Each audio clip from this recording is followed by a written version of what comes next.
Well, here we are once again. Floating somewhere between Earth and space, just trying to figure it all out. We got a hell of a lot to talk about here tonight, Space Fam, so I guess we're gonna right to it. As always, do not forget to buckle up those seatbelts. Otherwise, you might go floating off into that deep, dark void, never to be seen again.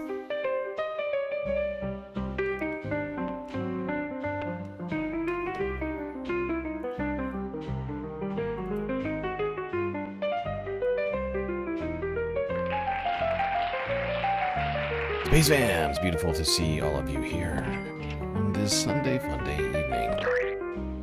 Okay, lot to talk about, but first some shoutouts. Hermit Horologist Young Chris, HPX123 in the YouTube chat. Arvin Trevino, close fourth. Christopher Tablante, also here. So beautiful to see all of you people on this night. Unfortunately, we have a lot of stuff to talk about. A lot of it bad. Sunday Funday. Can't promise any serious level of valuetainment here tonight. But there will be a lot to discuss.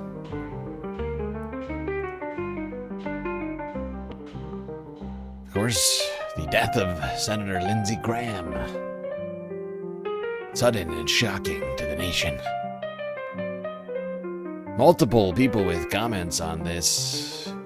Trying to get all of that. More. Including the race and what's going to happen with that seat. The primary had already happened earlier this year. Questions about the general. Also, other elections news we'll get into.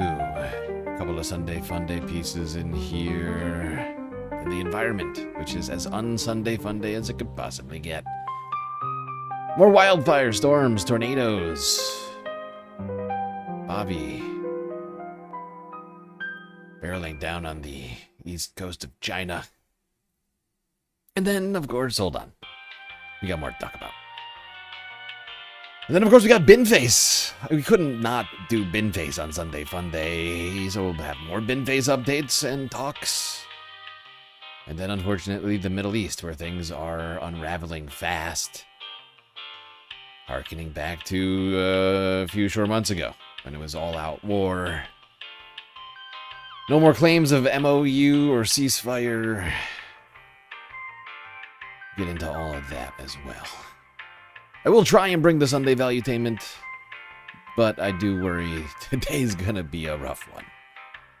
Sunday Funday wise, it'll be normal stream wise. Don't build yourself up too much. I just want people to be clear on all of this before we get started. All right, people, United States. America! Fuck yeah! We're going to talk about a man who died this week. It's getting less attention than Lindsey Graham in Houston, where a 35-year Houston guy by the name of Salgado Araujo is being mourned by his community after a daylight murder committed by ICE. This will hopefully be a more important story than Lindsey Graham this week. People in Houston certainly seem to see it as an important story.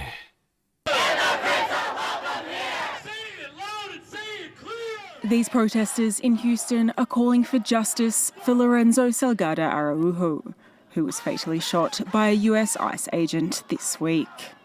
How many more people have to be killed by them before we collectively decide that we need to do something and that enough is enough?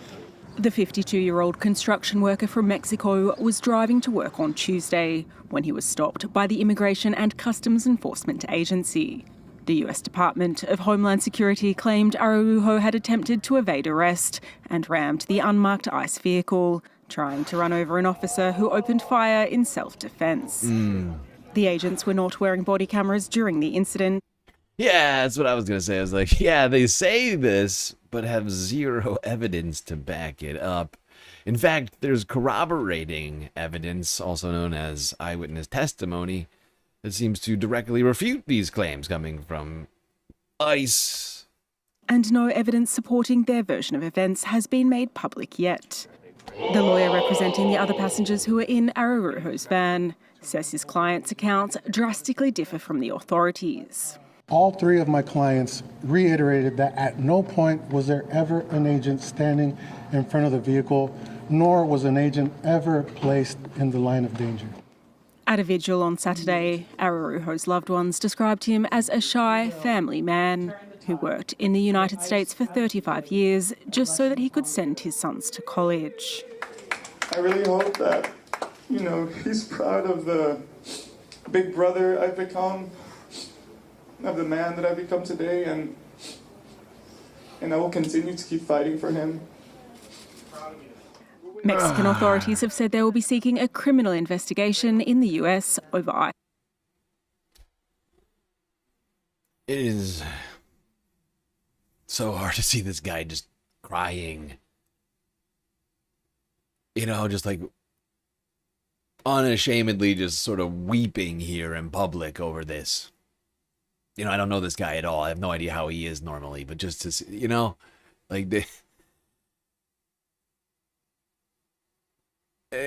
he had his father ripped away from him. Unjustly, without cause. A guy who was just on his way to work and was then stalked and murdered. And now this guy's got to try and figure out how to unpack the pieces. He's got two younger brothers and I think a sister or whatever it is. I can't remember. This guy had a beautiful family. Now they will be without him forever. He's not coming back. He is dead. We can't allow this to continue in this country. This shit has got to stop. Mexican authorities have said they will be seeking a criminal investigation in the US over ICE-related deaths of Mexican nationals. Lorenzo Salgado Araújo is at least the 8th person to have been fatally shot during US President Donald Trump's immigration crackdown, including 2 US citizens, Renee Good and Alex Pretty. So far, no one has been arrested for their deaths. Sorry. And here's, I just want to make a point, because this is bothering me a little bit. Because this guy,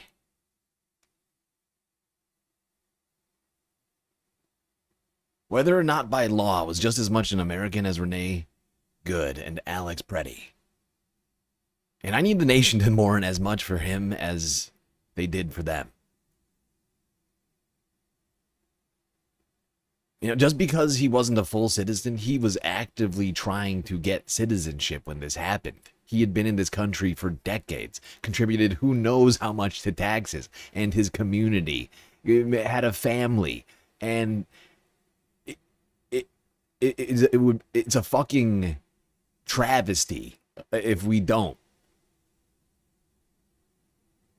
This guy was just as much an American as they were. And it was the failure of the system that, legally speaking, he was not granted the same citizenship. That's why I'm saying I hope that this, is a bigger story than Lindsey Graham this week. Because,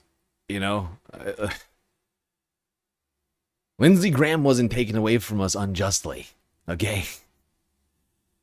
He wasn't murdered by the federal government in broad daylight. He had a health condition, a sudden health condition. It was natural causes, as they call it.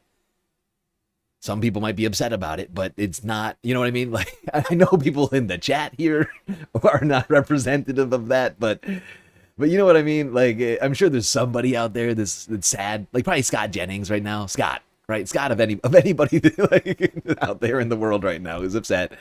about the situation. It's got to be Scott Jennings. He's known him since he was like 15 or whatever it was. But this is not an injustice. He's an old guy that died of a health condition, right? Wasn't murdered while doing his job.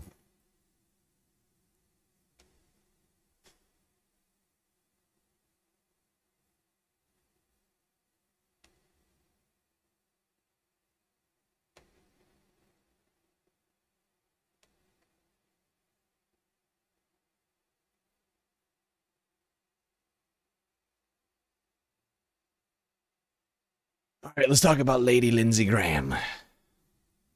Declared dead a little less than 24 hours ago.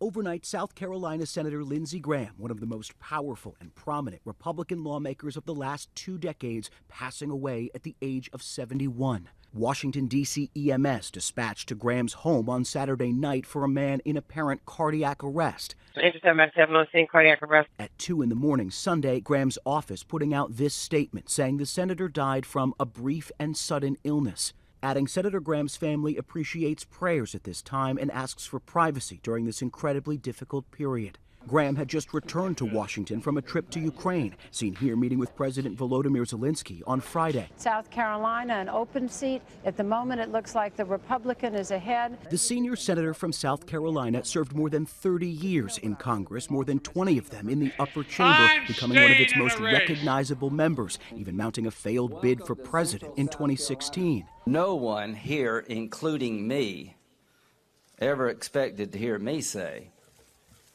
I'm Lindsey Graham, and I'm running for president of the United States. He went from political foe of President Trump's to one of his closest allies in the United States Senate, a persistent advocate for Ukraine in its defense against Russia. President Zelensky calling Graham a true defender of freedom, a staunch advocate for Ukraine, and a determined leader. In recent months, Graham also intensely backing President Trump's war in Iran.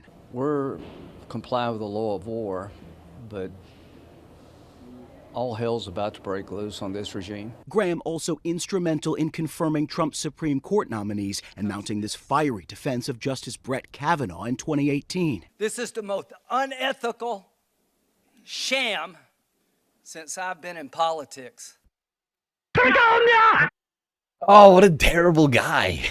What a terrible, terrible man. The most vehement defender of Brett Kavanaugh. Lindsey Graham. I am offended by this sham.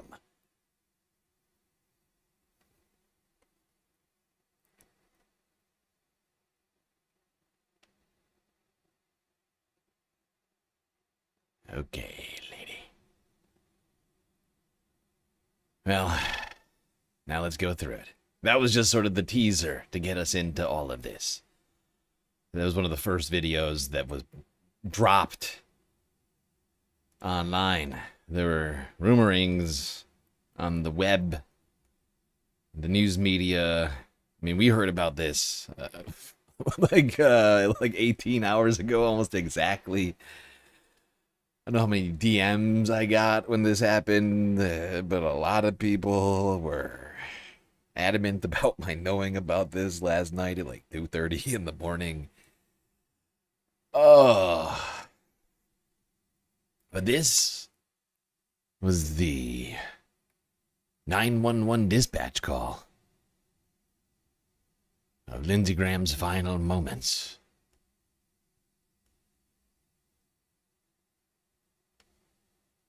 EMS 6 responders, person intercept at 7 on scene, cardiac arrest, 414 South Capitol Street, Southeast. EMS 6 responders, person intercept medic 7 with cardiac arrest. 73-year-old male. At 414 South Capitol Street, Southeast, that channel 311 2054. BLS response, ambulance 32 responder, person enter 32 at 2492 Skyland Place, Southeast. BLS response, ambulance 32, response, person enter 32. 2492 Skyland Place Southeast, cross 24, text channel 3, down 2054. This is 26 copy. Air response, medical 7, medical 7, response, chest pains, 414 South Capitol Street Southeast. ALS response, medical level, Engine 7 respond for chest pain, 414 South Capitol Street, Southeast. Tech channel 311, 2027. ALS response, medical 7 respond, chest pain, 414 South Capitol Street, Southeast. ALS response, medical level, Engine 7 respond for chest pain, 414 South Capitol Street, Southeast.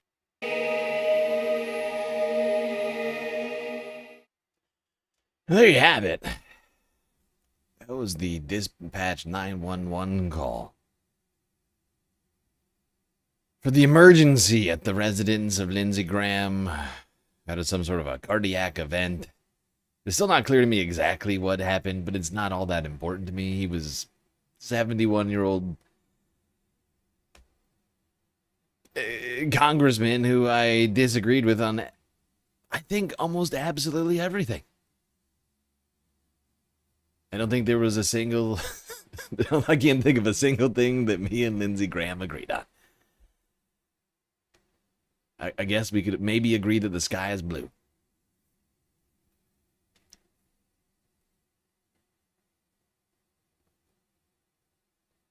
Quite a shock to the American political system.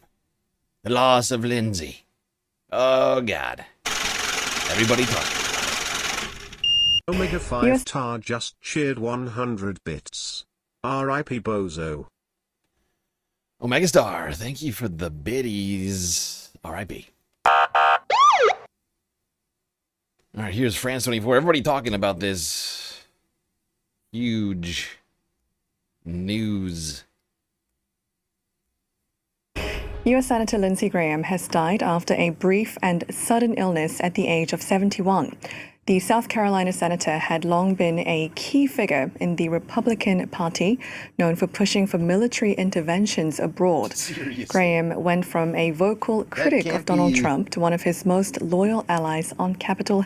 That detail cannot be driven home hard enough.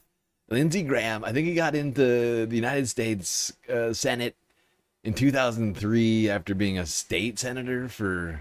Like in the assembly or whatever you call it. I always forget what you fucking call state house thingy. But like after doing a state government, he went to federal government in 2003, taking over for Strom Thurmond, a terrible racist bigot, Dixiecrat. Remnants of the past, and Lindsey Graham made sure to drag that past straight through till now. But voting for basically, I think, every single military engagement, war, budget increase. The guy loved war. Couldn't get enough of it. There's an old saying in Tennessee, I know it's a Well, let's cross to Washington, where our correspondent Fraser Jackson is standing by for us. Fraser, so President Trump led the tributes today for Lindsey Graham. He called him one of the greatest people and senators he's ever known, because Trump has indeed lost one of his closest allies in Congress, hasn't he? Yeah, it certainly has. A key person for Donald Trump on Capitol Hill, and it was really quite a shock when we got this news. It broke around 2:30 in the morning local time that the senator had passed away. Through a statement from his office, that's how he learned about it. The actual circumstances around his death have not been officially confirmed. I'm glad somebody else in chat, at least actually it looks like multiple people now are remembering Strom Thurmond. He was a terrible guy. He was the last admitted segregationist. He was a piece of shit. The fact he was still in office until the 2000s tells you so much about America. It is crazy. We need help. You have a mental health problem.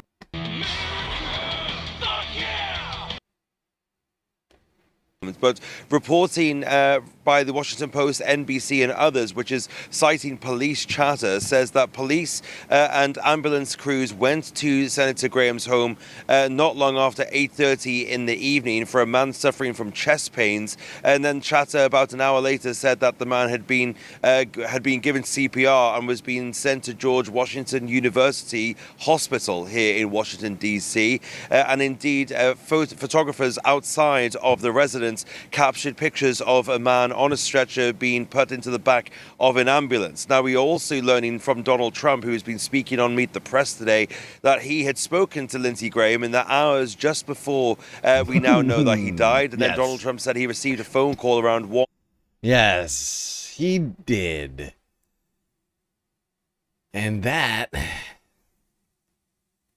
is where we're going to end this clip and move to that, because this is where things honestly start getting quite interesting.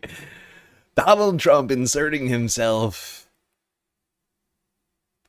into this moment, the death of Lindsey Graham and the vacuum of power that has created. Trump saw an opportunity.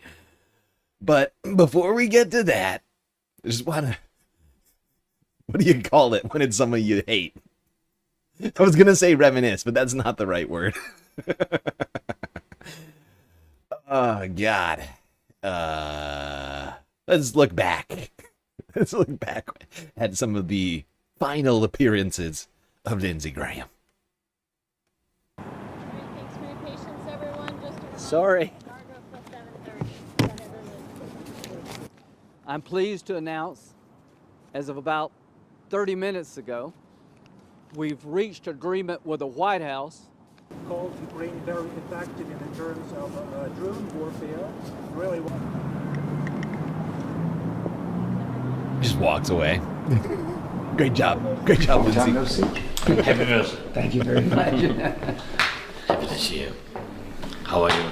Good. Older. Older. A little. But no wiser. Older but no wiser. Thank you. Older but no wiser. A truest statement possible. That is... It is crazy. That's one of the last things Lindsey Graham ever said. Older but no wiser. It's science.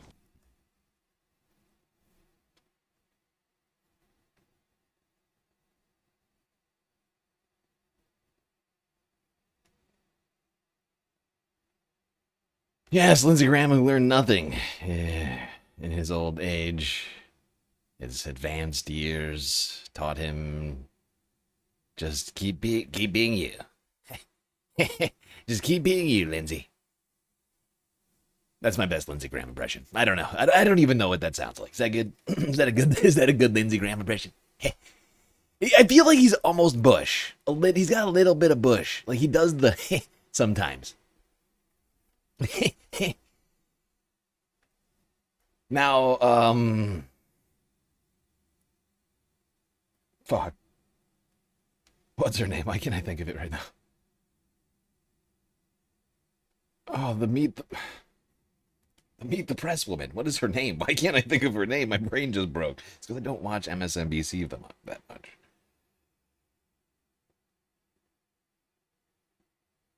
Kristen. God damn it, Kristen. God damn it, Kristen. Okay. Donald Trump went on with Kristen Welker, Meet the Press, to tell everybody about his last call with Lindsey Graham.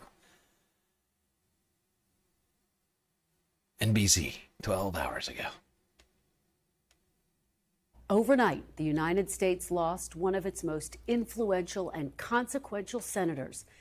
Lindsey Graham died Saturday evening after what his office called a brief and sudden illness. He was 71 years old. Just hours earlier, Senator Graham had returned to Washington from a trip to Ukraine. He was scheduled to join us here on Meet the Press this morning for what would have been his 64th appearance. He was one of the broadcast's most frequent guests. Instead, this morning, we remember a man who served South Carolina for more than 2 decades, who helped shape America's foreign policy, whose voice was a constant presence in our national debate, and whose death has left colleagues of both parties in shock. I wouldn't say served. I would say failed. That's just me. That's how I would characterize it. Filled South Carolina, America more broadly, for 2 decades. That's how I would put it. That would be if I were writing the copy. We'll look back at his life, his public service, and his lasting impact on the Senate and the country. And to start us off and do that, joining me now on the phone is President Donald Trump for reaction to the death of his close friend. President Trump, thank you for joining us, and my condolences to you. Well, thank you. He's a tough one to lose. He was great. He was unique in every. I'm sorry, I could barely get through that. First opener, but Kristen giving Donald Trump condolences is one of the, honestly, something about it is just so funny to me. Because you can't tell me that Trump is actually upset. He doesn't have empathy. He doesn't have, I don't think he actually, I'm not even sure he has feelings that extend beyond himself. I know he has feelings, he gets upset, he gets emotional about stuff, but it's always because of something that's being done to him or something that he's doing, right? You get what I'm saying? It's just, to me, giving Trump condolences is one of the most empty possible actions you could ever take, because there's no way that it matters. He doesn't care. The only reason Trump cares that Lindsey Graham is dead is that it's created a power vacuum that he sees as being an advantageous opportunity to take advantage of. President Trump, thank you for joining us, and my condolences to you. Well, thank you. He's a tough one to lose. I will say thank you very much. I love you, sir. Every way, actually. He was, Mr. President, and I know that we are all just absorbing this news. We are all in shock. Can you tell us, Mr. President, how you received this news and your immediate gut reaction when you heard it? So what makes it even stranger is that I got a call last night sometime in the early evening, maybe in the 7s. Am I the only one that's whenever anybody says that in the middle of a story, that immediately something some flag goes up? It's wait, it's to me it's a tell. What makes it even weirder, actually, Kristen? Now that you bring it up, I actually have a point. It's always, I always feel like when people say that, it's it's just a way to interject something that's completely fabricated, or it's always gonna be at least at the very least some kind of exaggeration, and probably unrelated. Night sometime in the early evening, maybe in the 7s, and he called and he said we're all set for the Save America Act. He was pushing the Save America. You see what I mean? He immediately needed yeah, that's actually, Kristen, you know what's weird about it is that he called me yesterday and said he loves the Save America Act. You see what I mean? It's just completely off the reservation. There's no reason to make that goddamn comment. Aside from having a goddamn agenda, which he absolutely has. It's great. It's crazy. Oh my god. Hold on. I just got to listen to that whole thing again. So what makes it even stranger is that I got a call last night sometime in the early evening, maybe in the 7s, and he called and he said we're all set for the Save America Act. He was in the 7s. In the 7s, he sounds like. Actually, just they made this free on YouTube. I watched this I think I watched this a couple weeks ago or something like that. He sounds like Chris Farley in Tommy Boy when what's his face goes to pick him up. He's 2, 4, 6, 9, or in the 7s. It was in the 7s. I can't remember exactly when he called. It was in the 7s. I've never heard anybody say that before. Has anybody heard that before ever? It's in the 6s. He called it 6:50 15, 6:30 in the sixes, somewhere in there. Totally, it's like one of those things that I feel like Trump's trying to sound casual, but it's just like, it doesn't make any sense at all. It's in the sevens. Totally normal. Last night, sometime in, the early evening, maybe in the sevens, and he called and he said, we're all set for the Save America Act. He was pushing the Save America Act like crazy. He got back, said he just landed from Ukraine. I said, that's a long trip to make. And he said, he sounded a little tired, but perfect, but a little bit tired. Had a right to be. And he was a worker. He was really a worker. But he sounded great, actually. But he actually said he was tired. But he sounded great, but he said he was tired. Now, what's fascinating about this claim from Donald Trump, in my opinion, and Kristen's show was not the only show that Donald Trump made an appearance on.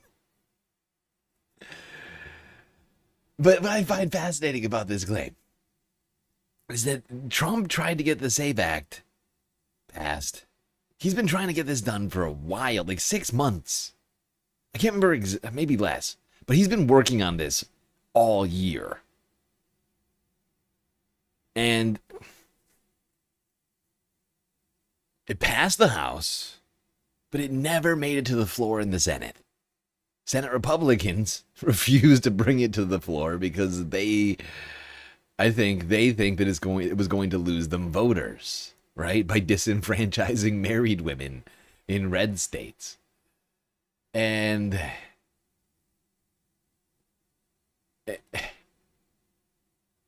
they were refusing to do it.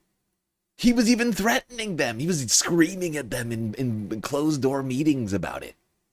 And holding up legislation to get it passed. Even that wasn't enough. And you're telling me Lindsey all of a sudden had a change of heart right before he died? Well, he tried to call Trump to let him know, right? His final wish, actually. He said to me, sir, I will say thank you very much. I love you, sir. He said, sir, thank you very much. I love you, sir.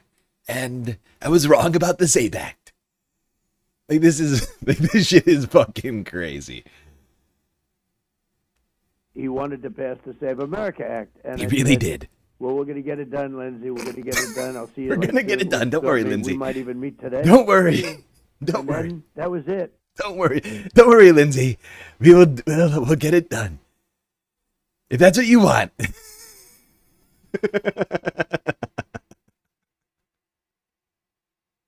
Don't worry.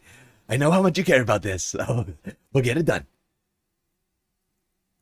Do you see how much of a shift this is? From going from Republicans in the Senate doing nothing to get this thing passed to Lindsey Graham calling Trump to not only tell him he wants the SAVE Act passed, but basically pressuring the president.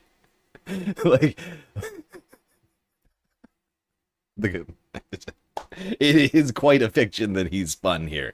To pass the Save America Act, and I said, well, we're going to get it done, Lindsey. We're going to get it done. I'll see you soon. We thought maybe we might even meet today. And then that was it. And that was, very...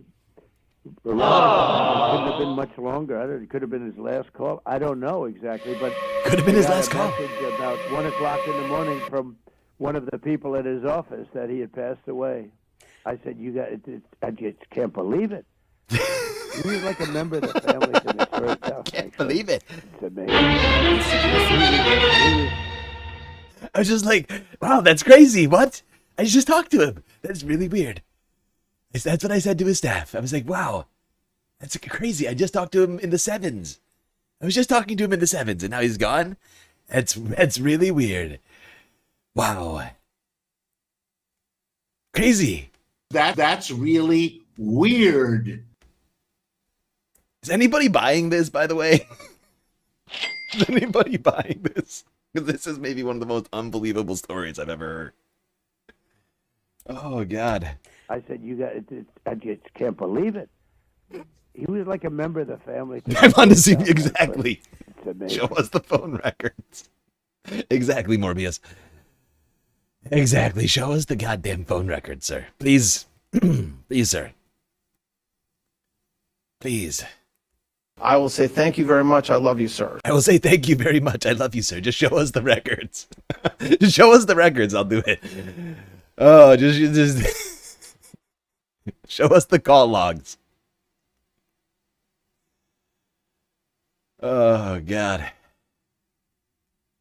He was such an advocate. He was, if he wanted to get something, and he had a unique ability. He was able to deal with Democrats and Republicans. If I had a problem, a real problem, I wouldn't often ask. But if I had a problem with a Democrat, he could work it out. He was a great politician, actually. He loved his work, Mr. President. Yep. I hear you saying that in this final conversation that you have emblematic. He was tireless, but it brought him such joy, didn't it?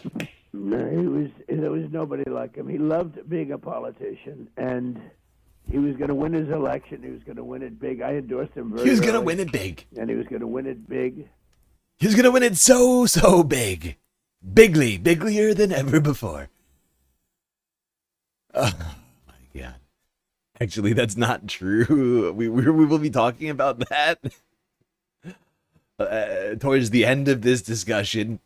But it wasn't clear that Senator Lindsey Graham was going to win it bigly against his Democratic challenger. It's just this. There's something about this call that is just insane to me.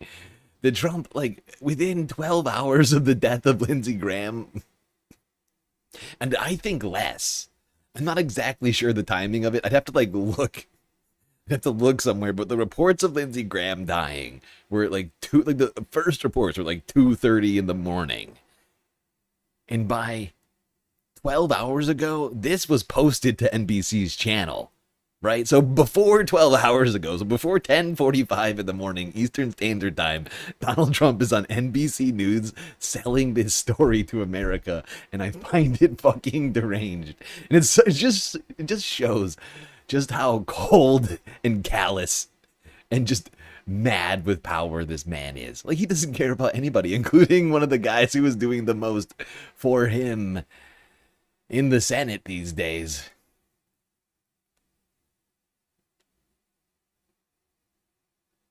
And all he could think of, I got to get in there. I got to do an NBC interview immediately. Oh, my God. Illegal. Oops. Immediately, if not sooner. I thought I changed those colors. See, this is the problem. I keep doing that lately. I don't know what's wrong with me, but let me see. I'll change the color of this right now. Sorry. I need to do this. This has been bugging me. What color?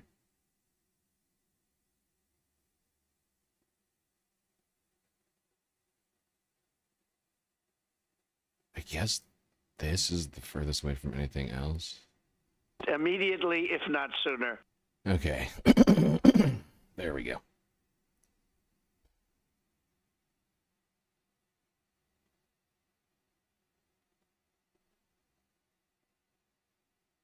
He just had it made, and he just loved being a politician. I said, the reason I'm endorsing you is because I got to make sure you win, because if you didn't win, I don't think you could handle life. I really don't. He was a man, there are guys that can lose and they go into something else. I can't imagine him doing anything else. I said, if you weren't a U.S. Senator, I don't know if you could live very long, and look what happens. He was going to have a big victory. And Wait, what? I said, I don't think, if you weren't a senator, I don't think you'd live very long, and then look what happened. He was still senator, sir. Okay, we're moving it along from this one. Because Trump, as I mentioned, did at least 2 live TV news call-ins. NBC and CNN. I would assume Fox News, and maybe, honestly, I'd have to do some real digging to know for sure. But he woke up this morning and just started calling into every single outlet that he could think of.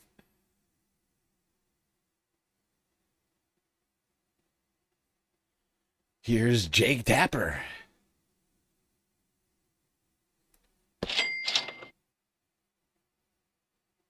Mr. President, thank you so much for joining us. Obviously, quite a shock. The senator was a close ally of yours. He referred to himself as your North Star, the Trump guy in the Senate. What are your thoughts about Lindsey Graham this morning? Well, it's devastating. I thought he was fine. He called me last night. He just got back from Ukraine, and he had a great trip. He was telling me about the trip. He was pushing very, very hard. You probably know he wanted to do the Save America Act that he was talking about that. He was full of vim and vigor. He was tired. He was full of vim and vigor. He called me and said, "Sir, we need the Save America Act. We need it very badly." Like, honestly, the story does not check out. It just doesn't even close to check out. Trump has been doing everything he can to make it clear that he wants the Save America Act passed. And if anything, if Lindsey Graham was so concerned about getting the Save America Act passed, he would have been calling Thune and like all the other Republican leadership, not Trump. Because they were the ones who had the concerns. Trump had zero reservations about the Save. Why would you call him the one guy who wanted it the most to tell him how badly you wanted it? It just doesn't make any sense. He said, "I'm tired because it's a long trip," but other than that, he was fine. And he called me, I guess, just moments before, because he called me like at 6:30 or something, and the medical people got there a little bit later, right after that. What a terrible loss it is. He's a great politician. He was a natural. There are very few of them. He was a natural politician. Got along with everybody. When he didn't, he was very tough. He was a tough cookie too, but he got along with everybody. Yeah, he had some harsh words about you 10 years ago when you were running against each other. Did. Well, he ran against me, and he was, formidable. He was tough cook. He was tough and smart, and that's where I got to know him on the campaign. I didn't know him before then, and I spoke to him maybe once in my life before then, but I got to know him. He was one of the 17 people that ran against me, and he was, a smart guy, and it was a nasty campaign. He was tough and nasty, but I was nasty too, and it worked out fine. And I got to know him by little drips and drabs, and then we became friendly, and there was no better advocate. He was a fantastic advocate in the Senate, and he could do things that other people, he was able to. If I had a really big problem with a certain Democrat, he could work it out. See what I mean? Like, he's out here NBC, CNN, spitting the exact same narrative over here. Now, Lindsey Graham sponsored this bill like 6 months ago. I'm like looking at it right now. It was back in February. The Graham sponsored February 4th. It's almost exactly 6 months ago that he sponsored the Save America Act. But once again, it died in the water. It died in the water. It's not because of any lack of effort on the part of Donald Trump. It was other Republican leaders. And he knew, of all people, Lindsey Graham certainly knew that those were the people that he would need to be in contact with to get this sort of thing over the line. I'm sure that he was already talking to Trump about this sort of thing, and that Trump was doing everything that he could. Like, if anything, they were working in tandem. Lindsey Graham was one of his biggest supporters in the Senate. After, running against him, what was it, 2016? Saying some mean, nasty things about Trump, has basically done everything to help the president in both terms. Zero reservations on any of that, it would seem. Like, I can't think of a single thing he's really opposed the president on. Never.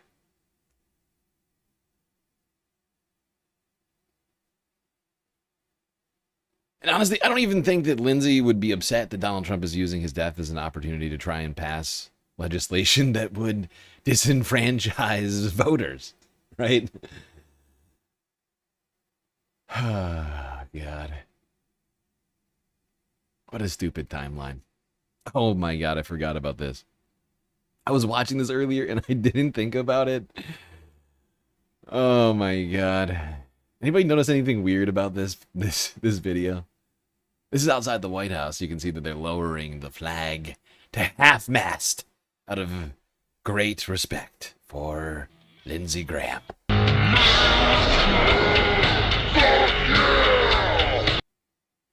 Anybody notice anything fucking weird about this image? Anybody? If you look closely at the facade of the White House, they've been building out this, what do you call it? Like a vestibule? It's outdoor, though. I don't know what you call this. It's like a porch. It's like a large front porch with giant columns in a sort of Gothic, whatever you call it, style. I guess it's not Gothic. What is it? What's the word for this? Romanesque? Whatever it is, it's fucking deranged, as we all know. And yesterday, we watched them drape this tarp. Yes, that's right. You're not looking at an actual... Well, it's part of a building, but this middle part right here, this is a tarp. There's a tarp here. Wait, I need sound. Tarp here. And the tarp on the other side. Showing us what it would look like if they had finished building this thing. But they are hiding the... And by the way, from this angle, it looks completely stupid. Like there are certain angles where this definitely looks real bad. This is one of them. Like from above, it just looks all wrong. Like the forced perspective doesn't even kind of work. Oh my god. Deranged. I wonder how much that cost.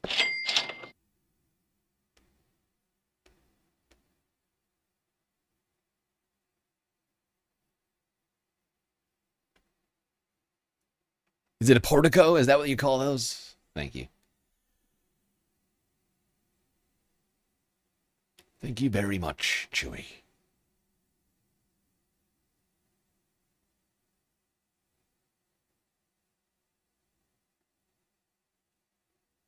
All right, now let's go and see some of the other people paying tribute to the president, not the president, to the senator. Genocidal maniac Benjamin Netanyahu paying his respects to Lindsey Graham earlier on Sunday. Aww. Here's France 24 from 11 hours ago.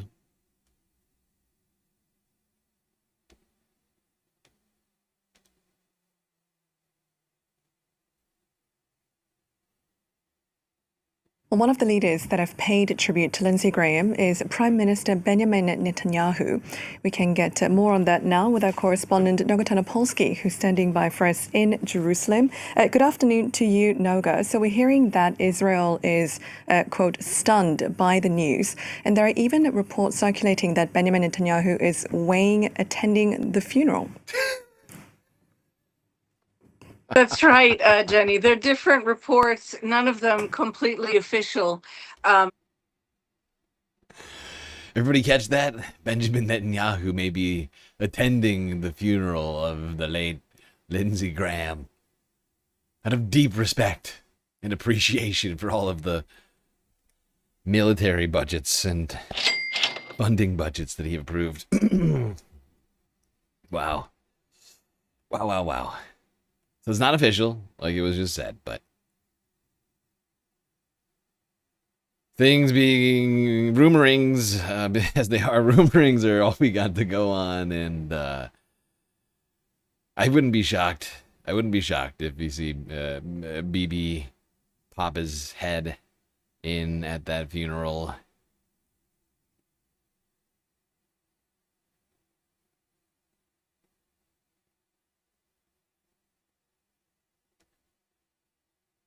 Now, to junior senator of South Carolina, Tim Scott.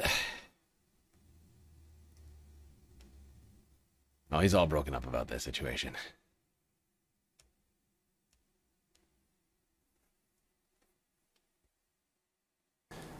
And joining me now is Lindsey Graham's former Senate colleague, South Carolina Senator Tim Scott. Senator Scott, you obviously served with Senator Graham. You were the two senators from South Carolina, two conservative Republicans. You were just on the campaign trail with him to help him get reelected. How are you doing this morning? What do you want people to remember and know about Senator Graham that maybe they don't know?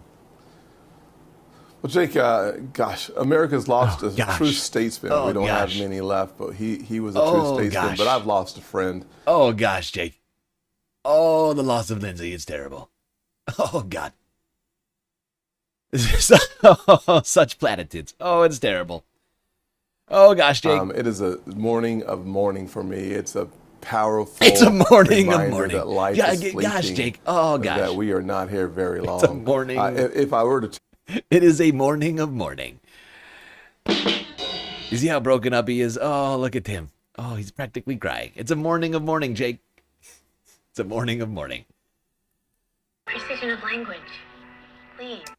Stories about Lindsey Graham. One of the most important stories about Lindsey Graham is that when I was a new senator, he welcomed me in. He knew that my path was different.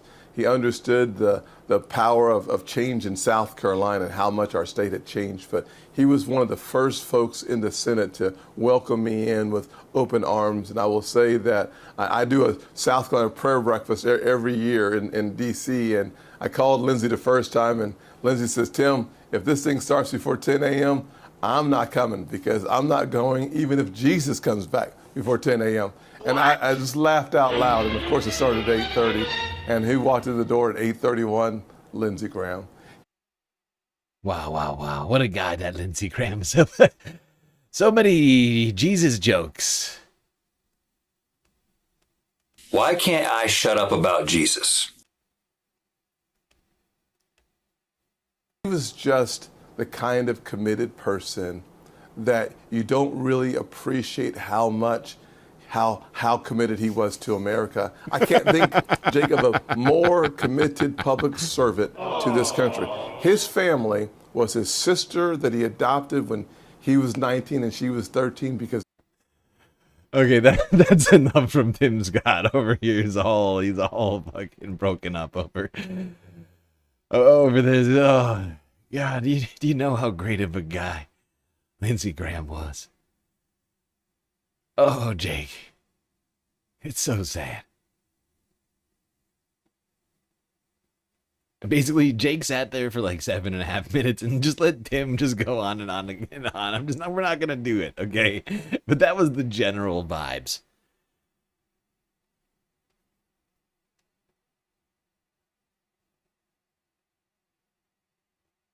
There's more, he gets sloppy. No, I know it. We just don't have time. It's 7.5 minutes of Tim glazing fucking... we're not going to do it, okay?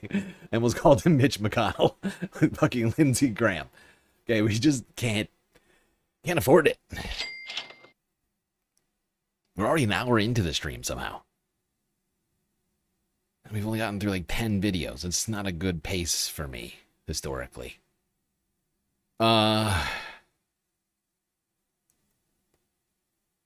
Speaking of which, if you haven't already, hit that follow button on Twitch, subscribe on YouTube, and hit that bell icon, like button. All of those things really help us out. And perhaps consider contributing to the Galactic News Network, as we are completely funded by individuals like you. So many great ways, of course, for you to show your support. Twitch, bits, power-up subs, gifted subs, prime subs, Cash App, and PayPal donos. Got thrown for physical items, which you could purchase that would then eventually arrive at my doorstep down on Earth. But of course, the very best way to get the most base benefits for your Earth dollars. Patreon. $3 a month. So many space benefits. Are you not entertained? Okay, who's next with a Lindsey Graham retrospective? I actually, yeah, let's do this one. This one was this was an all-encompassing retrospective on Lindsey Graham. No No stone unturned. All right, probably a couple, but this is, yeah, let's do this one. Takes by Jamel Bowie. 7 hours ago. If Lindsey Graham were nothing other than a warmonger, someone eager to spill foreign blood on behalf of so-called American interests, someone who never saw a war he did not like, who was an eager cheerleader of the war in Iraq. So knowing what you know right now, Senator Graham, and knowing what Senator McCain knows right now, even though there were no WMD, even though there were no links between Saddam and Al-Qaeda or 9/11, you still think it was a good idea to go to war? Absolutely. I am glad that the Saddam Hussein regime is over. I'm glad that a democracy is beginning to emerge in the heart of the Arab world. A long-time cheerleader for war in Iran, and subsequently a massive supporter of the current war. I'm sorry. I'm glad that democracy is finally coming out in the Middle East. Doing a great job. We're doing a great job, as everybody can tell. How'd that work out? So much democracy, it's overwhelming. For war in Iran, and subsequently a massive supporter of the current war in Iran. Now, President Trump, thank God he was there. He's the right guy at the right time. It's a good intuition there. That did not age well, Princess Mouse. Agreed. I think we all agree. War in Iran. Now, President Trump, thank God he was there. He's the right guy at the right time. And when he heard they were that close to 10 weapons, he acted. And you know what? When this is over, we're going to obliterate their nuclear program, and there's going to be a new dawn in the Mideast.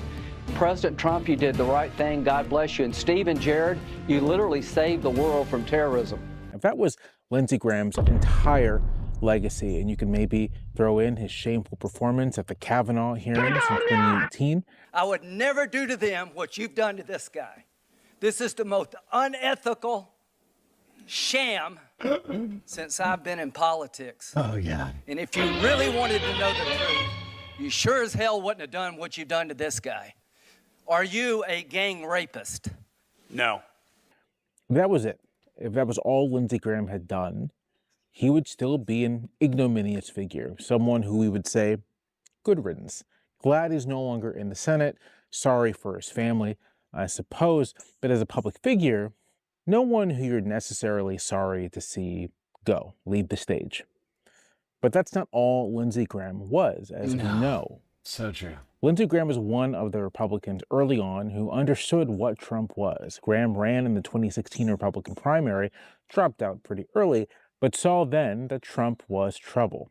But Graham, who never had much of an independent streak, who was always looking for someone to latch himself onto like the natural-born follower he was, Graham ignored his own misgivings, ignored his own statements, and became a loyal supporter of Trump through that first term. He even assisted Trump in the president's effort to undermine and overturn the Georgia presidential election in his failed attempt to make himself president against and above the will of the voters. Yeah, Lindsey was on board for just about everything that Donald Trump ever asked him to be on board for.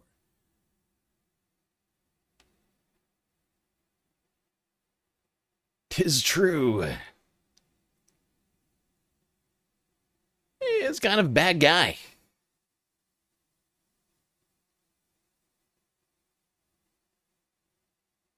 That he had followed Trump, and this was a bridge too far. Trump and I, we've had a hell of a journey. I hate it being this way. Oh my God, I hate it. From my point of view, he's been a consequential president. But today, first thing you'll see. Oh, yeah. All I can say is count me out. Enough is enough. Of course, it wasn't a bridge too far. Not long after that, Graham was once again firmly behind Donald Trump. And as Trump made his political comeback, Graham was right there, loyal follower, eager to suck up to daddy. Last month, Graham yet again won his bid in the South Carolina Senate primary. And in his victory speech, he thanked two people, God, and not far behind, in his words, Donald Trump. So, I want to start with a bunch of thank yous. I want to thank the big guy, God, Trump comes later. Mr. President, you're not far behind God, but we're going to start with him. And so with Lindsey Graham's passing on Sunday, how should we remember? We should remember him like that, in my opinion, as a dude who thought Trump was second to God and none other. What a sick, twisted human being. Supported absolutely everything Trump has ever done.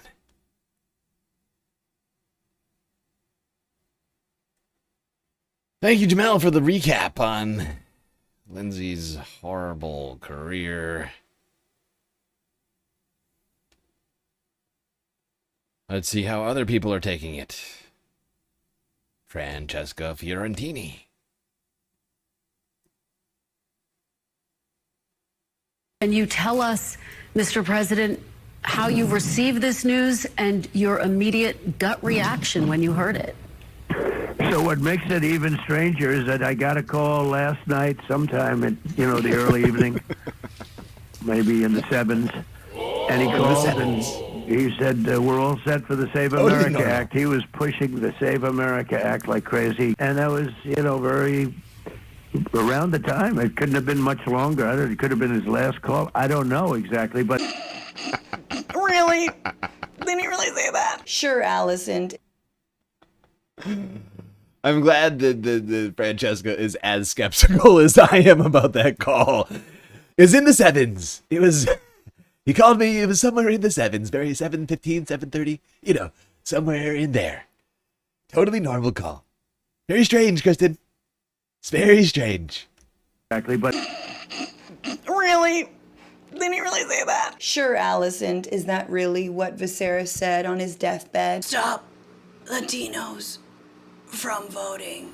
It's crazy. And he also said that borders aren't real, capitalism is not natural, and everyone should live their truth. Everyone is on the Kinsey scale, and he definitely is gay. Oh, and also listen to the Bitchuation Room podcast with Francesca Fiorentini. Oh, and he also said that Mehdi Taremi of the Iranian national team,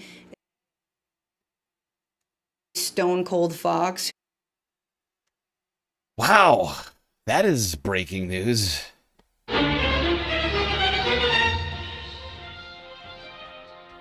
Francesca Fiorentini breaking so many crazy things.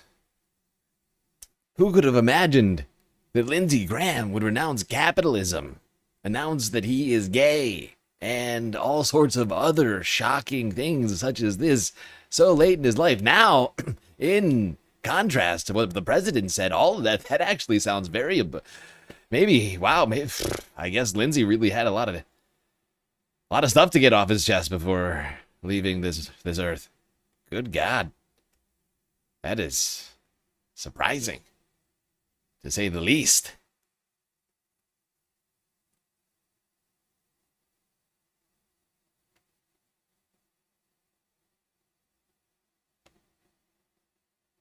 I mean, do we all just get to,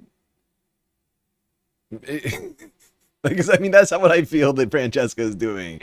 And I'm starting to think maybe we should also get in on this. I think she's making some, I don't know if she's trying to make this point, but what's coming across to me from that video is maybe we too, as the president has done, should start claiming that we spoke to Lindsey Graham before he passed and learned revelatory things of all, actually, I think Medicare for all is great.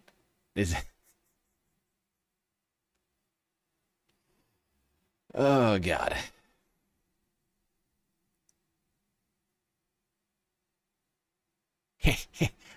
Open borders, Medicare for all.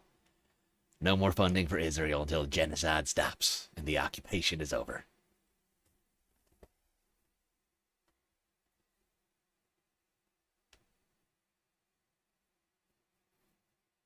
Wonder how long it would take me to rig up Lindsey. I'm not gonna do it.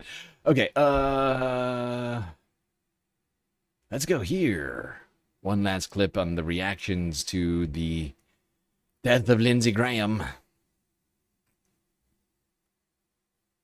Who's this guy? The communist. Hassan Parker. Lindsey Graham after fighting for the top bunk in hell with Charlie Kirk. Dude, listen. Disavow. So Lindsey's NDA expires, so people are coming out about him. Just woke up to find out Lindsey Graham is law. Most of you know him as the homophobic senator for South Carolina. All in Graham, at the age of 71, relatively young, relatively youthful, for a member of the Senate has passed away. Now, today we're going to be talking about the outlets are rushing to talk about Lindsey Graham's background and how wonderful of a guy he is and how awesome he was and polite conversations. We, of course, don't do that here on the Hasanabi broadcast. We like to take a look at the true worth of a man. We like to take a look at what these members of Congress have actually done. Not. Oh, wow. Hassan about to measure the manhood of Lindsey Graham. Don't be creepy. The way that they cover it in mainstream media, but instead the way what their impact is and the way it should be covered. I'll start off by saying Lindsey Graham, in a long list of demonic entities, was exceptionally bloodthirsty. A bloodthirsty, odious monster who loved war. There was never a war that Lindsey Graham did not fall in love with. Mr. Ladybug himself. And the ultimate irony of the situation is that he achieved him and his best friend John McCain's dream of Iran. He finally got to do it. And yet, the only thing he saw in the aftermath of achieving his dream, suffering from his success, was the spectacular failure it turned into in his final days. He watched the United States' century of force projection capabilities collapse. But rest easy, Ladybug, till the bitter end. You died doing what you loved, advancing the interests of American empire. And of course, we're going to get into all of that and more. I just wanted to start with that, get it out of the way. We have a big day today, of course. Okay. Hold on. We can't watch this whole freaking thing. There is absolutely no freaking way that's happening. Is this good? Is this a good spot for you? Yeah.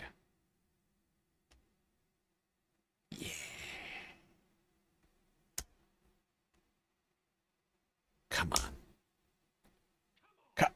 Come on. Why isn't this working? Democratic Party offering a setback to further progress, including an abject refusal of younger black voices from entering the fray, and they cut it to make it seem like that he is being anti-black or something. It's a classic situation. I hate that. Anyway, let's finish this. Yeah, I need to get picked up ASAP. Okay, I'm at the Quiznos and damn. Immediately, if not sooner. That's an insane fit. Yeah, I got to get on my. Circle. Do you know where that is? That was not. He's sir. I don't know if you're in our office. He's not in. We're having a liaison, man. It's undercover.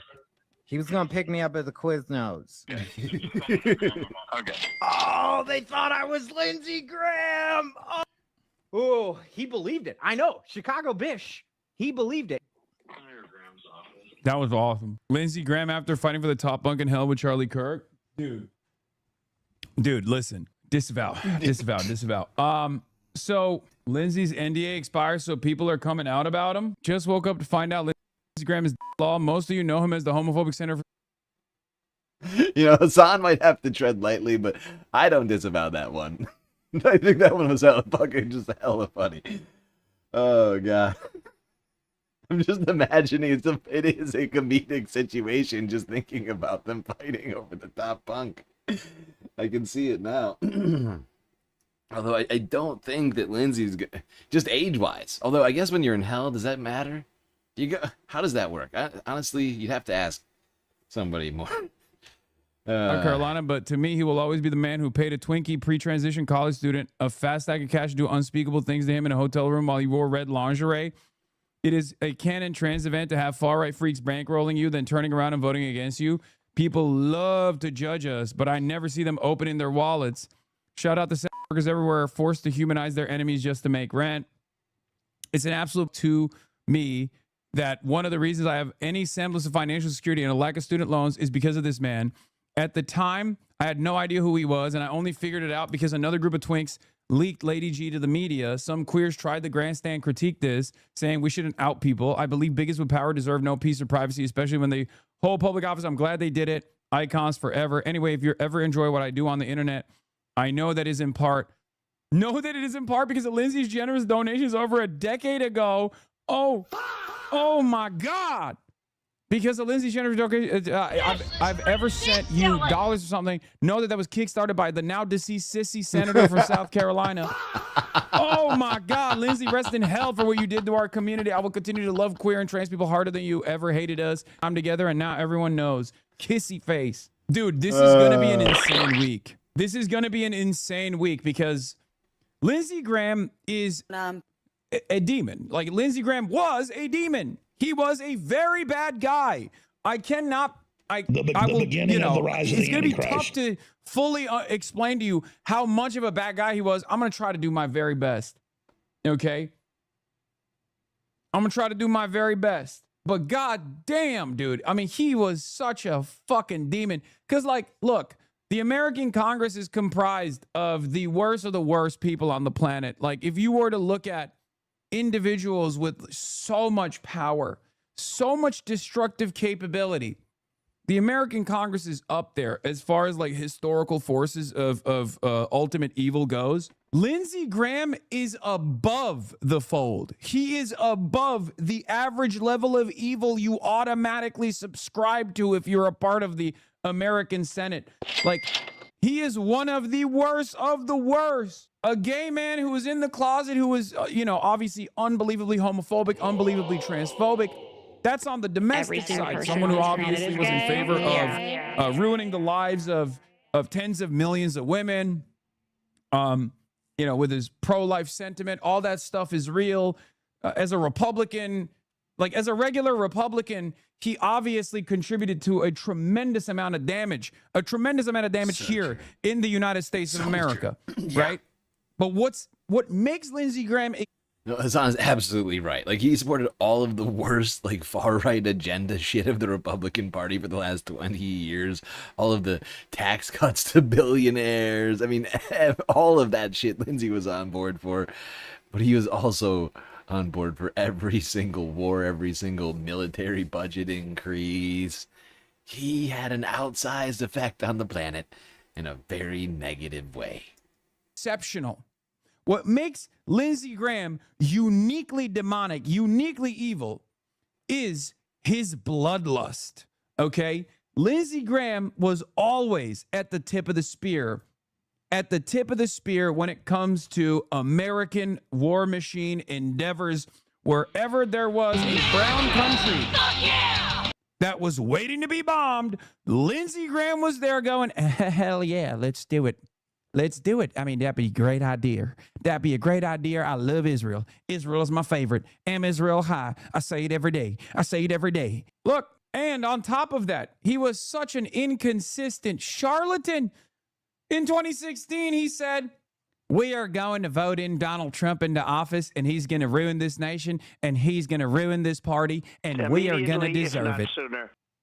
And then he puckered his lips and planted them inside of Donald Trump's ass cheeks for the next fucking decade till... Son, 100% right on this one here. Hold on, we can listen to this whole thing. But I mean, I think it's important right now. Might as well take this opportunity to go over the record of this man who held power in this country for 3 decades, if you count his time in lower houses of government.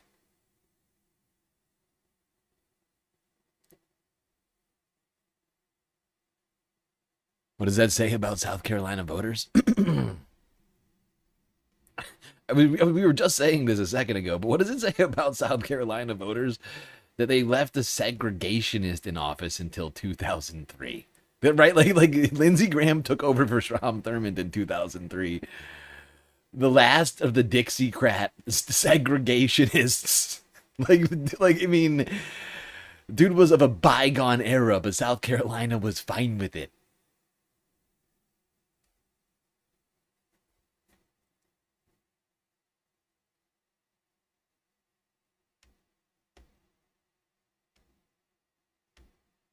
He's the guy that did it, not Trump. I just Straight up. So when you see the media trip over itself to eulogize this guy because he was nice to them at some point, just remember that's the kind of guy he was. Okay? Anyway, here's a little bit of a taste of what kind of guy he was. Here is Lindsey Graham at the Republican Jewish Coalition. Let's take a look. He recognized Jerusalem as the capital of Israel. Why? Because if you got a problem with that, take it up with God. He's the guy that did it, not Trump. So I just want to say I feel good about the Republican Party. I feel good about where we're going as a nation. We're killing all the right people and we're cutting your taxes. Trump is my favorite president. We've run out of bombs. We didn't run out of bombs in World War II. What a sentence. What an as insane... a coalition. What an insane fucking sentence. We're killing all the right people and we're cutting your taxes. We're killing all the right people and we're cutting your taxes. We started a war with Iran, which everybody loves, and it's great. And now you don't have to pay taxes. In the Ice Age, how much taxes did people pay? We're cutting your taxes. Trump is my favorite president. We've run out of bombs. We didn't run out of bombs in World War II. So, as a coalition of Republicans, some Baptist, some Jewish, we organize ourselves around principles that we love and we cherish. We love individual freedom. We love entrepreneurship. We love capitalism. We love Israel. We love the idea of Israel. We love the struggle they've How do you spell been that? involved. How do you spell that? Israel. Israel. Is that I-Z-R-U-L? Israel? Israel. We love Israel. We love them, helping them because you're helping yourself. So to those who worry about these stupid interviews and far off places, don't worry. The Republican Party has figured it out when it comes to Israel. We understand that Israel is a friend of America. Israel comes to me in my dreams. Israel. Thank you for the 100 gifted. 100 gifted? My friend. 100? Thank you. That's crazy. Thank you so much. I'm burning over here. We understand that God blesses those. 100 gifted subs the great. Oh my God.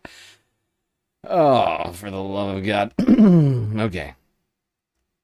Moving on from this Republican Jewish coalition speech. So much about Lindsey. We can't get stuck on any one thing.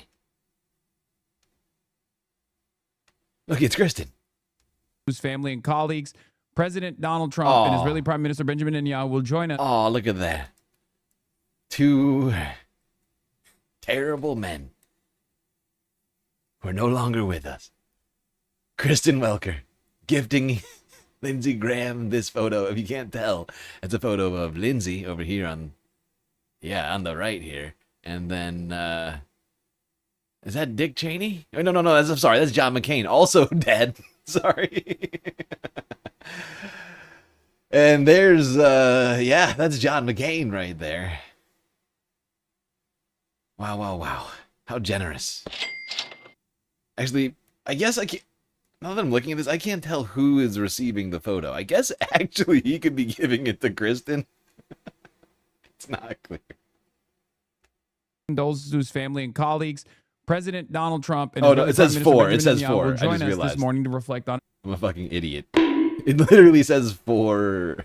It says for Senator Graham on That says for, doesn't it? It's really hard to read that. It looks like it says for Senator Graham, though. On his life and legacy, which they did, and we'll talk about it. Before we talk about that, here is what this Iranian anchor had to say. And there's numerous clips from Iranian state television. Lindsey Graham, the anti-Iranian senator, has gone to hell. He says, this news is so good that I wanted to read it to you once more. Lindsey Graham, the anti-Iranian senator, has gone to hell. حمایت کرده بود. دفتر لینستگراهام در توصیف علت Oh, God. Oh, my. Can you imagine that being state media? Like, can you imagine CNN posting that? Oh, my God. My God. So much Lindsey Graham content. Here, Seriously. there's something for everything. Here's Lindsey Graham on Cuba. Oh, thank God. The job that President Reagan failed to do. I am a big admirer of Ronald Reagan, but I'm here to tell you that Donald Trump, in my opinion, is the gold standard for Republicans, maybe any president, and when it comes to foreign policy. Maduro, everybody talked about him. Well, Donald Trump's got him in jail. Cuba's next. They're going to fall. This communist dictatorship in Cuba, their days are numbered. The Iranian regime, the mothership of international terrorism, is about to collapse. The captain of the ship, the Ayatollah, is stone cold dead. I have to apologize. I have to apologize for something. I've led you astray. For the longest time, I've led you astray. I've told you foolishly that evil never dies. And today, I recognize that I was wrong. Sometimes evil does die. Yeah. Hassan has been misleading us for a long time. I don't appreciate that. I appreciate him at least coming clean on this, admitting when he was wrong. That's really, to some degree, what when we realize we were wrong. It's that moment, I think, is most important. How we respond to the wrongness. How we react as people to that information. I appreciate that from Hassan. Very sensible decision to alert us to this. He has actually been saying that for a long ass time. I know I've heard him say that multiple times. Had to go through to literally create and film and all of that blackmail is now for nothing. It's all gone. It amounts to nothing. All the videos he had to edit, all of that. So when we were faced with destruction as a nation after Pearl Harbor, fighting the Germans and the Japanese, we decided to end the war by bombing Hiroshima and Nagasaki with nuclear weapons. Christ. That was the right decision. That war crime was the right decision. Evaporating, what was it like? I can't remember the number now, like 100,000 people or something like that. One of the worst, like, individual war crimes in modern human history. That's great. We did the right thing, says Lindsey Graham. What a sick human being.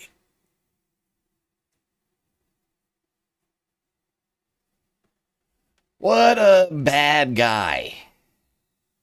Had all the worst takes on all of the things.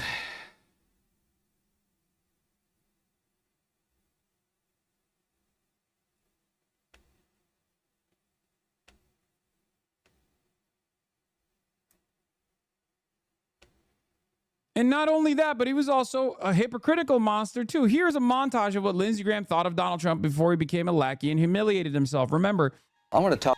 This, by the way, is the same Donald Trump who destroyed Lindsey Graham's best friend. So if you want to know what he was truly like in person as well, like what, if you can't comprehend that the most consequential element of Lindsey Graham's legacy is his actions that he took in office, even as a guy, even as just like a regular person, if you turn around and become besties with the president who destroyed, who constantly shit on your supposed best friend, John McCain, then I don't think you're a good guy at all. Talk to the Trump supporters for a minute. I don't know who you are, and I don't know why you like this guy. He's a race-baiting, xenophobic, religious bigot. He doesn't represent my party. He doesn't represent the values that the men and women who wear the uniform are fighting for. I think he's a kook. I think he's crazy. I think he's unfit for office. And I'm a Republican, and he's not.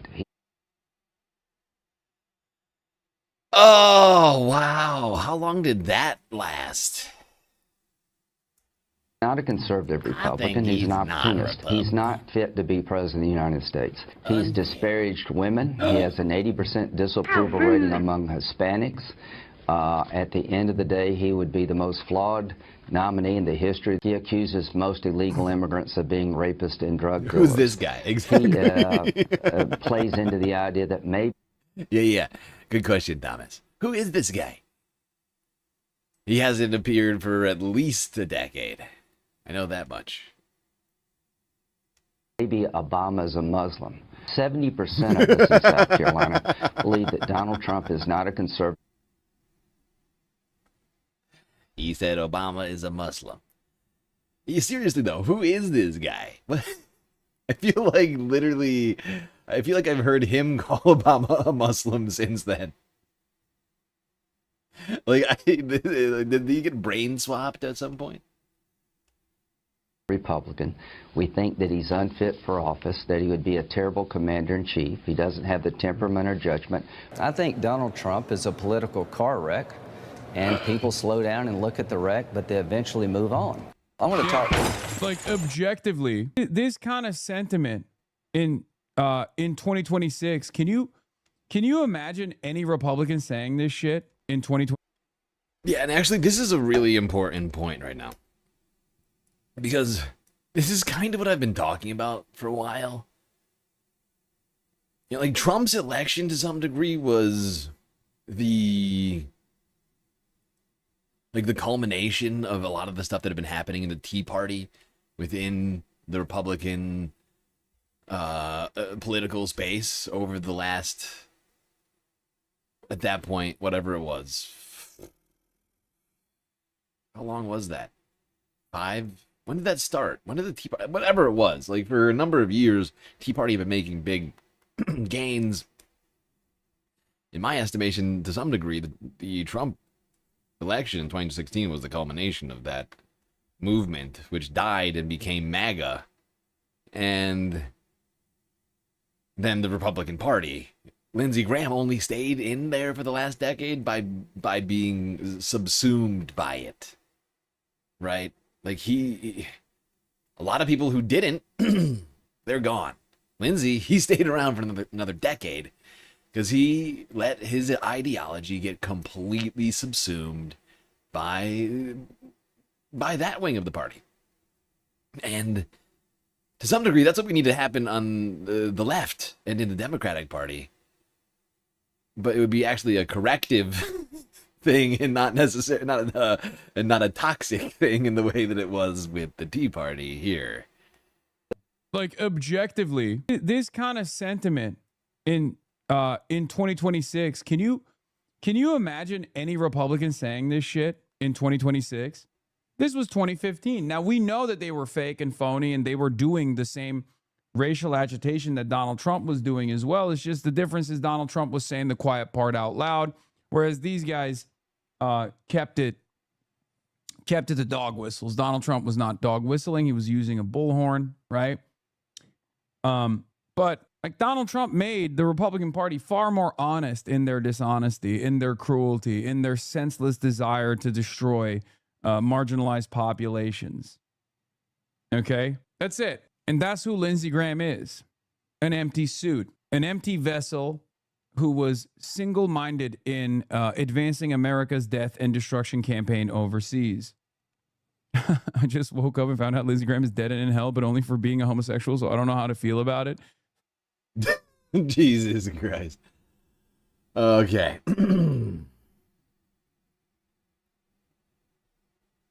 Now, I don't think we need to hear what Hunter Biden had to say about this. I do want to say this. I want to say thank you to the person who just became a member of the Patreon. That adds $3 to the galactic financing of the deficit. Here we go. Making a little progress on the galactic content goal as well. Oh shit, I forgot to actually start the galactic content goal on Twitch. Son of a bitch. It's actually a little shorter because of that. Dono and the 100 bits from Omega. Okay, we're starting goals on Twitch. Bit goal started, sub goal. Wait, no, not subs, points. 12 points. Okay. There we have it. All right. Goals started officially. Ways in which to contribute to the galactic content goal. Twitch, Cash App, PayPal, Patreon memberships, as just mentioned. By the way, for the person who just became a member of the Patreon, make sure to look out for a message which will get sent your way here shortly when I get a chance regarding what name you want for your shout out at the end of the show, as well as your avatar choice. Okay, I think that's all we need. Oh shit, why did I just click that? You bastard. I think that's all we need from that clip. Or that's all I feel like we need to do from that clip from Hassan. Probably drag this out as long as we need to here.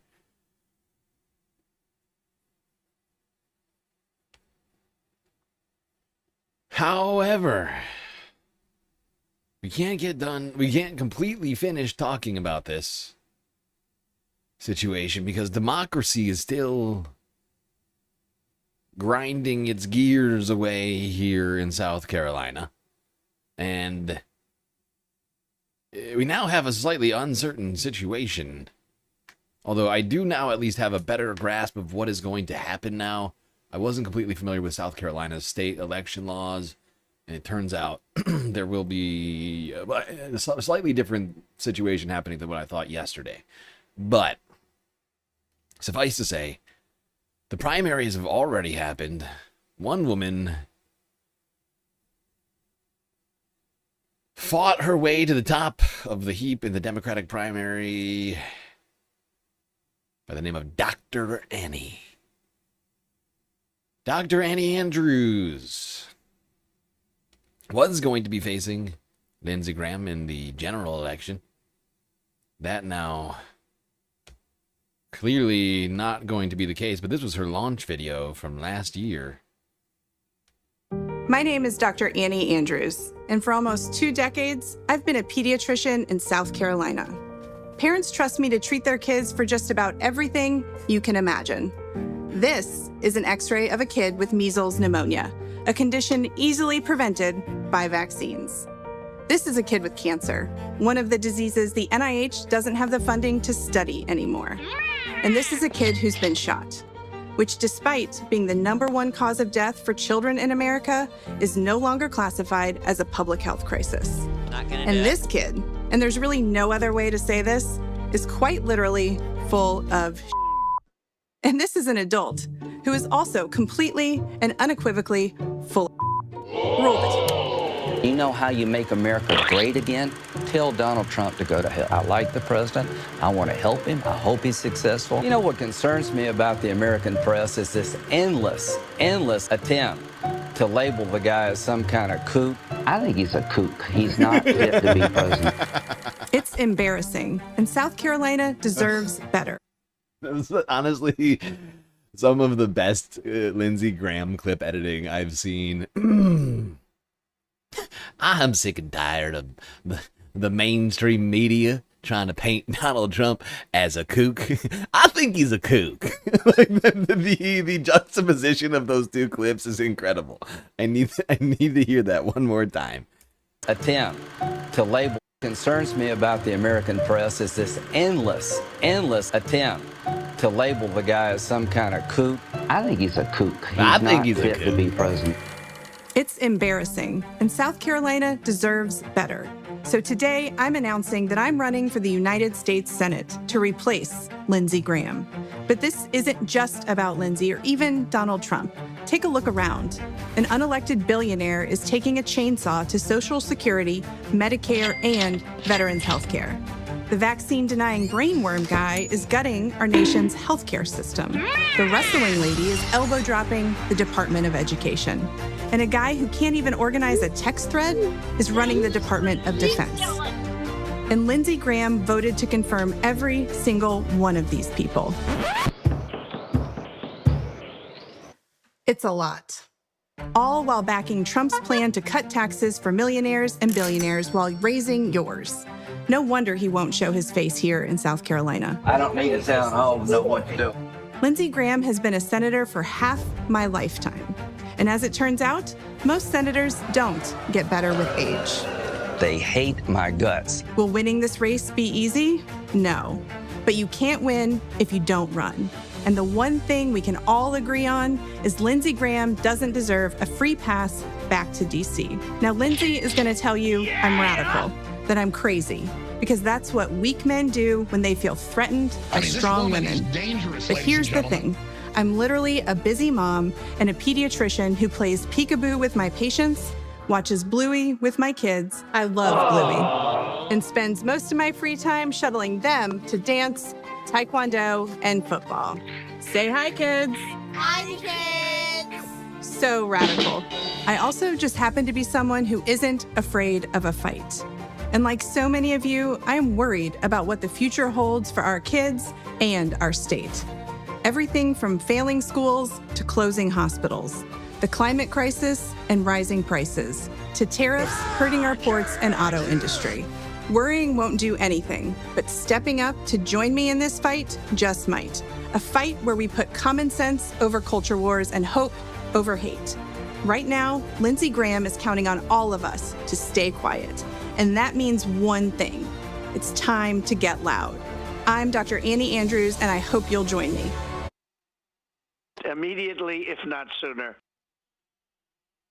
Okay, that was Dr. Annie Andrews' launch video last year for her Senate campaign, which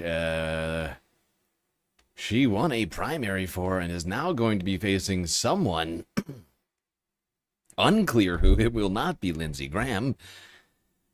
In the general election in November, Donald... Shock of shocks, while on that Kristen Welker interview on NBC earlier on Sunday, Donald Trump had some ideas. To that point, Mr. President.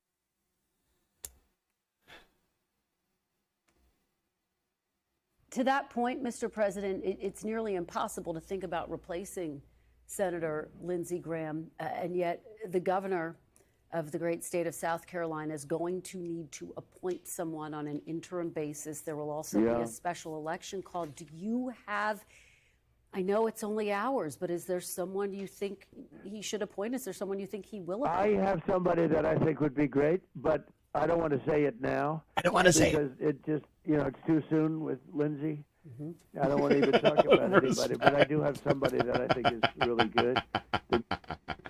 It's too soon. Because Lindsey, you can't even bring him to, because you can't even bring himself to say the words out of respect. Because Lindsey. I don't want to name anybody yet, but I have some ideas. Okay, Kristen? But because Lindsey, not going to say it. Not going to do it. Wouldn't be prudent at this juncture.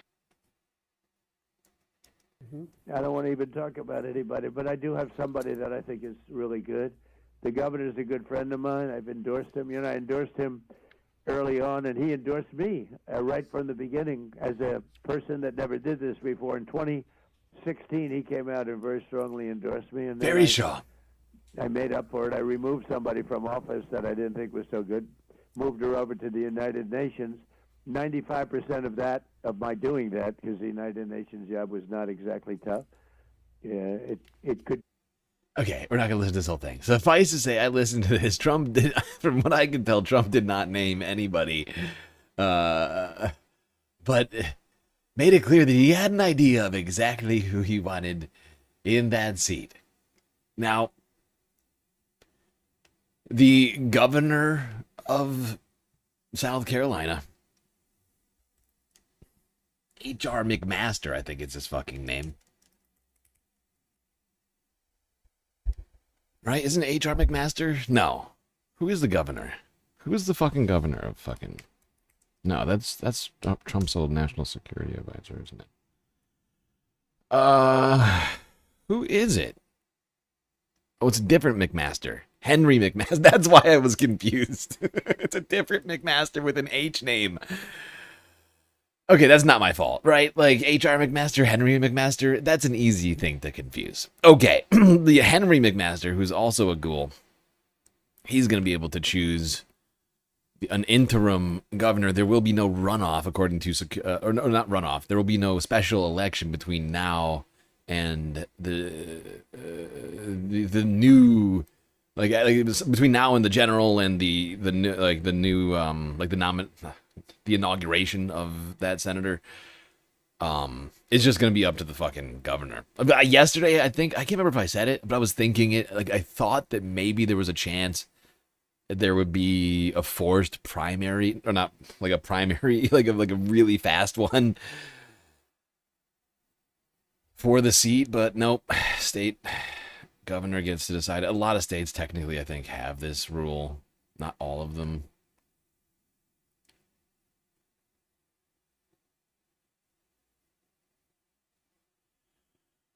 But Dr. Annie will be able to potentially still take that seat in January if she wins the general against whomever actually runs. It's not even clear that that will be the same person as the person put in power by the governor, but you would think there's going to be a little bit of gamesmanship about that. Right? Like, I think they're going to try and intentionally keep that to being the same person, most likely.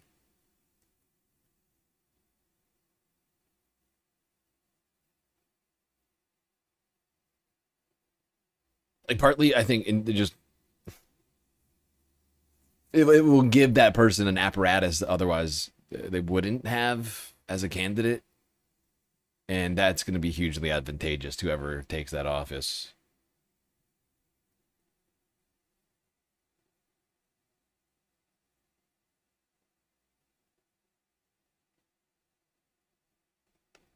Charles Booker is going to suffer from everyone thinking he's Cory Booker? Why would anybody think Charles Booker is Cory Booker?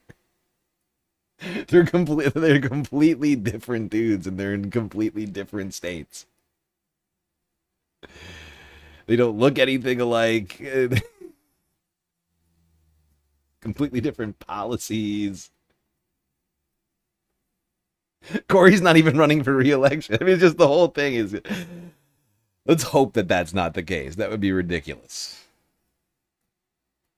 People are out there on that situation. Down in Kentucky. Charles Booker. I'm trying to remember, what state is this guy in again? Is it Arizona? It is Arizona. Okay, let's go to Zateo. Quick clip here. I couldn't find the whole interview. I suspect it's on Zateo.com right now. But Prem Thakur spoke with Arizona candidate for the 4th Congressional District, Kai Newkirk, a guy we talked about a couple days ago.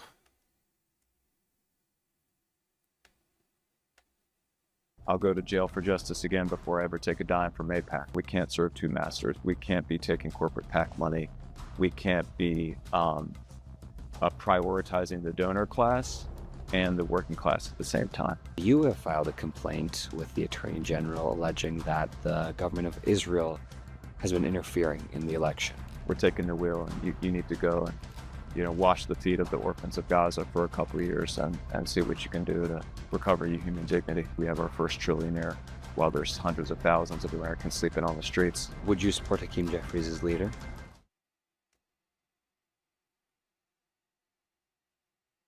There you have it, Kai Newkirk.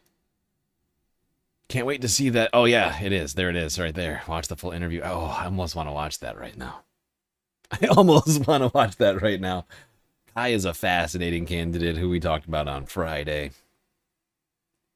But we're not going to do it. Not going to do it. Not gonna do it. Wouldn't be prudent at this juncture. Wouldn't be prudent at this juncture. Perhaps later this week. Write that down. Nope, we must keep pressing on because I'm still moving damn slow. Haven't even gotten through the first page of 5 pages of YouTube clips that I have for us to go through here.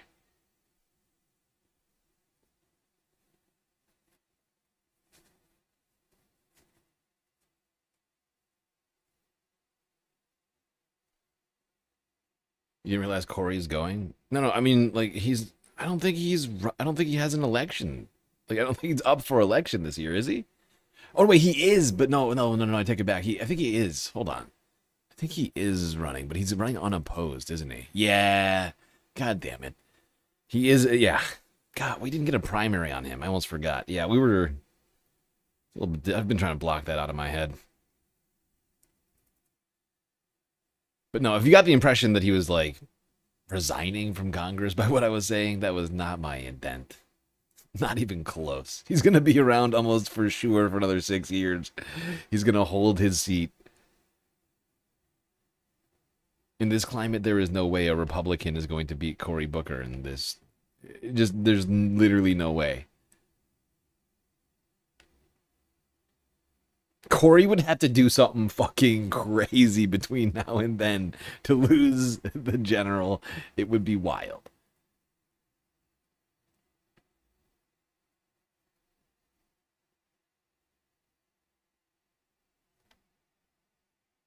But still, I just don't see how that's going to confuse anybody in Kentucky.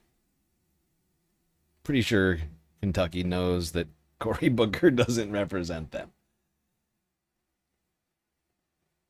I think that's a safe bet. Okay, let's go to CNN, where Michigan Senate candidate Abdul El Sayed made an appearance earlier on Sunday. The guy who has been going up in the polls ever since Mallory McMorrow dropped out, making it a two-way race to the primary. One of the big dividing lines in your primary, as you know, is the issue of Israel. An AIPAC-funded group is spending a lot of money to defeat you, in no small part because of your pretty harsh criticism of the Israeli government. You have signaled in previous interviews an openness to there being a Palestinian state. Do you believe a Jewish state of Israel should exist alongside it? Look, here's what I've always said. I believe in equal rights to peace, dignity, and self-determination for all people. I believe that a free Palestinian people alongside free Jewish Israeli people ought to decide what the future of the region looks like. That is not my job. My job is to make sure that the money that we're sending over there right now to subsidize a foreign military, to do things like apartheid and genocide, is spent here to provide schools and healthcare for our kids here. I take seriously the idea that I live in a state where there are some communities where the median income is $14,000. Whatever you think about Israel, Israel does not have a right to their tax dollars. They have a right to their tax dollars. So you don't have a view if there should be a two-state solution. You're saying you don't have a view of whether there should be a two-state solution or whether a Jewish state should exist. You don't have a view of that. Is that what you're saying? What I'm saying is that I want people on equal terms who have rights to that land to decide together how they want the ultimate peace to look like. If they want one state, that's their choice. If they want two states, that's their choice. It's not my choice to make. What my choice to make is, and what Michiganders deserve, is a senator who's going to fight for them to keep our money here, to invest here. It's a crazy thing that we have a gigantic super PAC who spends its money with the key interest of taking our taxpayer dollars and sending it to a foreign government. And I'm just saying that I don't have the hubris as a future policymaker from Michigan to get to decide how to solve other people's problems. I just don't want the money that could solve our problem. Yeah, absolutely. And what I found interesting about this, you know, how the pressing on this issue, it's a very sort of colonialist framing, like that the United States should be the one to determine like whether it's one or two states in this region, that it shouldn't somehow be the actual equal democratic choices of the people there. Because that's kind of how this framing poses it. right? Like that a senator from Michigan should be the one to decide that.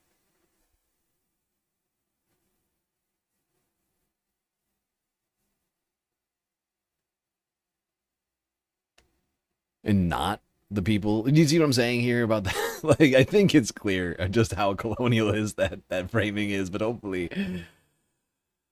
yeah, hopefully nobody's confused on what I mean by this, because it just,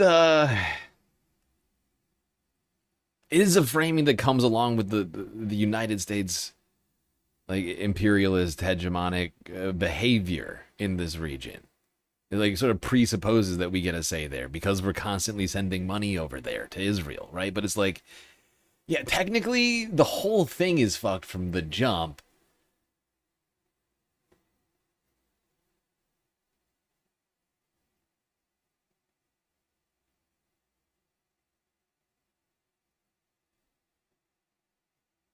Give me that Michigan fist. Exactly. Well, Michigan fist. Yeah. We were just talking about Cory Booker, too. I want the Michigan fist. He wants that Michigan fist.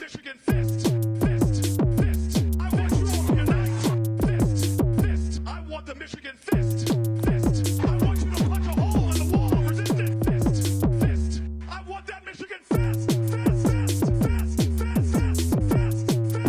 We got points to put on the board.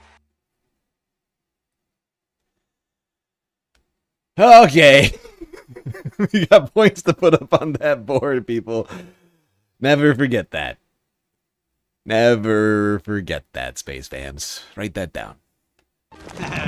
Never give up. Never surrender. Oh, shut up. Okay. It's Sunday fun day. We gotta try for the valuetainment around here at least. But while we're talking about elections, we should talk about this very concerning story regarding a DOJ letter being sent out to state election officials across the country, threatening them to comply with the desires of the president. This is the very definition of totalitarianism. This next story is so important. Pay attention. The president has no operational role, none, in administering elections. The Constitution of the United States is very clear on that. Article 1, Section 4, the Elections Clause, assigns the states authority over, quote, time, places, and manner of federal elections, subject to congressional regulation. The executive branch notably does not appear in that structure at all. The old separation of powers that our forefathers had in mind. And yet, one of the defining features of Donald Trump's second term has been putting his thumb on America's election system, a system the Constitution deliberately leaves largely to the states. His attacks on our elections are not confined to campaign rallies or press conferences anymore. They're now playing out through the machinery of government, through federal demands for state voter data, through aggressive lawsuits, through legislation aimed at reshaping who actually gets to vote, and direct federal involvement, direct with local election offices. This week, the White House and their voter suppression and election interference agenda escalated when the Justice Department sent letters warning election officials in all 50 states and the District of Columbia that they could face criminal prosecution if non-citizens cast ballots that are counted in elections. This is a blatant attempt to pressure elections officials from the federal fucking government. This is ridiculous. This is ridiculous. Rid of the Second Amendment. to one of the letters sent to a state and reviewed by MS Now. The letters give states just 5 days to demonstrate they are complying with federal voter eligibility laws. Here's the deal. It seems that the White House is in search of a problem that simply does not exist. It is illegal for non-citizens to vote, and documented cases of non-citizen voting are extraordinarily rare. Over the span of 43 years, from 1982 to 2025, the Heritage Foundation, a conservative think tank, what found now? only 100 cases of voter fraud involving non-citizens. Not Wow. So less than 10%? It's almost 5% or something like that. Like 5% of all voter fraud are of non-citizen voting, and that is out of 1,620 cases. You got to be shitting me. These people are such like they just create scandals because they have nothing. They have all they have is their desire to drag us back into the past. They have nothing. Like, so they just create all these fake fucking culture wars. Oh, it's like, this is like one of the most ridiculous fucking things I can imagine. Like, we've talked about just how fake this is, but like those numbers are wild. I actually I had not seen this Heritage report, and that is crazy. That is fucking nuts. Meanwhile, Trump administration doesn't give a shit, going right ahead with all of these nonsensical measures, threats, and everything else.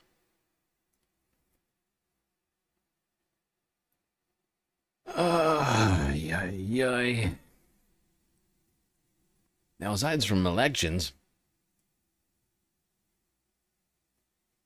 the government has other responsibilities, and one of the responsibilities of the federal government is, to do all sorts of stuff, right? Legislation, investigations, hearings. So, those first two, I think we should stick on. Legislation and investigations. Because, of course, the House and Senate, both the lower and upper chamber of Congress, passed some legislation last year. Like, how long? 9-10 months ago or something like that? You know what I'm talking about. Are you still talking about Jeffrey Epstein? This guy's been talked about for years. Yes, I'm talking about the Jeffrey Epstein Transparency Act, which passed last year, both houses of Congress with flying colors. Almost unanimous vote, aside from, I think, like one or two holdouts who turned out to be in the files, I think. And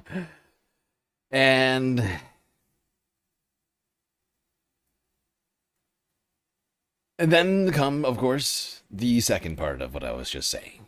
The legislation happened, but where is the investigation?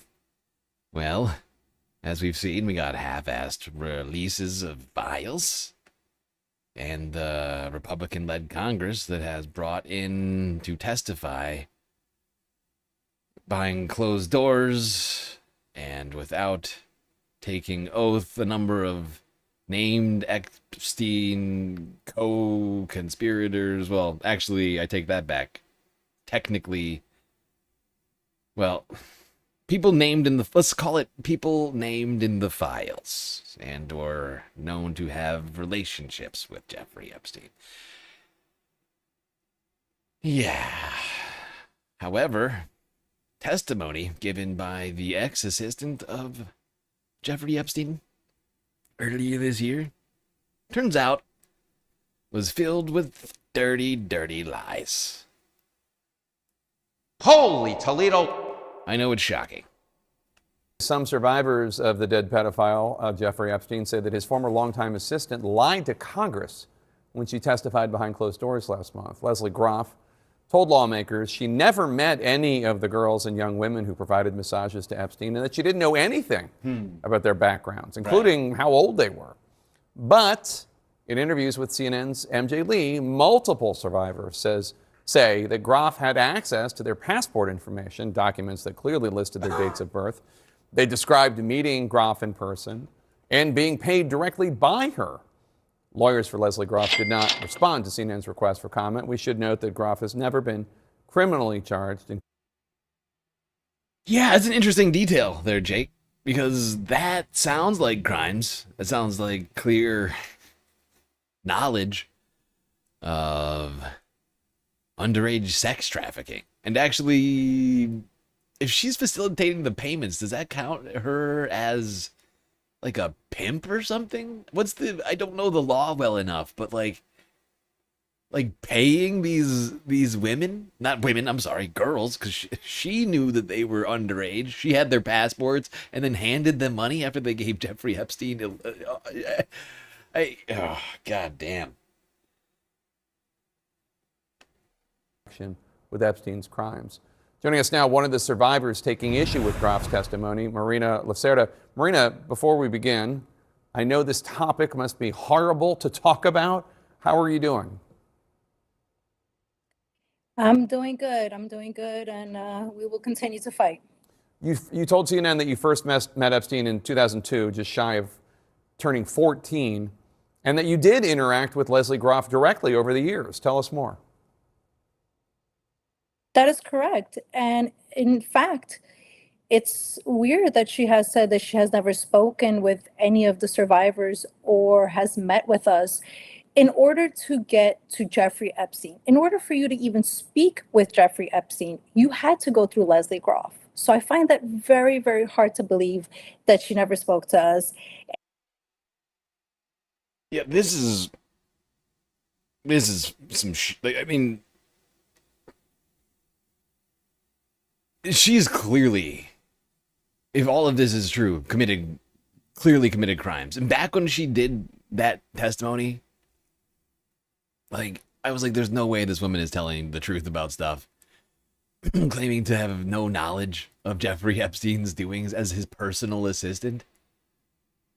Just like with his lawyer, in my opinion, at the time, and now more so than ever after hearing the testimony of one of the survivors, it is fucking laughable to suggest. And it's the same exact, it's like the way, like what she said basically lines up exactly with what I was thinking about this. It was like, how as an assistant or as a lawyer, somebody who's dealing, like with either his finances or his day-to-day, how can you not know? How can you have no inkling? Were you born yesterday? Are you blind and are you blind and deaf? Are you Helen Keller? What is going on? How is it possible that you don't know what's going on if you're on the property all the time? You're literally ensconced in Jeffrey Epstein shit. Like, it's crazy. Like, it's your job to defend him legally and you don't know what's going on. You're his accountant and you don't know what's going on. Yeah, right.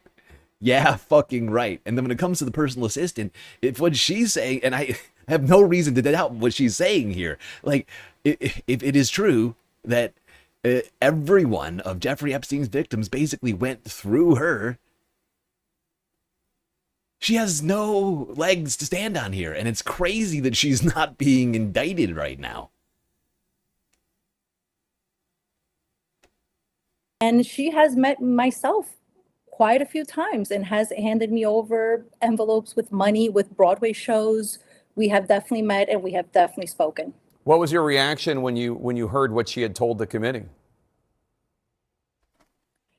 I was in shock because this is the only person that we were expecting to go up there and to bring true accountability to this whole cover-up. And it's really sad that she wasn't able to just be completely honest about it. Are there any other interviews by the Oversight Committee that you've heard about that concern you?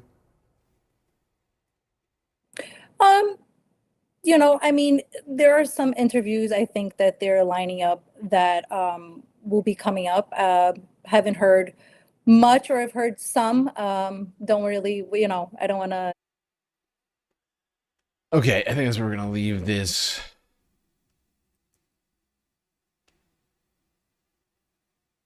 Oh, actually, wait a second. I take it back. I forgot. There's a little bit more I want to hear. Because she also says, what they want out of the Attorney General, Todd Blanche. This guy. I will say thank you very much. I love you, sir. We really, really need to see investigations, we need to see investigations actually to be, to start here. We have no investigations that haven't started yet. We have all these names that have been released on the Epstein files, co-conspirators, along with perpetrators and yet not one investigation. We also need to see, we have Todd Blanche coming up, turning to be, or, acting as the Attorney General, but also going to be the Attorney General. And we are hoping that everybody will vote no on this. Blanche has failed the survivors all along. He's responsible for the failure of the redacted of our information to protect us, but also responsible for failing to investigate the co-conspirators and the perpetrators. So we need everyone to stand with us on this. And Absolutely. And that's what we've been saying needs to happen for so long now. I feel like everybody in the country wants that, aside from Donald Trump and the people in the files. And not including the victims, of course. But it's like, or right, I think people get what I'm saying here. Like, the victims and everybody else aside from Donald Trump and those people named in the files, co-conspirators and otherwise. Like everybody's that's why this, like, Congress was able to pass it so fast and so unanimously, because they knew that the public wanted these, like, to be investigated. But we've seen nothing. And in fact, the DOJ came out and said no investigations needed. Will Todd Blanche somehow open new investigations into all of this? I think it's very unlikely, because from everything what we've heard, Donald Trump doesn't want those investigations. And he is Trump's prosecutor. He's not the prosecutor of the United States. I mean, he's acting as such, but his behavior, like on paper, he's America's attorney general, but he's actually Trump's personal prosecutor. And he's not going to prosecute Trump and his friends. So I think we're going to need some real changes in our government to get any of that. I'm honestly very skeptical, very dubious about any action being taken by the DOJ under Donald Trump. Because the more that we hear about this, like especially in the wake of the Maggie Haberman, Jonathan Swan, I almost called him Jon Snow, the Jonathan Swan book, like some of that stuff just made me realize just how insulated they really are keeping things, and just how much efforts are going in by this administration to avoid exactly that. They held a fucking situation room meeting to figure out how to deal with it. I have zero confidence under this government for any such thing to happen.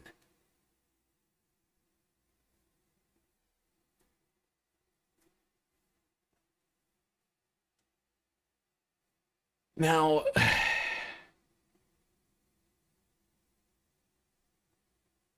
one woman has been fighting to stop abuse. Not of this variety, however. It's of the abuse of young kids being sent to a now closed boarding school in Provo. I am, of course, talking about Paris Hilton, who has, for I think months now, been waging a fight against a boarding school she was sent to in her teens, which left her emotionally scarred.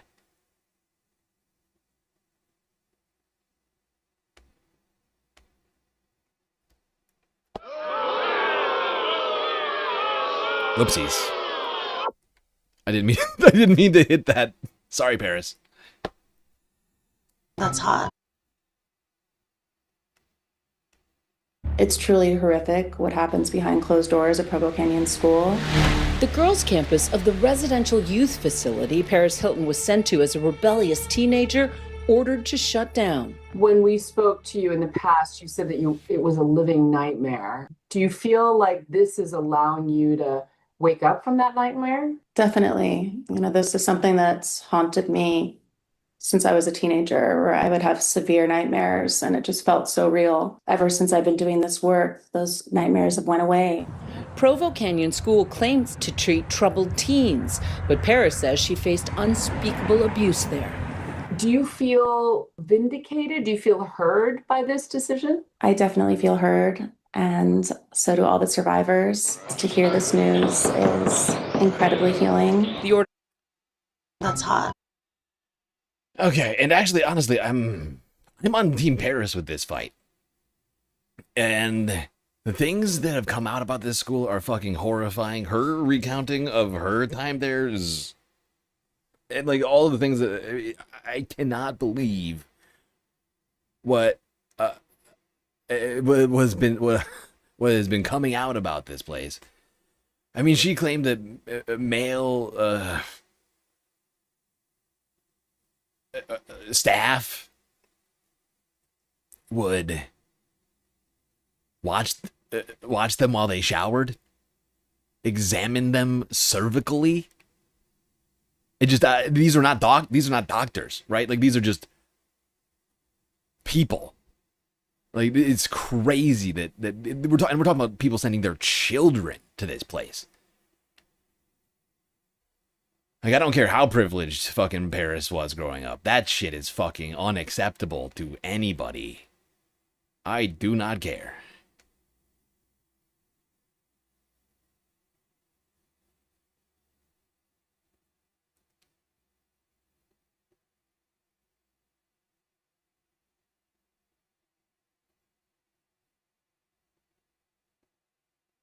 And this is like one of these places very similar to like Outward Bound. I don't know if everybody's heard of these sorts of programs that sticks kids in the middle of nowhere, intended like it's supposedly like, you know, bad seed kids, unredeemable, that need extreme measures to correct their horrible behavior. And you know, like some of these kids are being put into honestly like abusive situations. Some kids who are already leaving abusive home situations are just being thrust into separately abusive situations with strangers. Here, I'll let Paris speak a little bit more on this. Of schools, wilderness camps, and these schools, a lot of them have no oversight or regulations. So people don't even know what's happening. It was there that she says she suffered shocking abuse.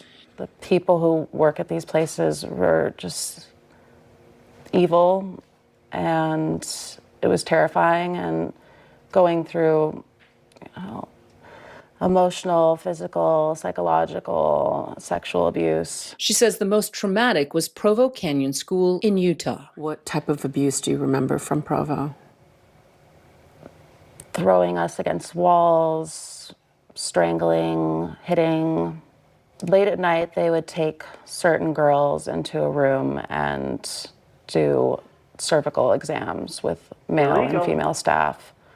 And it was not like something that was a doctor. Like, these were just them doing this late at night to girls. Did that happen to you? Yes. Invasive searches and stuff? Yes. I think that was just another way for them to have that power over us, and also I think that a lot of them enjoyed it. You said they would watch you showering? Yes, male and female staff would watch the girls shower. Paris says at one point she was placed in solitary confinement. Paris sharing this photo on Instagram, showing her just after leaving those schools when she turned 18, writing, "I can see the pain in my eyes. I was so traumatized that I pretended everything was okay, trying to block out the painful memories." Yeah, nobody deserves that kind of treatment. It's disgusting. And I'm glad this school, that's not school, this camp, or whatever you want to call this, was shut down. Honestly, we need to be shutting these sorts of places down. Unsupervised adults basically being there to like scare kids straight. I don't think scared straight has ever been proven to be an effective method of, like, what do you call it? Like corrective punishment or whatever you want to call it. And like that kind of shit just needs to end. We need to find more supportive and constructive ways of improving our teens' mental healths and or whatever else. You know, and this is certainly not the way to fucking. This is the opposite of that. This is doing more damage than help. Oh, it's just a disgusting. Oh my god. I've been loosely following this for a while, waiting to see what would happen. All right. Let's keep this moving here. Let's talk about the difference between right versus wrong. With Mike Ehrmantraut. I'm sorry. What's his actual name?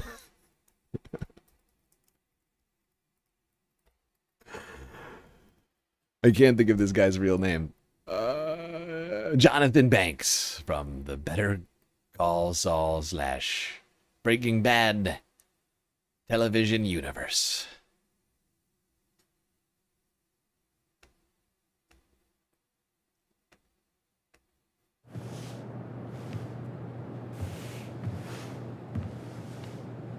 June 9th, 1954.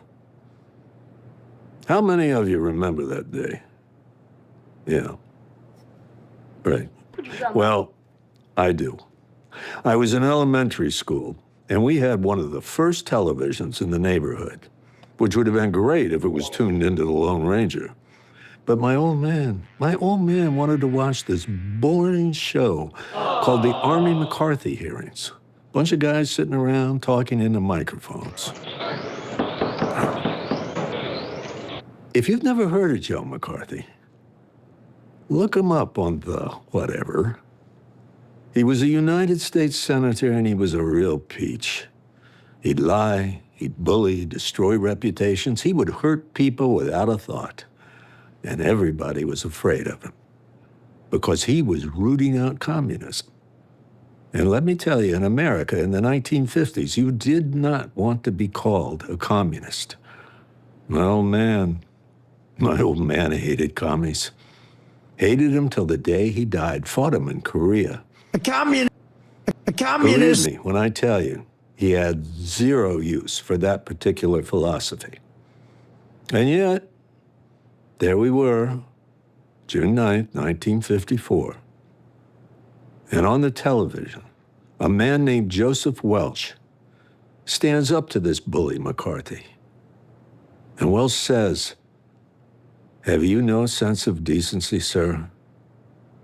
At long last, have you left no sense of decency?" And my pop, my commie-hating pop, mutters to himself, "About damn time." Now I'm confused. I say, "Pop, I thought you and McCarthy were on the same side." And my father looks at me and he says, "There is right versus left. And there is right versus wrong."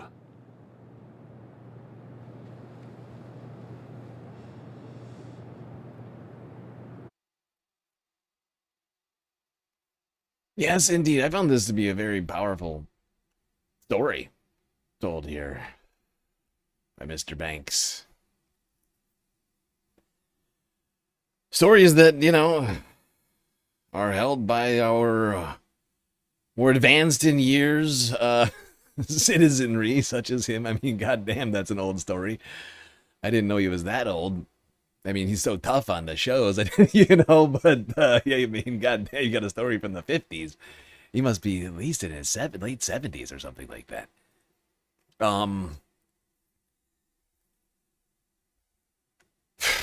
But yeah, and of course, we should mention that, of course, not only is Trump trying to usher in a new era of McCarthyism,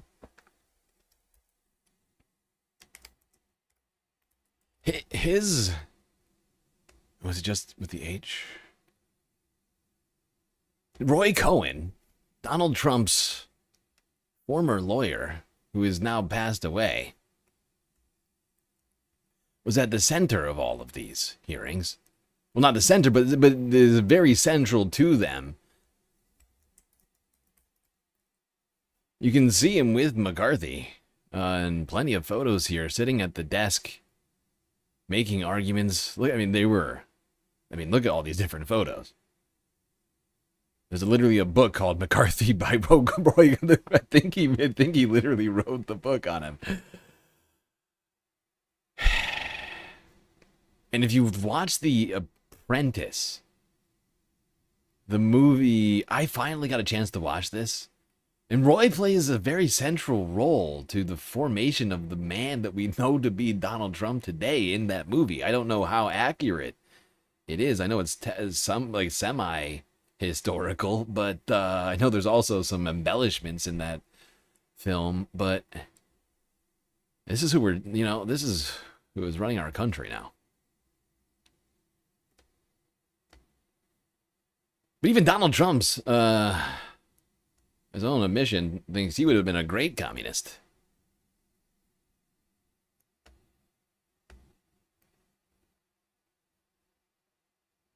Thank you, Mr. President, for doing this. Iris Tao with NTD, with a sister media with the Epoch Times. Okay. On communism, you've been issuing a wake-up call to Americans at home about the dangers of communism. And now you're speaking on the world stage.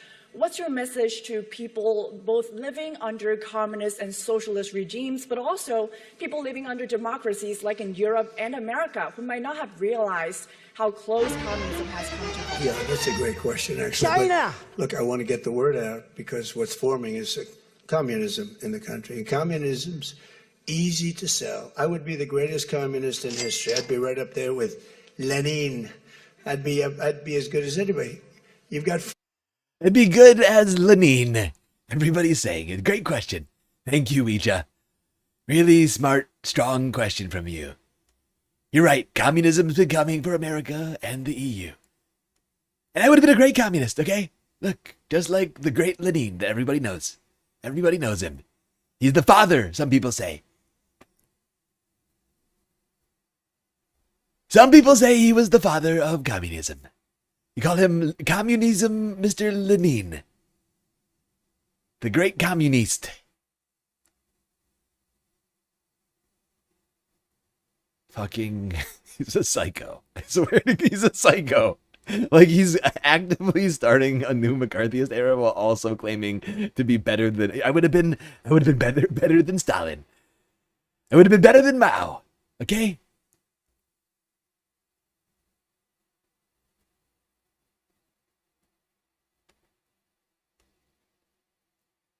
I'm like the orange Castro. This is the very definition of Never be Che. I was literally debating whether or not to say Che or Castro. I fell on Castro. I was thinking about it though. I'm like the orange Guevara. Cyclone Cheeto.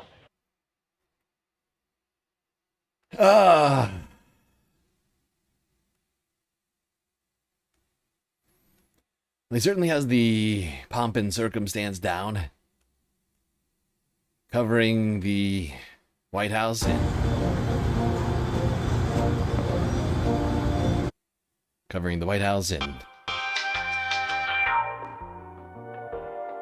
gold shit, his name, and whatever else he could find, including these tarps intended to block vision of the construction happening. You wouldn't want people to think it looks ugly. Can we get it so that it looks exactly like it's going to? Great.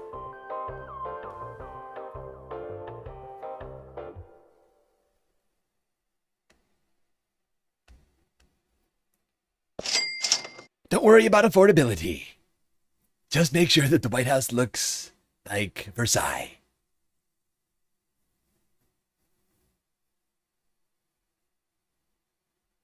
You thought it was a Michael J reference? Why would Michael J be involved in this discussion?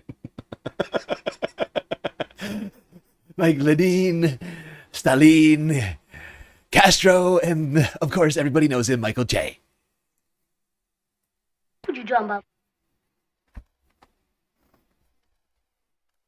The great communist Michael J.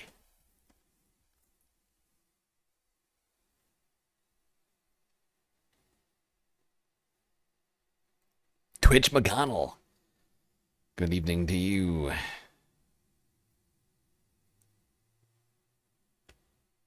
Twitch McConnell, I like that. It's a good name. Well chosen. Speaking of Trump's projects, he's been struggling with executing his priorities as of late. Those poor executions have been piling up, and CNN's been keeping track of them.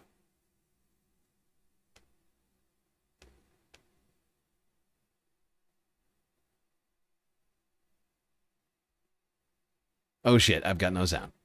Whoopsies. I made a huge, tiny mistake. Hold on, Jake. God damn it. Shut your stupid face hole. Take two. We're just about 1.5 years into Trump's second term, and I'm hearing criticisms from Democrats and Republicans of a pattern of poorly executed priorities that's emerging.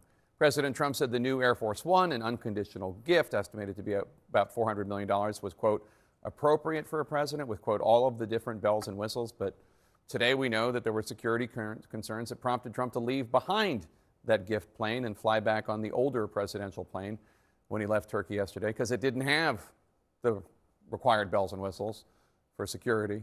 And this keeps happening. That big ballroom project. President Trump initially said this. And it's being paid for 100% by me and some friends of mine, donors. Rich people and people are putting up the money, zero taxpayer dollars. In May, the Republican-controlled Senate Judiciary Committee requested $1 billion taxpayer dollars for funding that could go to security related to the $400 million ball. It's got to be secure. President Trump wanted to beautify the reflecting pool on the National Mall, paint it American flag blue. His administration hired a company in a no-bid contract, paid them $14 million, only to have the pool quickly turn green from algae, and the paint started peeling off the bottom. The administration blamed on vandals. The pool was drained again on Sunday. Illegal. Trump surged immigration enforcement into Minnesota to allegedly catch the worst of the worst. Federal immigration officers ended up shooting and killing 2 Minnesotans. Shootings and alleged cover-ups by Trump's Justice Department that led several prosecutors to quit. Trump started the war with Iran, citing an imminent nuclear threat after he spent months last year claiming the nuclear program had already been wiped out. Those targets were obliterated. All Iran gone. will never rebuild its nuclear. From there, absolutely not. That place is under rock. That place is demolished. Trump also said the Iran war would be over Yes, quickly. everybody knows you can't move That rocks. hastiness could have Everybody's contributed saying to it. rushed. As all people know, rocks cannot be moved. That's science. It's science. Iran war would be over quickly. And that hastiness could have contributed to rushed decision-making and bad intelligence, leading to the horrific strike on the Iran elementary school, killing more than 160 innocent children, according to Iran's count. One could argue this is the logical result when an administration is staffed with ride-or-die loyalists. Lots of failures piling up over here. The Trump White House. I'm not going to listen to any more of this, but I felt that was a fairly decent montage to use for my own purposes here for this here spacecast. Exactly, famously unmovable ground. Everybody's saying it, ground cannot be moved. If it's under it, if something is underground, you cannot move it. That's just how it works. Now, if all of this is bumming you out about your government and discouraging you from engaging, let's not forget that it can be fun too. You know, it's not all bad. Participating in your government is what you make of it to some degree. People proving that in New Jersey this week. Here's News 12. A township committee meeting in Cranford ending with a man being arrested.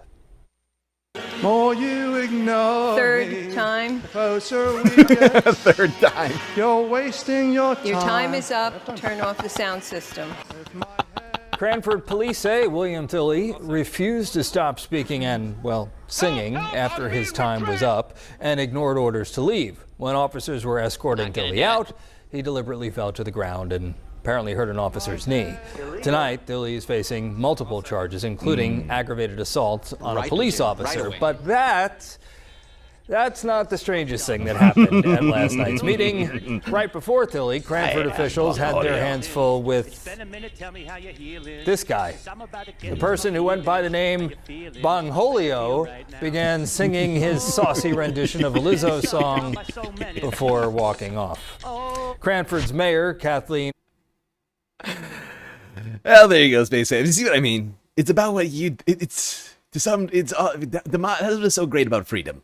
Okay, the process is what you make of it. You have as much fun to some degree as you make happen. All right, never forget that.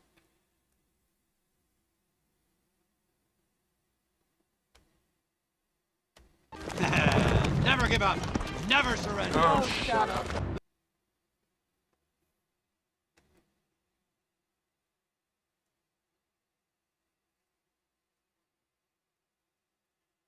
Okay, now we're going to move into some of the Sunday Fun Day portion clips here.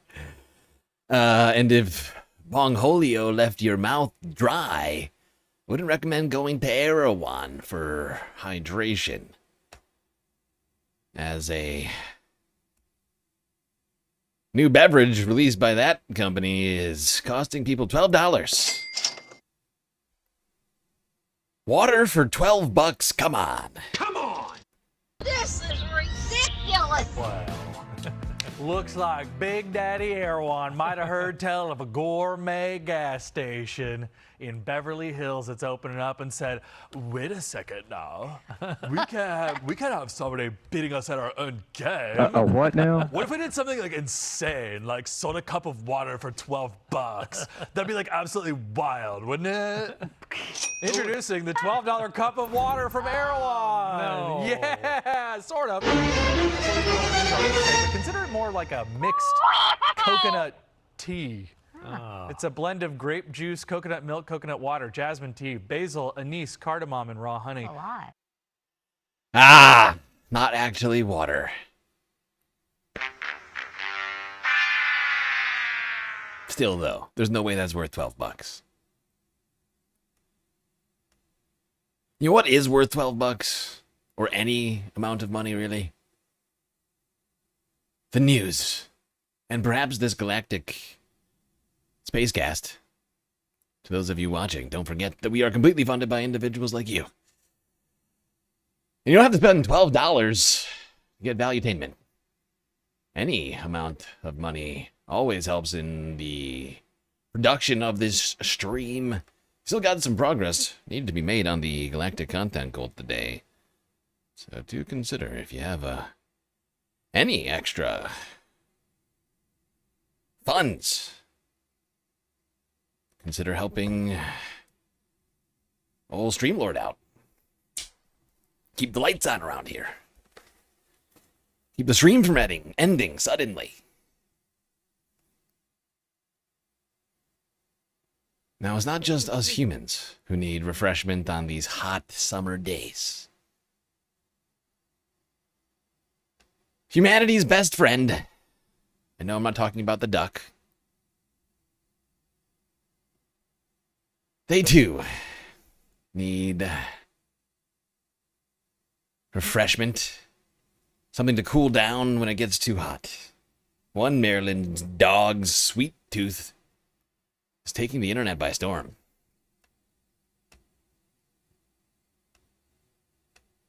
And sometimes a little ice cream can be a big reason to keep going. Meet Edward, a 12-year-old dog in Maryland who has a very special motivation, that is vanilla ice cream. I don't know if it's special. I think it's a lot of motivation. It's my motivation. Yeah, me too. Now, his family says Edward has faced serious health challenges. There you can see Edward on your screen. But when he hears the ice cream coming, he finds the energy to make his way across the lawn for his favorite treat. Edward first came to his family as a foster dog with a tough prognosis, but he kept showing them that he still had plenty of life left to live and a lot of love to give. After more than 2 years of beach trips, holiday costumes, plenty of love, he was officially adopted by his foster family. That's so cute. I love. Well, there you have it. Who's a good boy? One dog, an interesting summertime obsession. Vanilla ice cream. I'm not sure how healthy that is for the dog, but he seems to enjoy it. Now back to human treats. In California, where one farm decided to open up its trees to the local community and anybody willing to pick free fruit as a result of a rather contentious legal battle. Here is CBS 47 from 12 days ago. New tonight here at 11, a Fresno County farmer is going viral on social media after he says a dispute with a large ag company is keeping him from selling his fruit. The Ridley-based farmer says if the community doesn't come pick his nectarines, they will rot. It's stone fruit season in the Central Valley. But Ridley farmer Cesar Mora says he's not selling or even picking his nectarines. It's been really frustrating dealing with a large company like they are. Mora says an ongoing legal dispute between him and agriculture company Guiamara Brothers Fruit Co. is keeping him from selling nearly 125,000 pounds of fruit for a second year in a row. Solid stone pit. And that was here from last year? Yes. This is all from last year. He says he entered a contract with Guiamara Brothers in 2017 to grow a specific variety of white nectarines. He says they claimed ownership of the variety, so part of that contract required him to pay royalties and only pack and market his fruit to them. However, he now alleges the company doesn't have the legal patent or any proof they own this fruit. He says because of that, he stopped taking his fruit to Guiamara, and now they're suing. True. I feel that contract was all based on a lie and a misrepresentation. So I don't see how I could breach a contract that was built on lies or fraud. And he's suing back, saying he's barely getting by, only able to sell his peaches and plums on his small farm. My future's at stake. I don't see a future for myself in farming if I lose this court battle. Documents obtained from the Guiamara Brothers lawyers show they believe they have the exclusive right to this fruit and that Mora breached their contract by not selling. Because of all of this back and forth, Cesar says that since he couldn't sell the fruit, he decided to have the community come out and pick it themselves. Honestly, those white nectarines are delicious. Like nectarines in general, I mean, are a delicious stone fruit. And I wish I was in California so I could go and pick those. Ah, boy.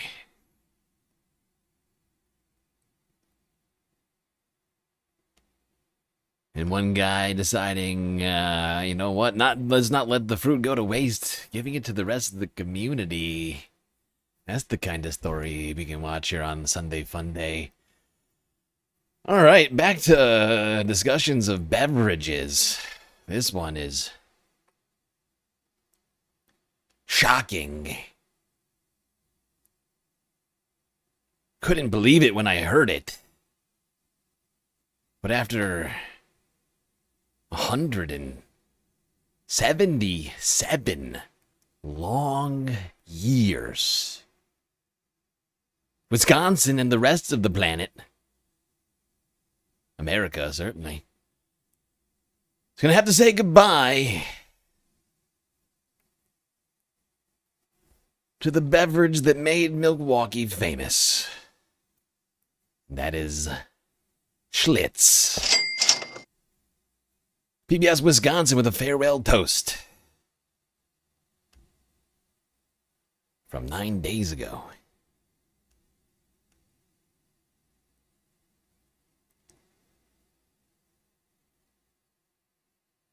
It's a bittersweet start to summer for beer lovers as Pabst Brewery taps out on production of one of its most iconic brands, Schlitz.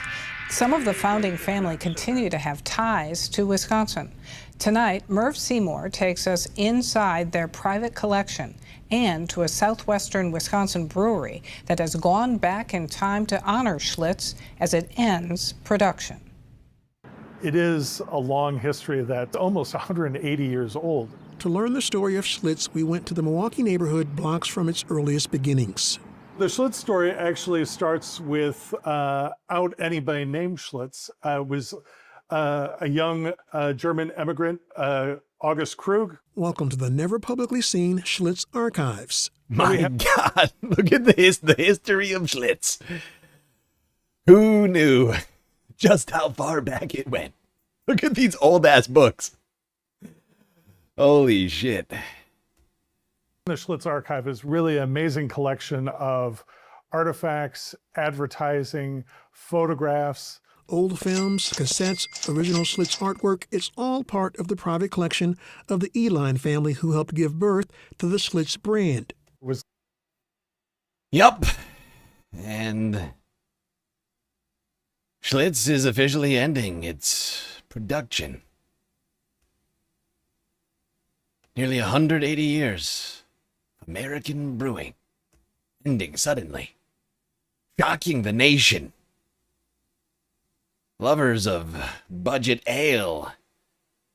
Beside themselves. Let's go back in history to one of the oldest commercials I could find on the internet for this beverage.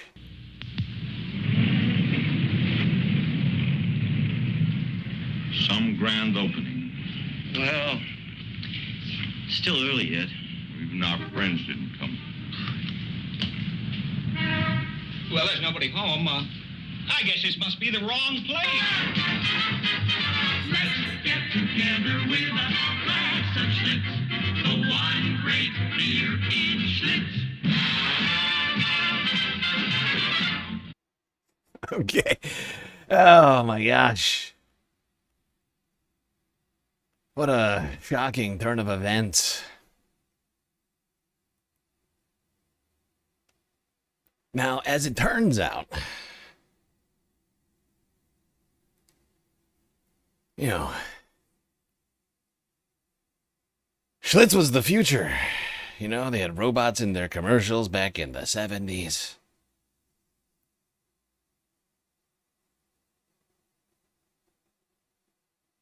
I'm just realizing, am I allowed to? You know, I think I'm going to have to stop watching these. I had a plan, and now I'm just like, you know, I don't think I can do this. That one was low enough quality. You probably can't even tell what the fuck is going on. Fuck. I think, God, I don't even have time to check. But suffice to say, it's only one of the Schlitz brands. Schlitz Premium Ale or whatever it's called, I think, is getting shut down. But but Schlitz malt liquor, 40 ounces and things of that nature will still continue to be made. Apparently, so certain aspects of the Schlitz brand will continue to exist, is what I'm trying to tell you. And that you can continue to pour out one for the homies. For now. You don't have to be a Keegan-Michael Key. For those who know, you know. All right, now to other business-related stories. I'm sorry, I had 2 more clips, but I think I actually have to not do them because of Twitch's rules. I could be wrong, but I just don't want to even get on the wrong side of things. Let's go to Buffalo, New York. To video game lovers. Reaction to the decision by Sony, the parent company, the manufacturer of the PlayStation. Many games that gamers love and or hate. People are upset, suffice to say, about the decision of Sony to end its production of physical copies of its games. Which they will apparently be doing immediately, if not sooner. Immediately, if not sooner. WKBW-TV, 10 hours ago. A real betrayal. Local business owners and customers react Switching gears tonight, a new decision by Sony causing a major shakeup in the entertainment world. The company announcing that starting in 2028, it will no longer produce physical copies of their games, moving towards digital-only content. This move could result in a big blow to businesses that rely on physical media, like one resale shop in Jamestown. Our Southern Tier reporter Adam Bean bringing us the store's owner, who is worried about the announcement. The days of physically owning the media that you love may soon become a thing of the past. An announcement by Sony last week is not only set to impact consumers, but the businesses that provide it to them as well. For businesses like Gamers Haven in Jamestown, the name of the game is physical media, whether a video game, movies, or music. But a major shakeup in how customers consume that entertainment could pose a risk to this business and others like it. Yeah, businesses like this basically just became antique shops overnight. Not quite, because it's only one company. But if this is in fact, and they're not the only ones who have talked about doing this, like if this is the direction that all the other companies go, Nintendo, Microsoft, those are the two other big players in this space. That's it. All of a sudden these game shops are antique shops. Holding vintage stuff only. It's a completely different business. I mean, to some degree, they've all kind of moved to selling like vintage stuff as well as new stuff. But it's like a nail in the coffin here. Last week, Sony announced that starting in 2028, the production of physical copies for their games will be discontinued. A lot of the digital services only have so much on them. From what I'm seeing, they're showing that they're raising the prices of the digital market games, while at the same time not producing a physical copy, which gives people less options. Everything going digital. Yeah, it's fucked. As a person who's done a great deal of gaming but stopped buying consoles, but I still feel I still feel a great deal of solidarity with these people. This is stupid. If I were still buying games, I'd be personally pissed off, right? Like this is whatever. Sympathetic anger, but like this is bullshit. Go fuck yourself. Come on!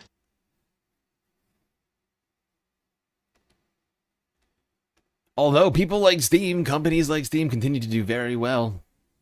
And have never once sold a physical copy of anything, aside from the Steam Deck, which, as we all know, has been quite a kerfuffle. Or some of us probably know.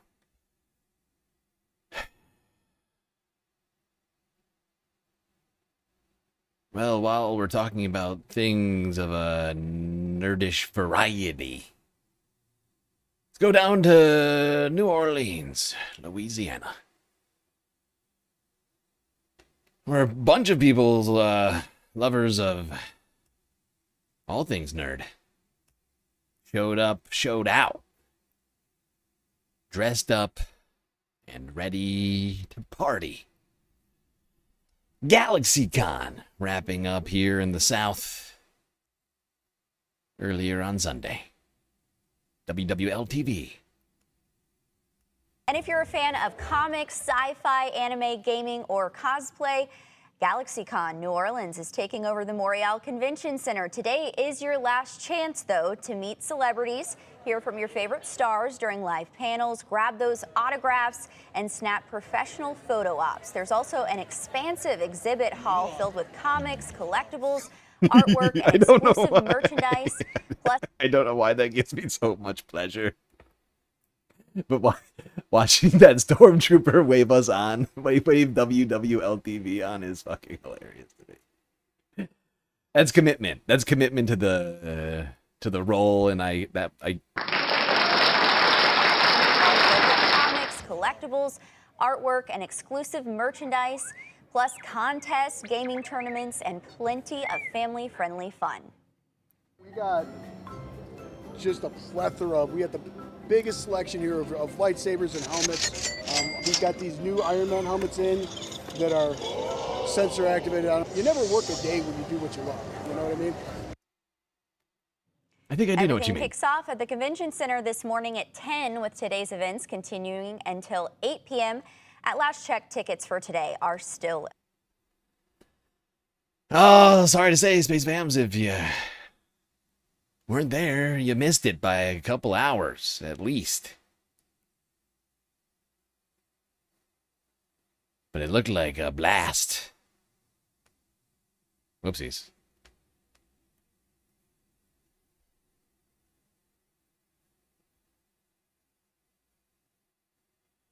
Okay, I need hydration, so I'll be right back.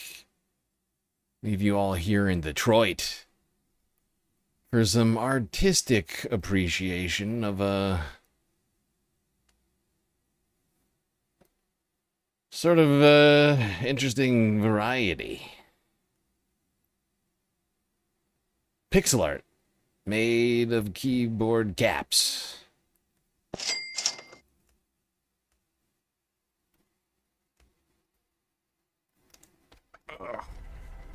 Well, happening today in downtown Plymouth, Art in the Park wraps up its 46th year with 400 plus artists, live music, food vendors, there's something for everyone. Exactly. And if you're looking for a really cool family event or you just want to add something to your home, this is the place to go. Now, Mike is Nikki. She's been out there all morning long. She's had, this guy's already speaking my language. I see those pictures behind you there. What have we got going on here?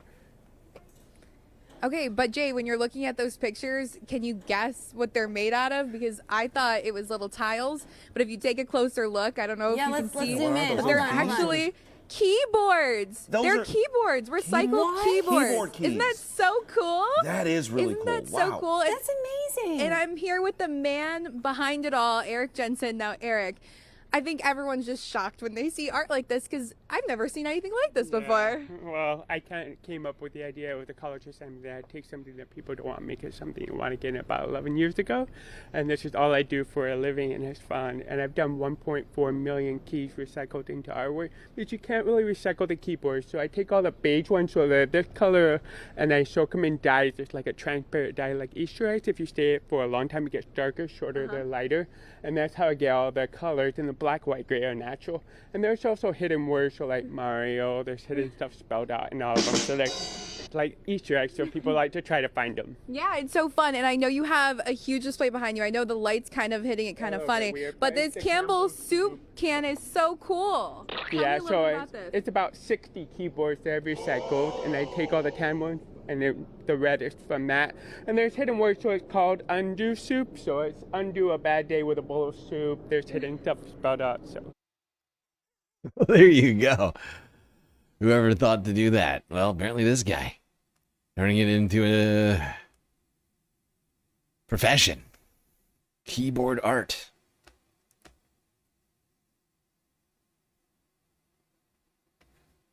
It is brilliant. It's also eco-friendly, because he's only using old keyboards for his art. It's genius. And honestly, those things go for nothing. Like those old keyboards, you know exactly what I'm talking. The one you may very well have one that is so deeply discolored. It's probably brown at this point, sitting at the bottom of a drawer somewhere. Maybe late 90s, early 2000s, when your keyboard's still directly connected to your computer with a physical I/O that no longer even, like, really, I don't think they even use that I/O I'm pretty sure they don't even put that on motherboards anymore. It's like those things are dirt cheap, like free. Like, I'm pretty sure you can basically get those things for free.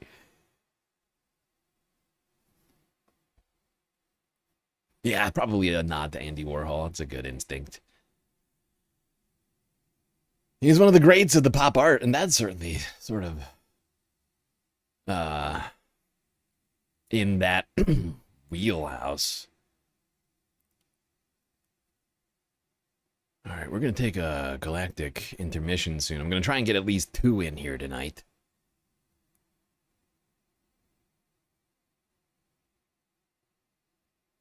Now, perhaps cosplay, pixel art, video gaming. Perhaps none of these things are value-taining to you. Well, how about music? Because in Seattle, Edmund's Porch Fest was going on all Sunday with an expected 80 different musical acts appearing for the public to enjoy. It's one of the summer's annual music festivals that also features some support for small businesses. Porch Fest Edmonds gets underway this afternoon from 1 to 6 p.m. in downtown Edmonds. Joining us right now are Liz Morgan, Edmonds business owner and the host of the event, and CJ Migas, a local musician. Thanks for both being here. Thank you.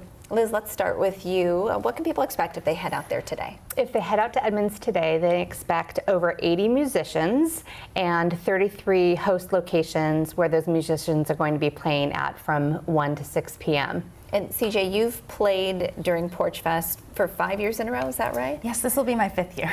What's most exciting for you?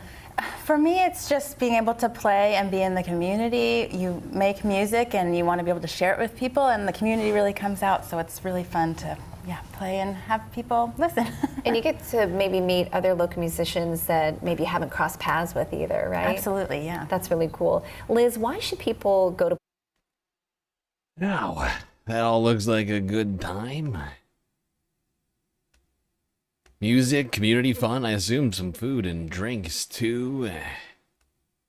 Why not?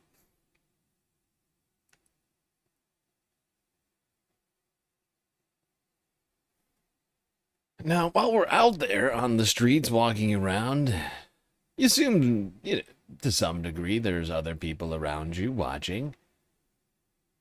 People watchers, whomever, just passersby noticing you.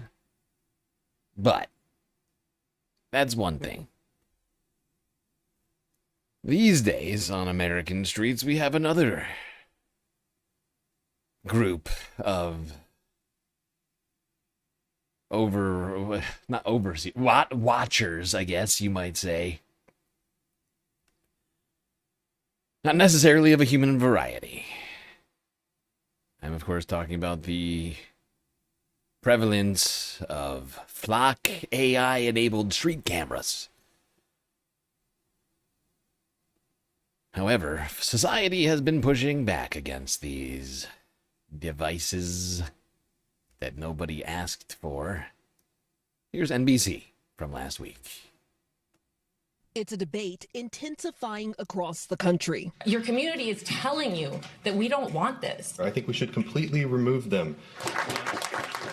Here in Pasadena, California, residents and city leaders grapple with what to do about Flock, the leading manufacturer of automated license plate readers, or ALPRs.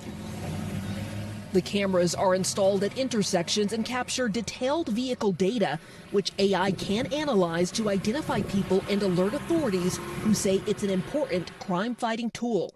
But critics argue the cameras have created a mass surveillance network that's been tapped by federal immigration agencies like ICE to surveil protesters and monitor individuals. The battle over controversial Flock cameras in Troy is heating up. It's playing out across the country, from Troy, New York, where the mayor declared an emergency to keep the cameras running after public pushback. Get the Flock out of Troy. Thank you very much. To Dayton, Ohio, where authorities took to covering its cameras. What a piece of shit. What kind of mayor is that? Declaring a state of emergency to prevent the citizenry from pushing back against something? Wow. That's a special kind of corruption.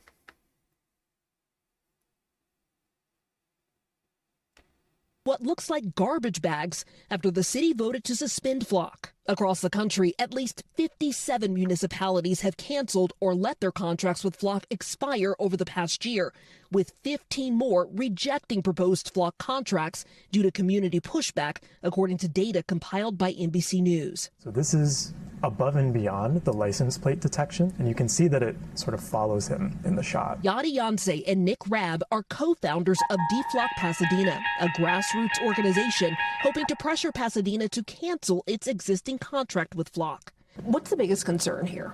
I think the biggest concern is that if these technologies were used and the data got through to ICE and led to a raid or was used by police for a wrongful conviction, then basically ruins someone's life. Yeah, and as it turns out, they've been using this information. Actually, they talk about it right after this. Okay, never mind. Hold on. Ruins someone's life. There needs to be more community input and consensus and consent before deploying this and any other mass surveillance technology. DFLOC activists requested public records reviewed by NBC News, finding that Pasadena's database was requested by various law enforcement agencies in the summer of 2025. In dozens of those requests, the reason given included FBI or ICE. Yup, these are being used by the federal government to surveil the citizenry. Help! Help! I'm being repressed! And that's why we should all be against these things. Get rid of them. Got enough surveillance.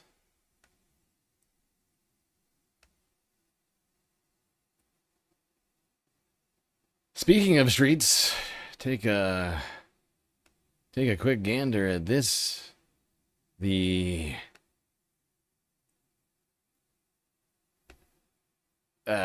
road leading up to, what is this, Miami International? Which one is this? One of the Florida's airports. I can't remember which one it is. Palm Beach International. Of course it is. Palm Beach International will no longer be known as such. Instead, this.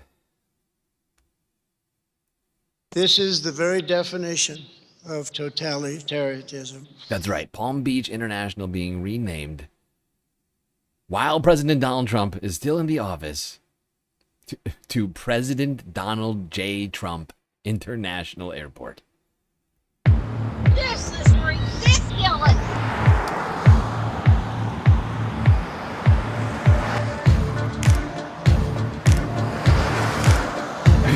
It's fucking so stupid. When I saw this, my brain melted. My brain fucking melted when I saw this. I swear to God. Like, we don't need any more of this clip. This is enough. This is... this is crazy making. I feel like I'm taking crazy pills! This is the definition of authoritarianism. I swear to God. Or as President Trump would say, totalitarianism. This is the very definition of totalitarianism. Oh, great, nasty totalitarianism. It's coming for America. Supreme Leader having airports renamed after him. Oh, boy. What a time to be alive. All right, that's 3 hours. I'm going to take the first break. Do not worry, though. We'll be back right after these brief galactic messages.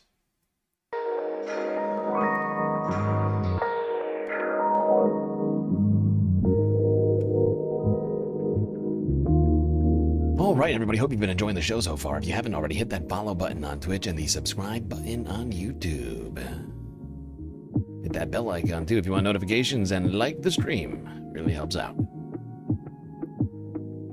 And while you're at it, do consider contributing to the Galactic News Network, as we are completely funded by individuals like you. So many great ways, of course, for you to show your support. Twitch, bits, power-up subs, gifted subs, Prime subs, Cash App and PayPal, Throne, and, of course, Patreon. But right now, we still have to complete the Galactic content goal and the financing of the Galactic deficit. Could make a dono on Cash App, or PayPal, or become a Patreon member, as all three of those ways count towards both goals. All right, everybody, enjoy the break. Grab yourself a drink, maybe a snack, and I will be right back.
All right, everybody. The break is coming to an end, so you'd better get those butts back in those seats. Otherwise, you're gonna miss the rest of the stream. Immediately, if not sooner.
Okay.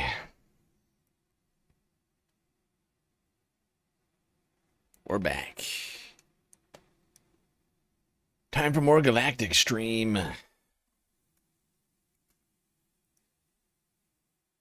we get started, I'm just gonna check to see if we made any progress on the Galactic content goal during the break. Yeah, nothing yet that I can see. All right. Let's go to the environmental news. Oh shit, somebody upgraded their membership. Somebody just upgraded their Galactic membership just now. That counts.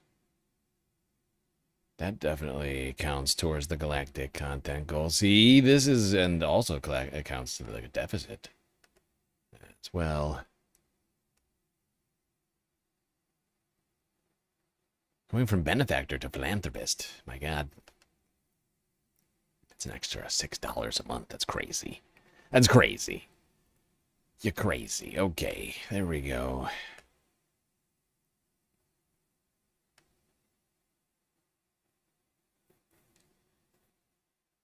Okay, well, that makes us a little bit closer to completing the Galactic content goal. How much is that? We're like 25% of the way through, I think. Maybe. We'll call it that. We'll call it 25.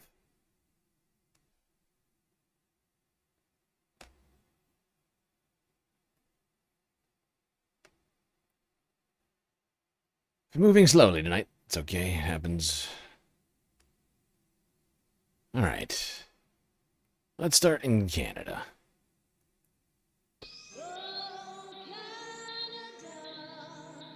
We're in BC, the furthest west Canadian province. Wildfires have been burning out of control in multiple regions. We just got done talking about one yesterday. Here's global news with more on these wildfires from Friday. Buckets upon buckets of water, doing little to deter the growth of a pair of fast-moving wildfires stretching across some 20,000 hectares of BC's southern interior. The earth is burning.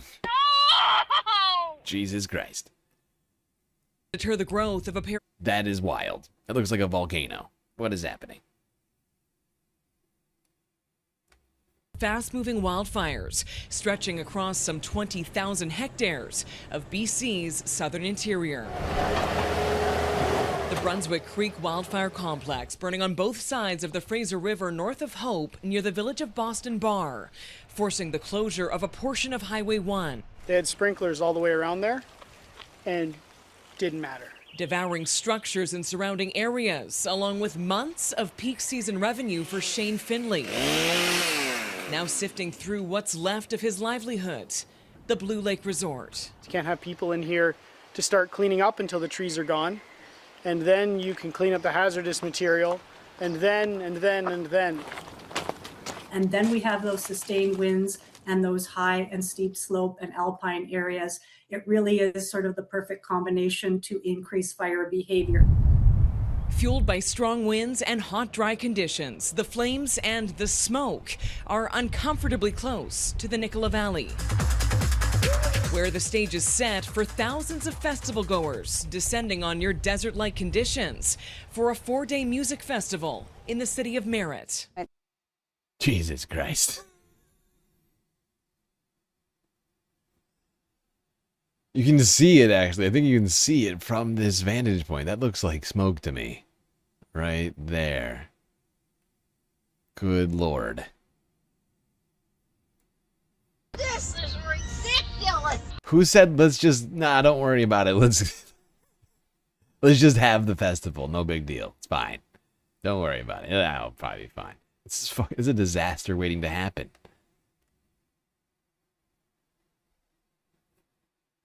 How did that not get canceled? Like, how do you not cancel that festival? Don't worry about it, bro. Mother Nature totally, like, avoid any kind of, like, confrontation, man.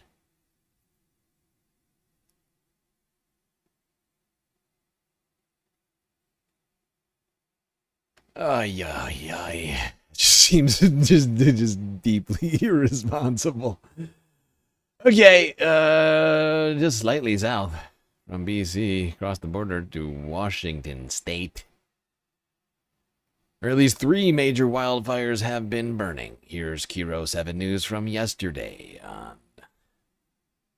this developing situation.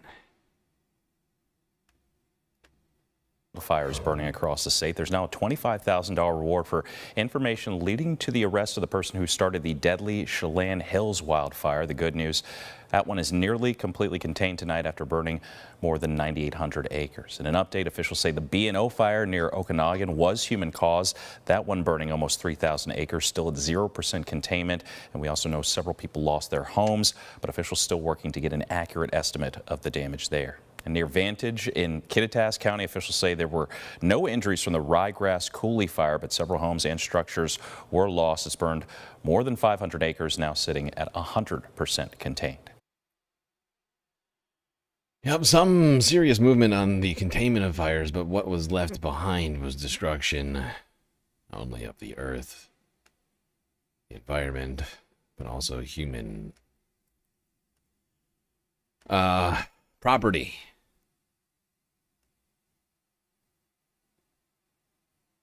Structures, homes, lost. Some untold number of people now probably facing sudden displacement from their home.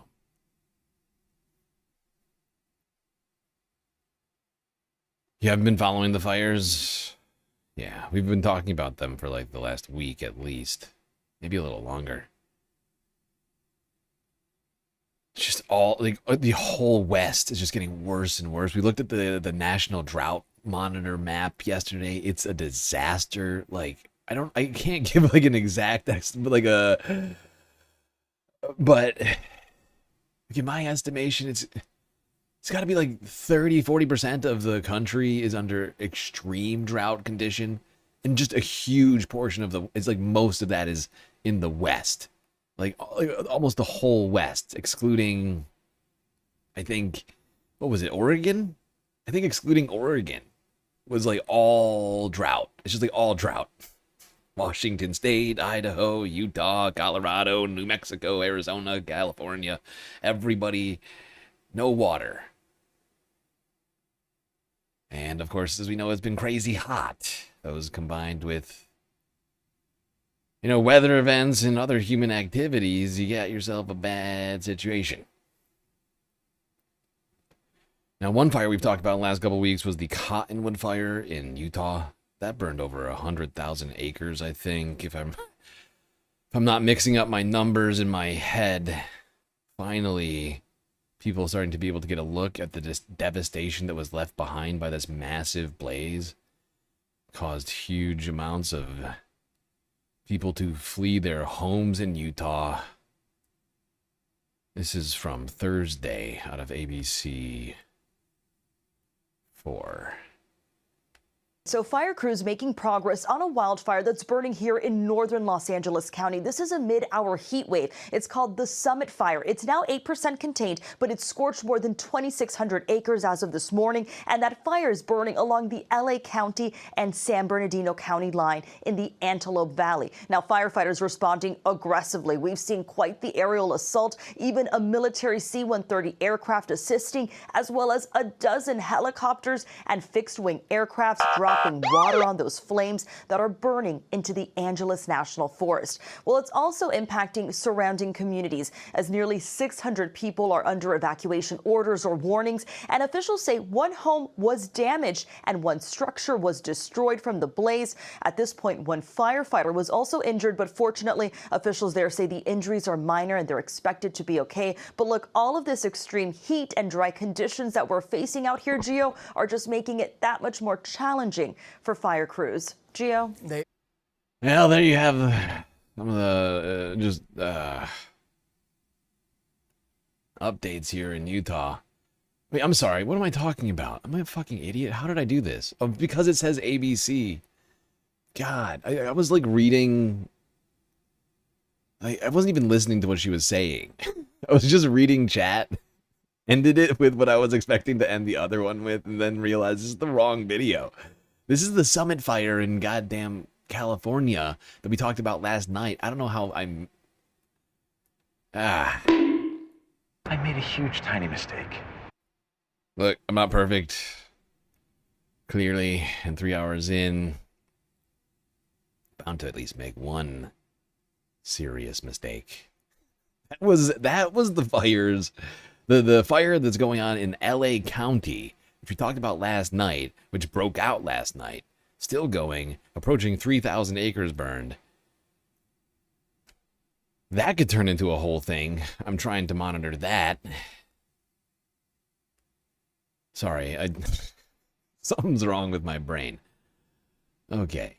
What do you mean there's no water? The Rio Grande is still a... Oh, yes, that's a good point. You still... All right. When I said no water, I was being a little bit inflammatory with my rhetoric. Perhaps I was exaggerating a bit.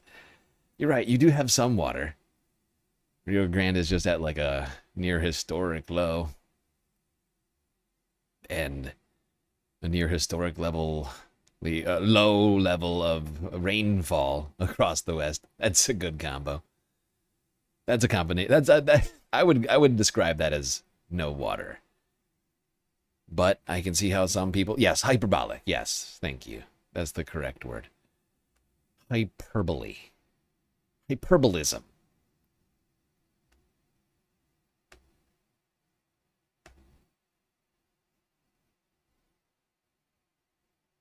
Okay. Everybody trying to come at me over here. Precision of language. Please. Which to some degree I always appreciate. I just strive to be as accurate as possible. Really. My main focus when doing this stream. Entertainment second. Leftist space communism always, of course, in the background, in my mind. As a parallel running goal. More fire news. Now to that Utah wildfire, the Cottonwood fire, which we have talked about over the last week and a half that it's been burning. Swear to God.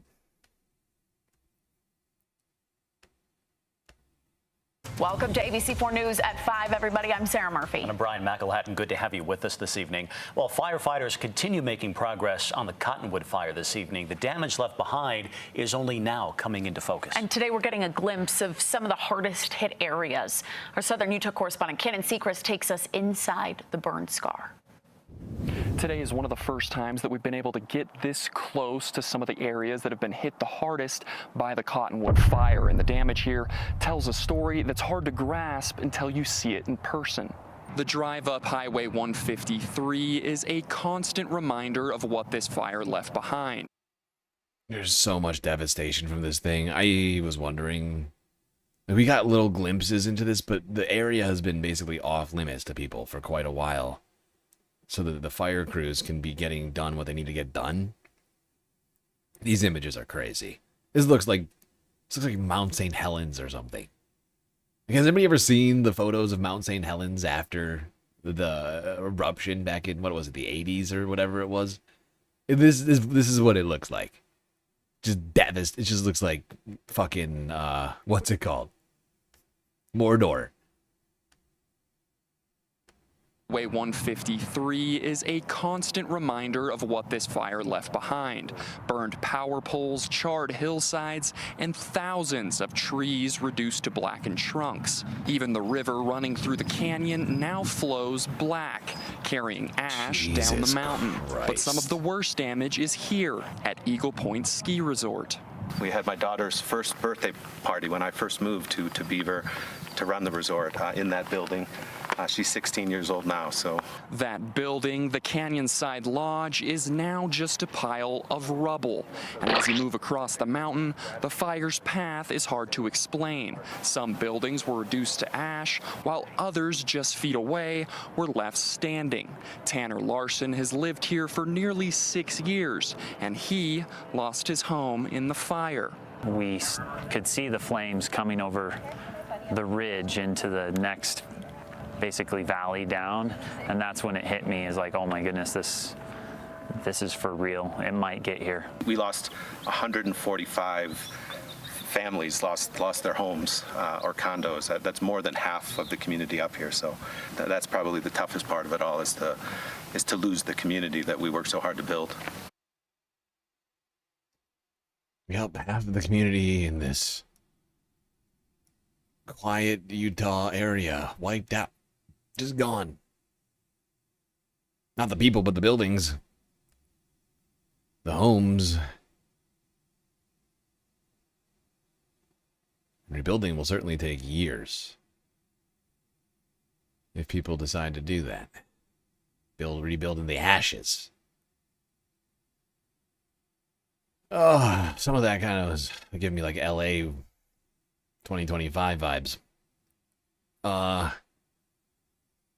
We're not quite done with the fires yet. Let's go to Colorado for the update from Saturday morning, Denver 7.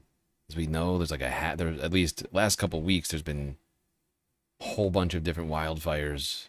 Like a half a dozen of them. We're continuing burning. to cover the wildfires that are burning throughout the state. The Aspen Acres fire, that has now burned nearly 100,000 acres, destroying at least 850 structures. Jesus. Containment for that this morning is at 34%, so up 6% from yesterday afternoon. A bit of good news there. Nearly 2,000 crew members are still working their very hardest on trying to extinguish that fire. On Friday, I got our very first look at the devastation left behind in the community of Beulah. While some homes and some neighborhoods were decimated, others were left seemingly untouched by the flames. The firefight continues to be a personal one for the 27 volunteers who make up the Beulah Fire Protection and Ambulance Service, because about 1/3 of them actually lost their homes in that fire. The fire captain told me those crews did everything they could to protect their community and are still out on those front lines right now, despite not having homes to return to. That is what's crazy, is like, these are the sorts of stories I feel like I hear about firefighters having, like, in these moments, like, where we have just insane wildfires happening, their own homes getting burned down, they just keep going. Like, it's got to be pretty tough to just accept it, but people continue to try and protect their communities from more damage. Wild to think about that, just being like homeless and fighting back against these wildfires in that moment. We've all cried together. The pride that we have in our firefighters and where we're at, they all said, All right, that was just stuff. We got to go save somebody else's. And that's what they're here for. And the incident command team has set up so-called dip sites throughout and near the Beulah community for aerial resources to pick up water to continue dropping on that fire. Now taking a look. Yep. And that's not the only fire burning, it's just one of many burning in Colorado. There's got to be well over 250,000 acres burning across the state right now. We have seen an utterly horrible fire season so far, one that honestly is exceeding what were already really bad expectations that I had expressed going into the year. Like, truly, I can't express how much like those expectations that I had are being exceeded.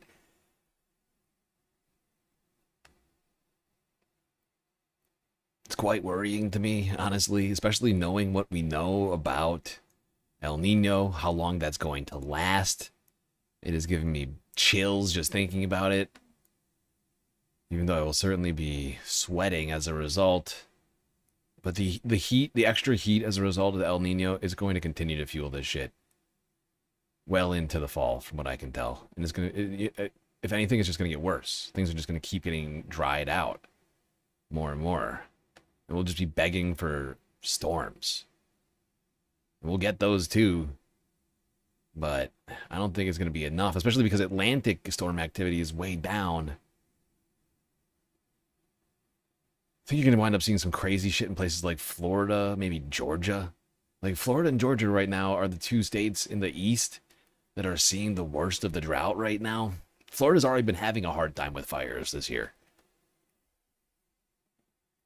Like the Miami area, we've covered a few different fires that are happening there. Broward.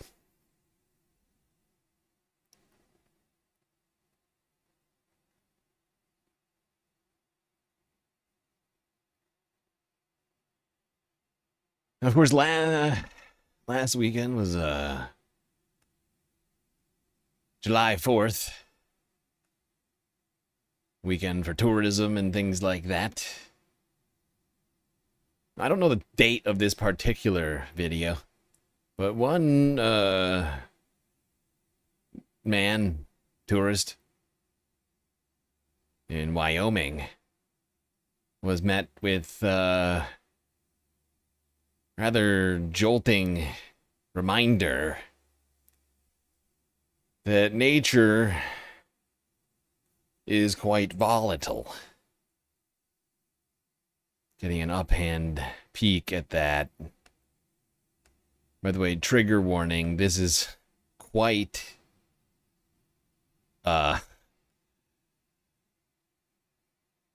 disturbing video. This man and his wife were here in Yellowstone National Park watching for the wildlife. Cameras out. Actually, I don't think that's his wife. I'm just realizing that might be a kid or a grandkid. I was watching. I did not pay attention to very much to this person because this guy is the subject of this video, the main character, if you will. Getting real close. Some would say too close to the wildlife.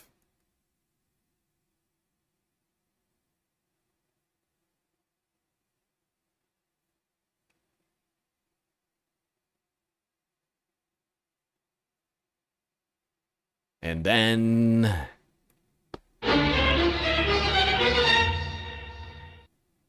the buffalo said, no pictures.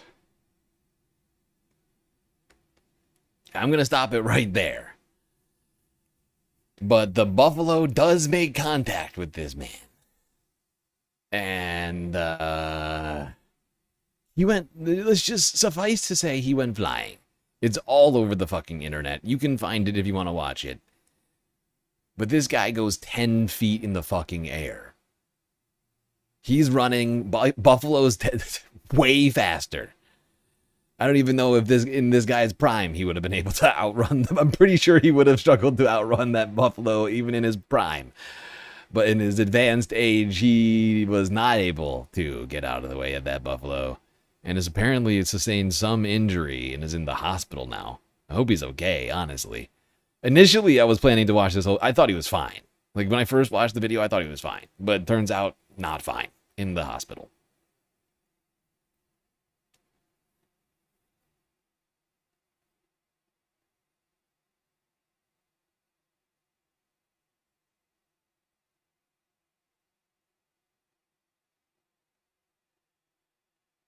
Yeah, probably good advice to not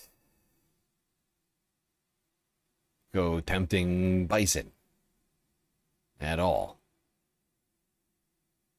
They're enormous and have horns, and they literally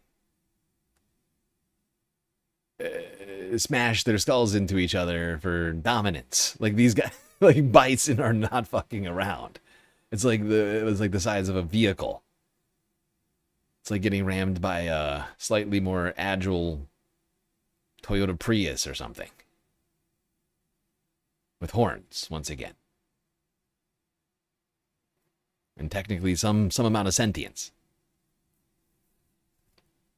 A sentient horned Toyota Prius with a fucking... with a real problem. Like, you don't want to get on the wrong side of that. You see what I'm saying? Don't do it.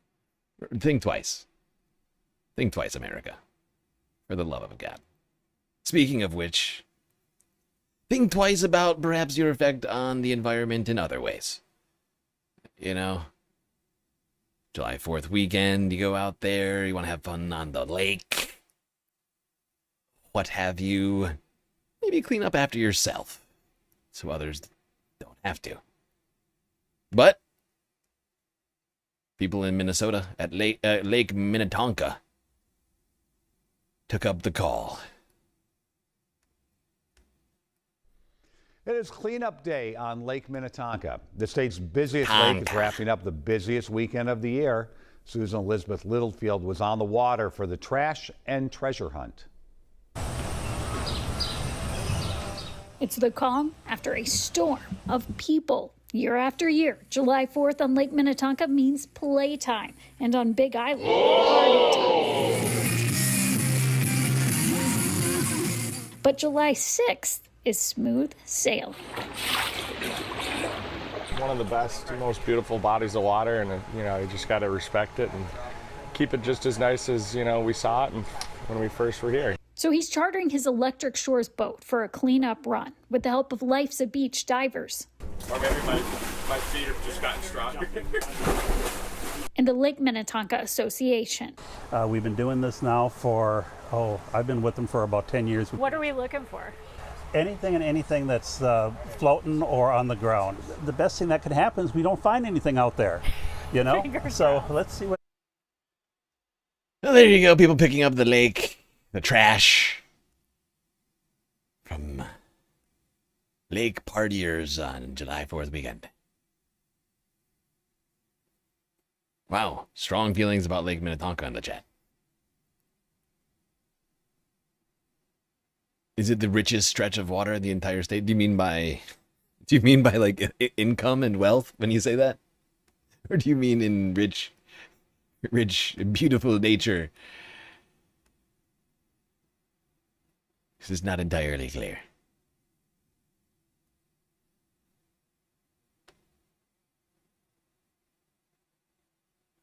Wow. People driving stakes into the ground over Minnesota-based lakes. Okay, didn't realize I had hit some sort of a chord here. Lake-wise. Didn't even know that was a possibility. All right, let's go down south to Iowa, where the weekend heat was ramping up. KCCI from yesterday.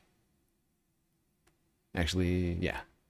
Time now is 5:48. Taking a look outside, Sloan. Sunrise just happened a few minutes ago, and we're going to warm up quickly now. Waking up in the 60s, but that's going to move up soon. Yes, exactly, Bo. We're going to warm up, but right now we are on the cooler side, also pretty foggy in some parts of Iowa. Not everyone is going to see this fog, but especially in Boone over Seven Oaks, you can see a lot of that fog coming through over that sunrise. So pretty beautiful shot. The reason for this fog is because we had clear skies last night. We had calm winds, and that allowed that fog to set in. So again, cool right now. Now, here we go. Right now on top of the state of Iowa, so that's going to keep us dry for the next few days, going to allow us to heat up, going to allow that sun to shine through as well. So take a look at our temperatures over the next week or so. We're going to be in the 90s, especially as we get towards the... Wow, hot in Iowa, 90s for the whole week going into Saturday. Making 87 degrees this Sunday look cool and balmy. All right,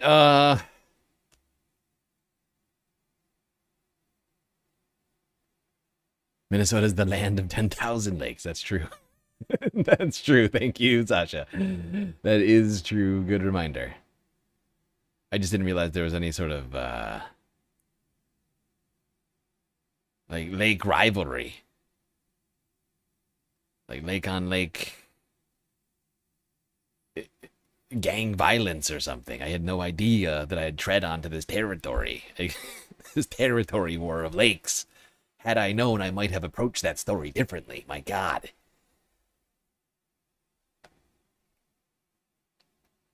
Did we just watch the local weather? Yeah, we did. Look, this is the Galactic News Network. God damn it, Boku. We cover a lot of stuff. Sometimes I throw little things in here, like the local weather report from Iowa. Especially when it's like that. 90s all week. Very hot.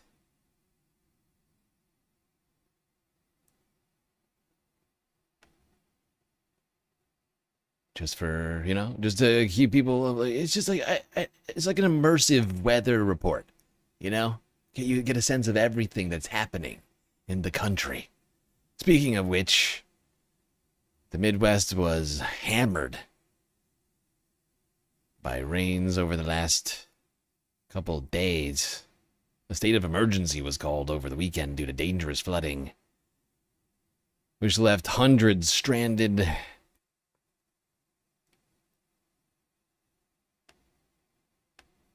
We begin with a flood emergency in southeastern Missouri, hit by more than a foot of rain today, with more rain expected over the weekend. Dozens had to be rescued from rushing floodwaters, and for several hours, a group of campers was missing, but they're all safe and sound tonight. Missouri is not facing this rain threat alone. More than 20 million people in at least 14 states from Colorado to Pennsylvania are under flood watches through tomorrow. Meteorologist Rob Marciano leads us off tonight with powerful images from the flood zone. An early morning deluge in the Show Me State, turning streets into rivers, campgrounds into waterways, and sending people scrambling for higher ground. From the side there. Campgrounds throughout the state evacuated. This group of campers standing on the roof of vehicles. In Reynolds County, south of St. Louis, emergency responders conducted more than 90 water rescues. The flash flooding posing a danger to first responders, too. That's scary. No! This video appears to show state highway patrol officers abandoning their boat after it struck a submerged power line. Oh, Authorities say they're still searching for people after a building collapsed. The number of missing could fluctuate in the coming days. The sudden of rain overtaking this dam in Missouri's Black River. Damn. An aerial view shows the widespread flooding across the river's banks. The flooding has led to several road closures, and the water is reaching the rooftops of some homes.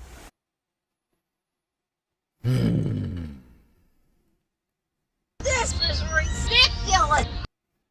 All these one-story ranch styles in the Midwest here. Nowhere to run but the roof.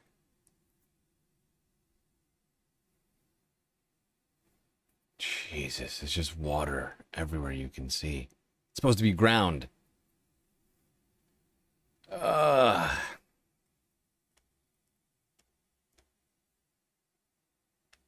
Yeah, unfortunately, there were deaths as a result of this flooding here. I don't remember the exact number that I heard. I did hear that some number of people died. New York Post here has some footage from a helicopter of the area. You can see just how bad it is.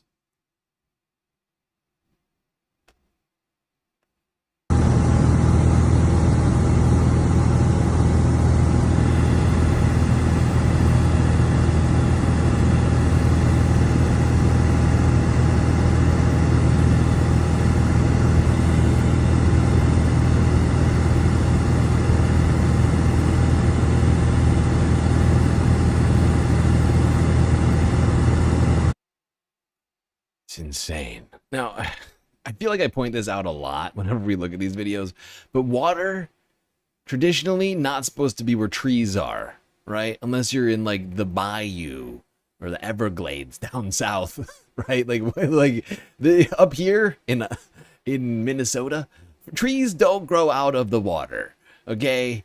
And all this water here, not supposed to be here. Wherever you see a tree, water is not supposed to be there, but it is. And it's clearly filled with silt and other debris. Looks like chocolate milk. Like Nesquik or something. Actually, I think it's more Yoo-hoo colored.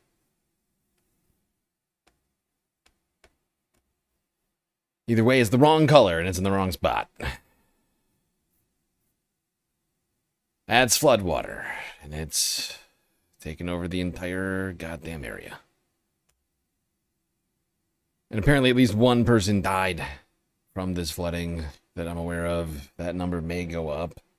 I don't know for sure. Now let's go north to Canada.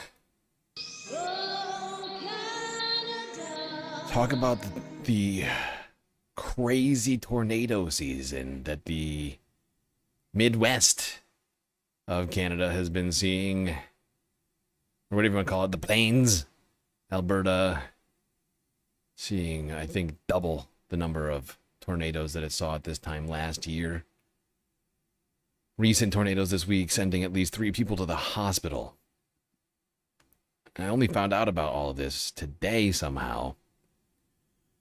But apparently, it's been going on now all tornado season.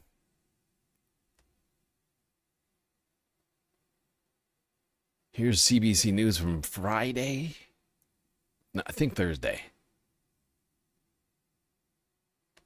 A tornado in east central Alberta last night sent 3 people to hospital, 1 in serious condition. Witnesses say this tornado struck quickly. I was leaving our camper, and then you could just see the clouds turning really weird. So I'm like, okay, we got to get out of here. I went to go exit, and there was a huge tornado in front of us. And then I got around, went to exit out the other way, and I thought it was the tornado back in front of us, and there was trees flying at us. One hit us. I thought it was going to go right through, through our vehicle. So then I turned around again, and I got through, but there was people trapped under trees, and I felt so bad leaving them there, but I had to get out. I had my kids, and the scariest thing ever. Here's some more videos taken by people who were there last night. The campground is inside Dilbury Lake Provincial Park. That's near the border with Saskatchewan. 57 tornadoes have been recorded so far this year in Canada, 45 of them touching down in the prairie provinces. CBC's Morgan Black joins us now from Edmonton. And Morgan, tell us more about the experience of people who are camping where that tornado hit. Yeah, campers describing a really harrowing experience that happened yesterday evening. CBC News went to the campground today to speak with them. They described watching the sky turn nearly instantly, this big black cloud that kind of overwhelmed them, and then the winds pick up, and suddenly people are running, as Miranda mentioned. We know that the cleanup continues. Environment Canada confirming 2 tornadoes tore through the area on Wednesday evening, at least one hitting that campground in Dilbury Lake Provincial Park. This is a super high number of tornadoes for Canada to have in this period of time by June. I mean, by the end of June. Like, that's crazy.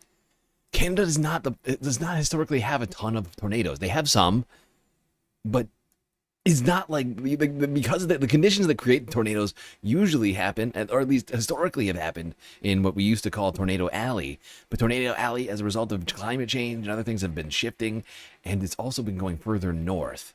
We've been seeing that trend happening over the last couple of years, and it's getting bad. It's getting really bad. People are seeing some crazy shit up here in Canada. You can see trees ripped up, snapped like matchsticks. We saw RVs and trailers torn apart or flipped in some cases. The feeling of terror really comes across. It was just what to do. Like, all the windows blew out of my other truck just about. It swirled, I'm sure, right past me.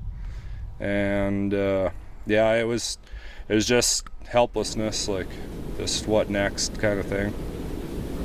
RCMP giving us an update this afternoon. They said 3 people were taken to hospital, one of those people in life-threatening condition. We also heard, again, those stories from people saying that they were rescued by first responders. They really activated quickly. They spent many hours just kind of searching through the campground, making sure that everyone who was registered was accounted for. And you know, Morgan.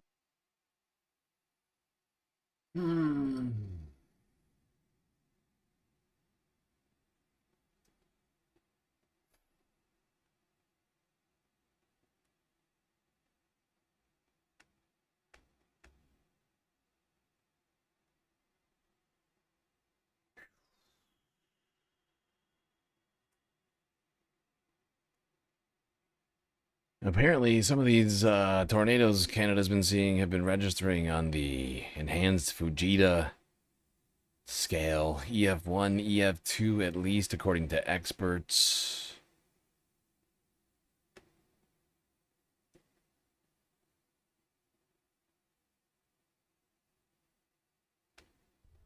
Brian Danilou was enjoying an evening out at his nephew's cabin out on Dilbury Lake when an emergency alert got his attention. It was like a train coming at us, and then it was done. It was quick.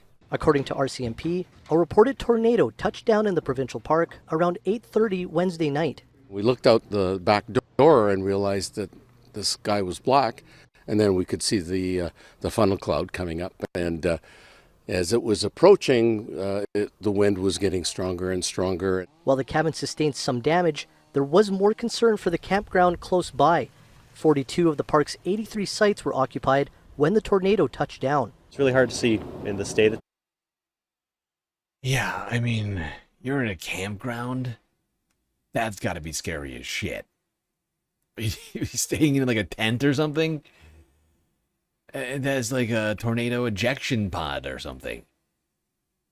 You know, like that's just begging to get lifted off the ground and like sent flying if you get hit directly by a tornado. I don't even. What do you even do in that scenario? It's not like you got a basement at the campground to get in under. Oh. A lot of trees down, a lot of campers destroyed. Dylan Bremner's parents were staying on the grounds, but were not at the site when the tornado hit. His family returned Thursday morning to survey all the damage that occurred in just a matter of minutes. Immediately, if not sooner. All right, let's keep talking about these tornadoes. Another clip here from Global News, I think. Up next. This one from yesterday.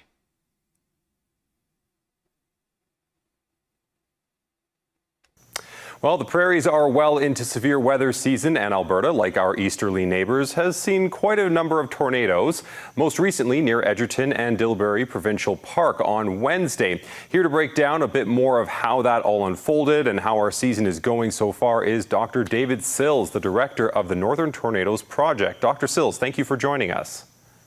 Oh, my pleasure to be here. Now, for those who maybe don't know, the Northern Tornadoes Project is, or are the ones who investigate tornadoes after they happen. What have your team uncovered so far about the tornado activity in Alberta this week? Right, so we've got a team active in that area right now. They've investigated the entire track that went through the Dilbury Lake Provincial Park, and there was some really significant damage there. Trailers thrown, boats thrown, lots of trees down, that kind of thing. And the track extends right into Saskatchewan. They've completed work on that track, and now there's a second track up at Paradise Valley. And so they're working on characterizing that track. Also some big damage along that track as well. Mobile home that was completely destroyed, that kind of thing. So based on the damage that you're seeing, can you give us sort of a preview of sort of the severity rating that we might be looking at? Sure. Yeah. I mean, at least EF1 and likely EF2. We'll be making that determination probably later today or early tomorrow. Final determination. Okay. One more clip on the extreme weather that Canada has been seeing here this week. Then we will move on to other stories that we've got to talk about still.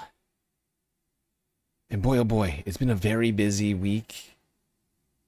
Honestly, 24 hours, 48 hours on extreme weather events. Today's list for this is kind of fucking crazy to me. Like, we've really hit fire. Everything's on fire or underwater season at this point. There's no denying it. Like, it's crazy. We are in the thick of it.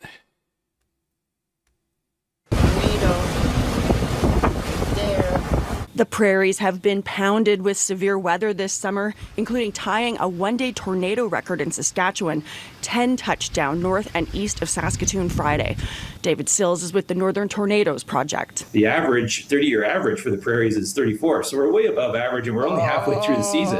Storm chasers have come from around the world to track storms as they... I hate that photo. What is that? Oh my God. What the fuck?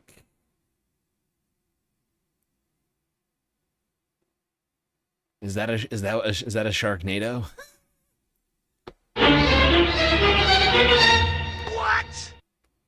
We're only halfway through the season. Storm chasers have come from around the world to track storms as they batter Alberta, Saskatchewan, and Manitoba, earning the moniker the new Tornado Alley. Experts aren't sure why the region is so tornadic. Part of the reason we collect all of this data in the first place is to try to get a better understanding of all of these connections between global weather patterns, regional weather patterns, and then what actually happens on the ground. Yep, shit pretty crazy here. It's not just tornadoes, extreme heat being seen across multiple Canadian provinces as well. Reporting in real time. Often deadlier than storms, heat, something Manitoba and Saskatchewan will deal with for days. We're expecting to see really high humidex values over this weekend and into early next week. Temperatures in the low to mid-30s combined with a blanket of humid air can feel as hot as 45. And that combination means more tornadoes are possible. It all depends on where the weather system's set up, where the heat and... Okay. Suffice to say, things pretty crazy in Canada. Now back down to the United States. Take a look at this cloud. Seen in Pennsylvania. I think this was last week.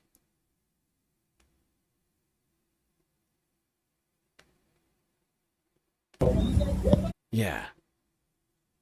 Actually, this is a little over last week, but this got posted to AccuWeather's channel. This is from July 3rd. Look at this and tell me that this doesn't look fake.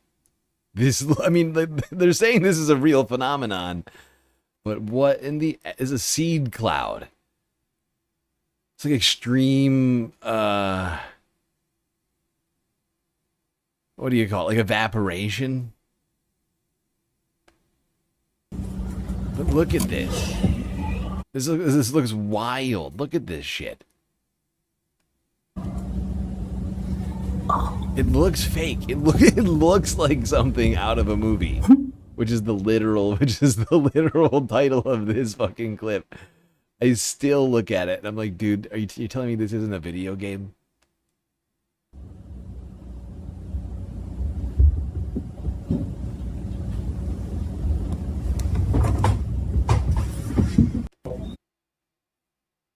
No, because we have multiple angles of it. Look at this shit. That's crazy, dude. That's some weird shit.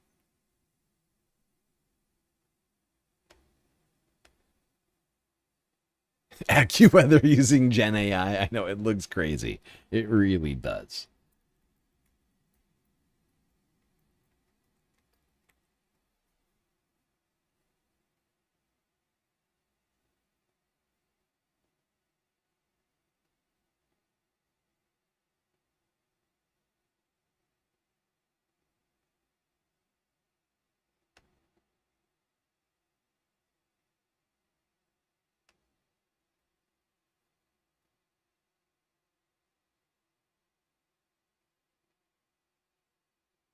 Some very weird shit.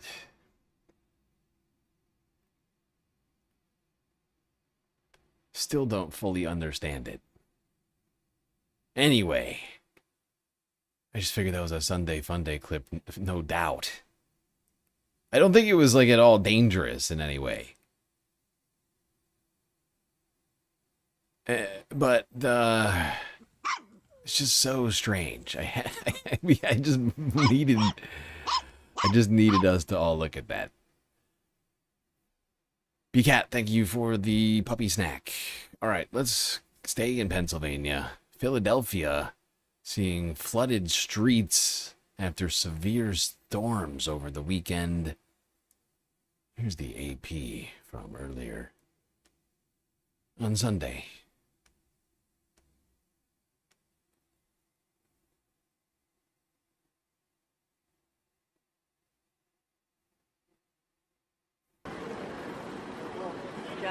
Jack Harper went out to get something else.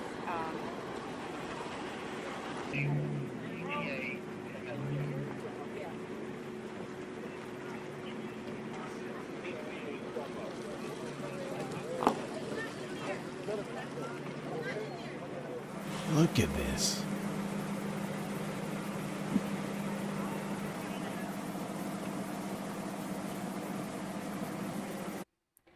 I mean, you can pretty clearly tell over here that these cars got moved by these floods. Like a lot.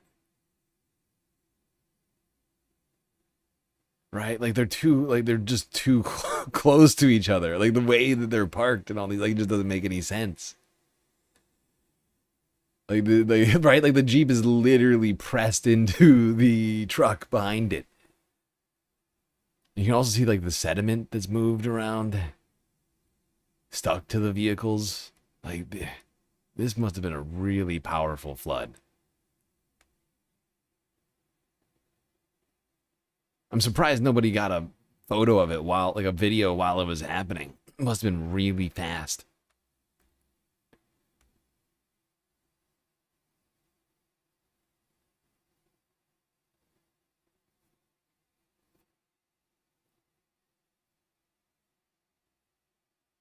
Now, here is some good advice that you can learn as a result of a video clip. Which I actually don't even know how this is distressing. It's not clear to me. But never do what this person does. If you see a down power line, do not try to drive over it. That is a bad idea.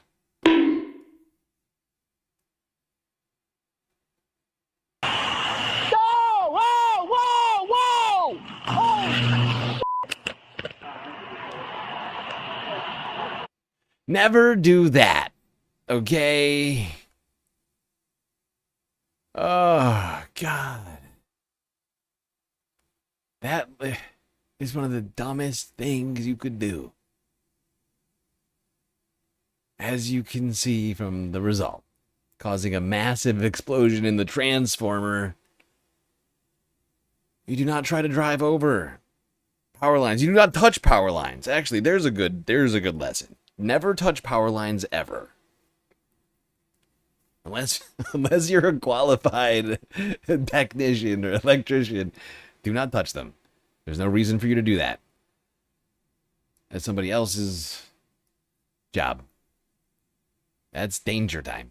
That is danger time.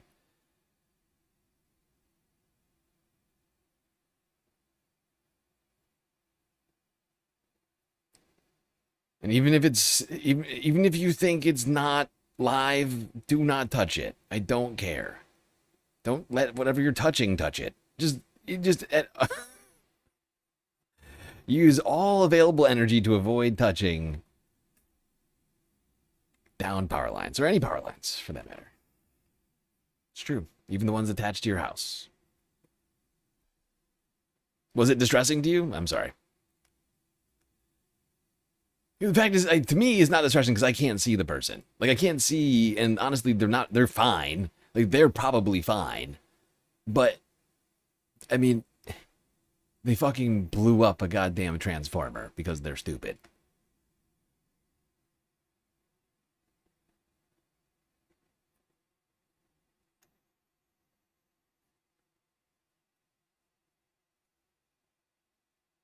Don't even piss on the third rail. Exactly. Don't do it. Don't think about it. Coax cables are a different story. That is not carrying the required power to, provide electricity to your home. In fact, I don't even know if there's electricity in a coax cable. That's not clear to me. There might be a little bit. But that's not the same thing. We're talking about very different things.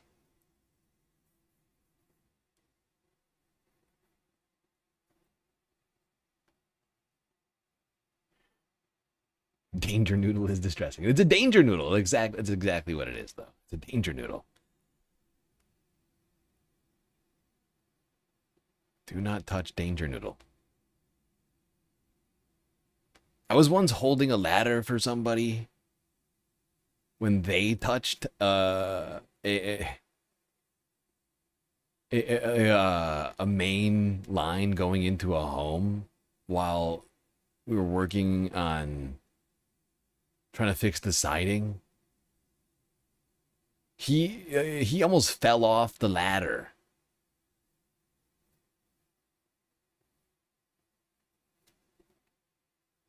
Dude almost died. He's lucky he didn't die just by touching it.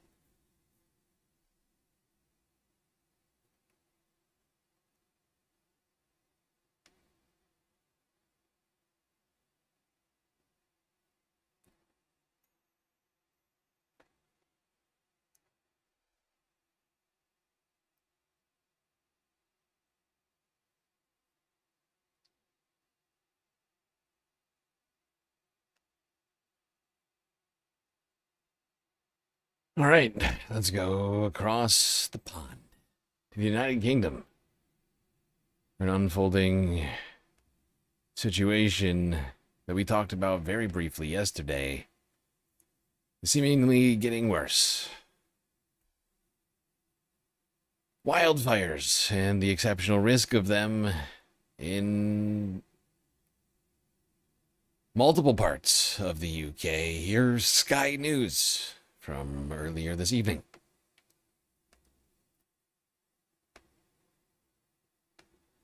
A major incident has been declared in North Wales where emergency services are dealing with a large wildfire near Sychnant Pass on Conwy Mountain.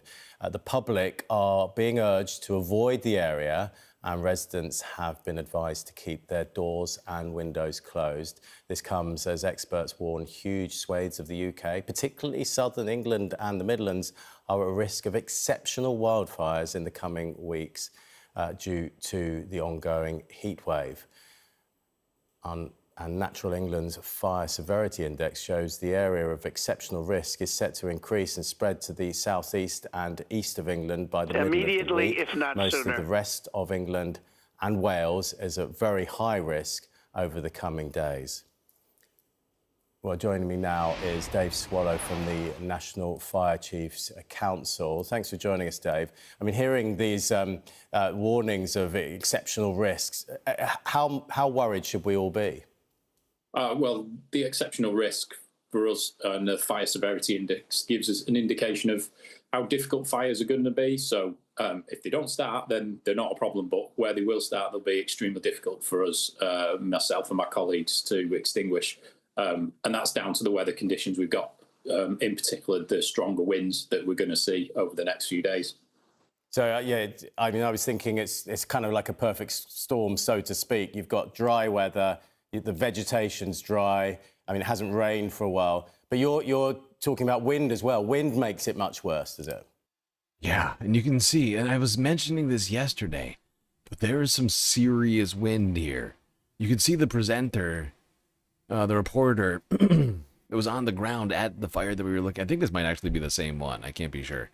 But you could see that the smoke, as it is in this picture, was lying flat to the ground, which usually means that the winds are at least like 30, 40 miles per hour. And that's exactly the kind of fuel fires love.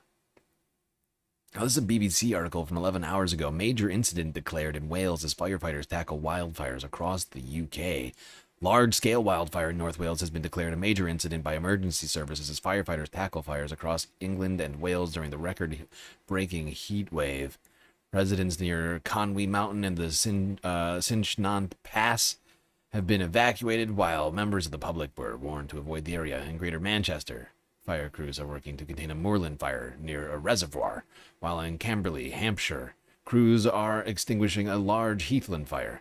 Wildfires burned in County Durham, Derbyshire, East Sussex, West Sussex, Devon, and Somerset over the weekend during a warning that parts of the country were facing exceptional risk for fires.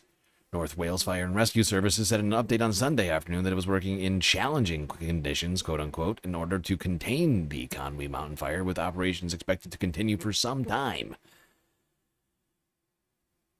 Residents in the village of Kapalulu, near the mountain, were advised by the town council to leave safely and follow the instructions of the emergency services on scene. Not good. Not great.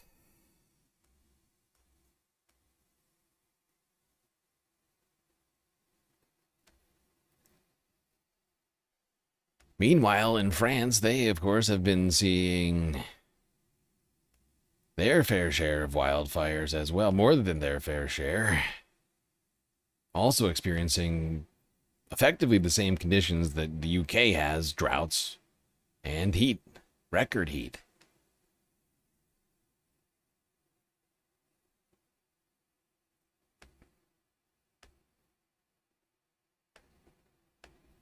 He is ensuring the fire is out.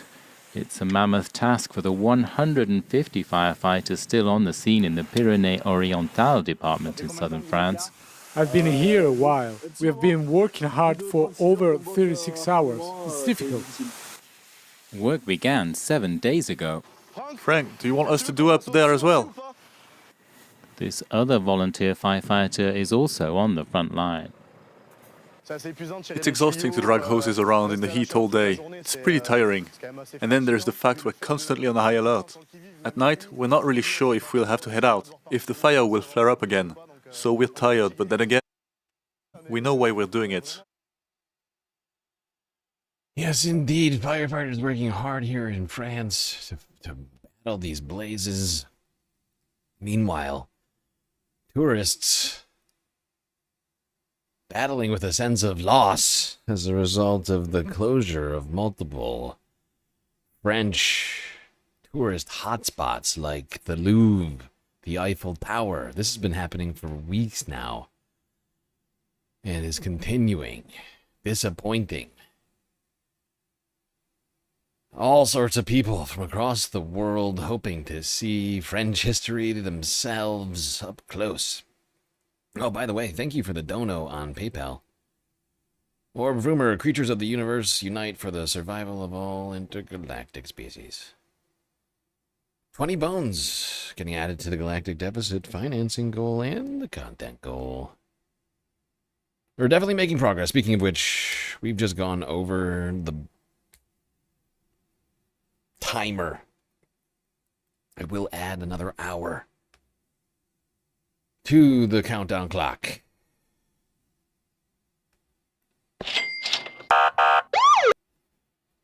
But we gotta make more progress still. Even with that generous donation on PayPal. We are, let me think, only 2/3 of the way through the goal. We're close, and we are making progress, so worry not, Space Fams, and don't forget that every dollar counts and helps out.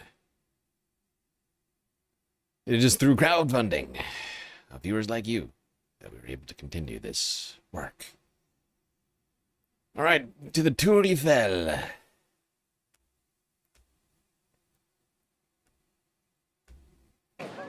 It's 37 degrees Celsius at the base of the Eiffel Tower. That's hot. This family from the north of France had planned on ascending the monument during a visit to Paris, but found it closed. I'm so disappointed. We can't go in the Eiffel Tower just because of the heat.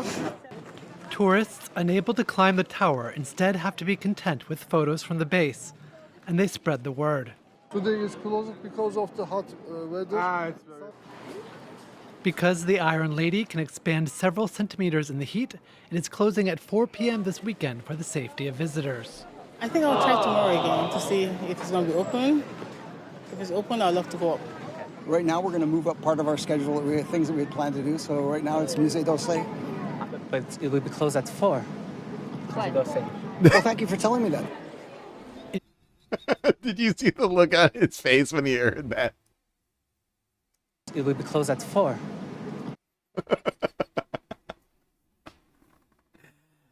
Yes. Tourists left shocked, disappointed by the closing of important French historical locations, I guess you might call them. But as I've been saying, since we continue to refuse to do things adequate in tackling climate change, we don't deserve nice things. We don't deserve any of that. I mean, really, I can't be more clear about that. Like, we just don't. Like, I've done the math, and we don't deserve nice things anymore until we start doing we really start adequately tackling climate change.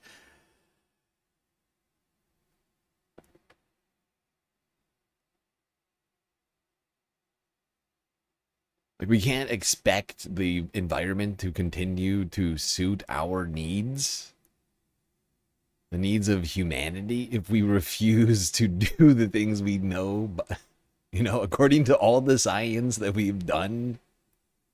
It's science. We just can't.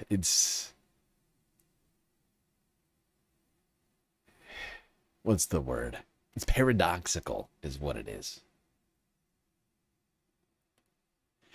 It don't make any sense, okay, Space Fams? Just write that down. Oh, it don't make any sense at all. Okay. Stretch. That was a necessary stretch. Been sitting too long.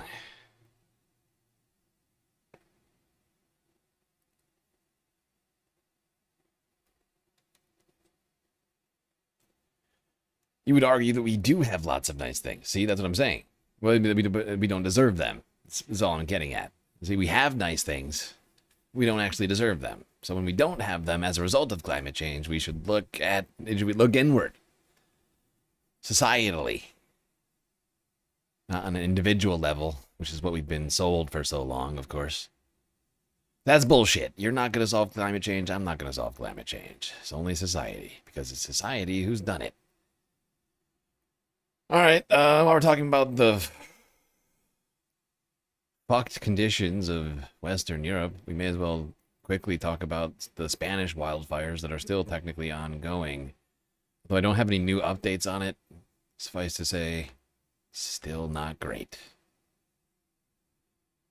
At least 12 killed, 23 missing as of Friday. The tragedy near Los Gallardos seems to have started when a loose power cable fell down on dry vegetation. Firefighters initially responded to what seemed to be a small roadside fire, but conditions quickly changed. It looks like it may have originated from a power line, and initially, with firefighters responding as it was a verge fire, it ended up spreading really quickly with really strong winds, and all of this at an extraordinary speed. The strong and shifting winds, combined with the landscape, including many ravines, have made the blaze extremely difficult to control and to escape. Evacuations are carried out when authorities believe there is enough time for people to leave safely. On Thursday, Authorities instructed residents to remain sheltered in their homes in several areas, but some, fearing for their lives, tried to escape. Several of them were killed. The troubling times we're living in, space fams. Very troubling. Whoa, I've made crazy progress in the last, hour and a half. Probably because all these environmental clips are really fast. The Sunday Funday ones are pretty fast, too. But wow.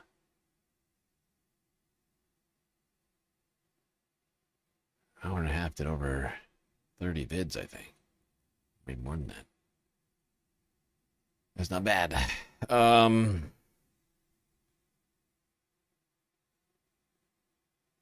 Let's see. Where are we? Alright, right. Yeah, let's leave Europe for Asia. Where they have, of course, been dealing with storms. And really bad ones at that. However, before we talk about the storms, I just want to talk about an environmental conservation effort. Now it's time for Perspective from my guest on the program today.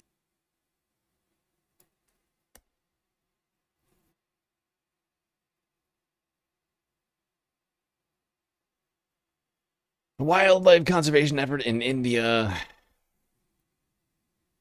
Here's France 24 English from Friday.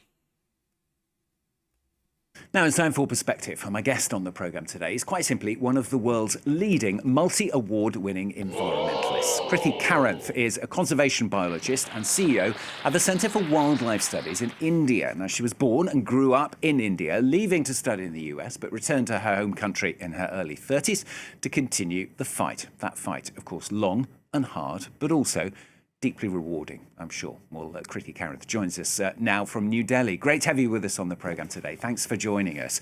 Tell us about some of the projects. I mean, that's obviously the best way to talk about this, isn't it? I mean, one of your latest research projects to do with Asian elephants. Hi, thank you for having me. I think the biggest challenge we have with wildlife conservation globally, not just in India, but all parts of the world, is large animals, whether they're elephants, tigers, leopards, wolves, and bears, are coming across people, and this results in losses of crops and livestock and occasionally injury to both people and the animals. And so the vision we have at Center for Wildlife Studies is, how do you keep people safe? How do you keep animals safe? What are a bunch of research and conservation projects that can help you reconcile human needs with animal needs? So part of it, I suppose, is going out there and actually trying to do that yourself. And part of it is about research as well, yes?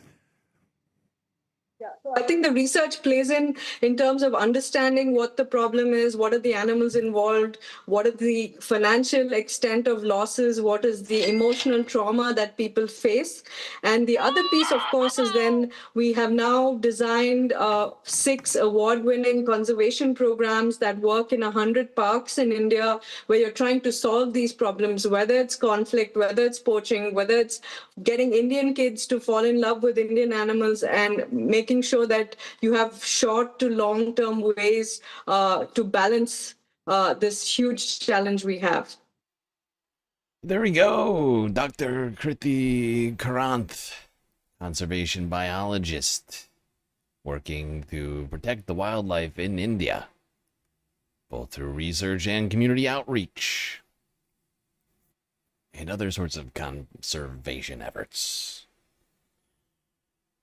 Speaking of wildlife, wildlife has been witnessing the floods, same as everybody here in China.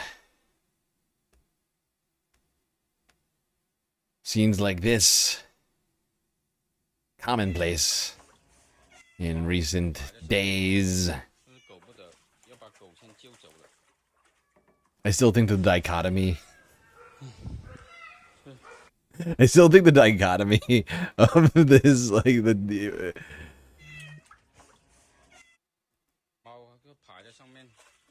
where you can see like the dogs, they're fine. It's a perfect spot. The dog's perfectly fine. They're in the water.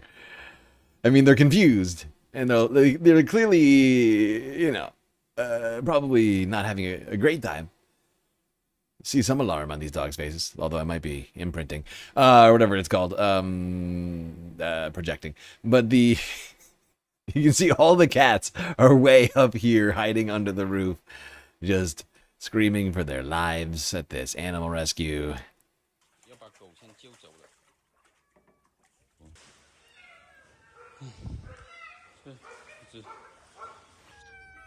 Hiding out on whatever drive spot they can find. Begging to be saved. Unfortunately, the humans are wading through the water too, kitties.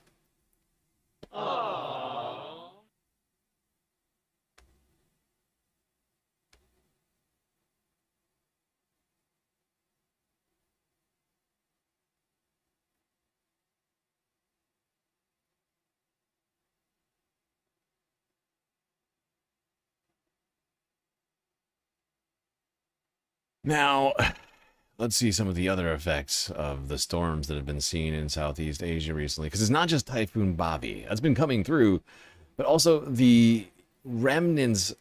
There's been a lot of storm activity generally that's being generated by the typhoon, but aren't actually part of the typhoon.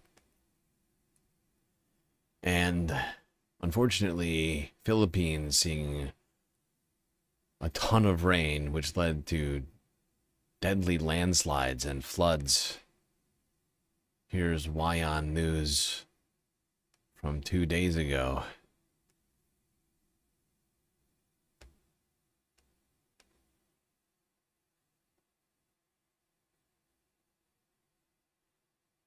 Now, East Asia is bracing for one of its biggest storms in decades. Typhoon Bobby is barreling towards Taiwan, Japan, and China after triggering some deadly landslides in the Philippines. Oh, shit. Thousands have been evacuated, flights cancelled, and emergency teams are on high alert across the region. The first impact has already been felt in the Philippines, and at least about 15 people were killed after torrential rains triggered deadly landslides on the southern island of Mindanao. Rescue teams are searching through the mud and debris for those who are still missing as more heavy rains are forecast through the weekend. The storm is now moving towards Taiwan, where the authorities are preparing for its strongest impact. I don't know who remembers this, but I said this was going to happen in the Philippines. This is bad. Philippines has had so many devastating floods in the country, and it's been creating a great deal of anger against the government. I feel like this one, I don't know, I can't say for sure, but I feel like this one's going to break the straw that breaks the camel's back. To some degree, it's the fault of the government. They have misappropriated funds that were intended for flood prevention. Some have accused them on using it for corrupt purposes. But the Philippines is also very... some of these regions are very low-lying, and with climate change, these sorts of floods are almost certain to continue if serious intervention isn't taken. Like, the government should have been, and certainly can still, shore up infrastructure and other things like that to prevent scenes like this. But some of the effects of this storm are just the result of fucking climate change. Images show the residents taping windows, stacking sandbags outside of homes, and shops and supermarket shelves being emptied as people stock up on essential supplies. Now, thousands have been evacuated from high-risk areas, while schools, offices, and hundreds of flights are being cancelled. Forecasters say that Bobby could, of course, become the largest typhoon to hit Taiwan in more than 3 decades. The storm is expected to bring some powerful winds, waves reaching 9 meters and up to 1 meter of rainfall in some mountainous regions. And more than 28,000 troops have been placed on standby to support relief and rescue operations. After passing Taiwan, Bobby is expected to make landfall along China's southeastern. All right, I have one more clip in the Philippines. Just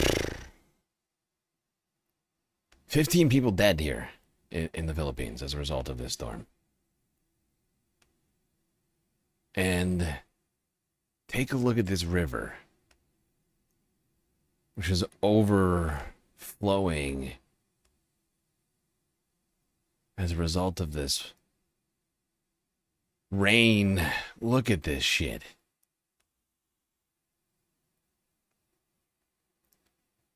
Look how powerful the water is. It's clearly like gone over the banks. You can see like a little shed down there or something. Good God.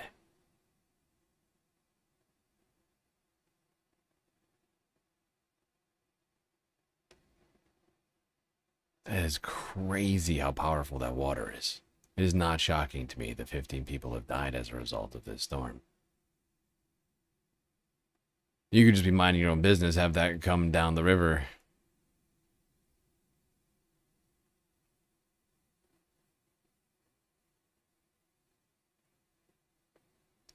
Now, Taiwan, it was missed mostly somehow by the storm, even though the path was headed directly at it originally. But still leaving over 100 people injured in the country.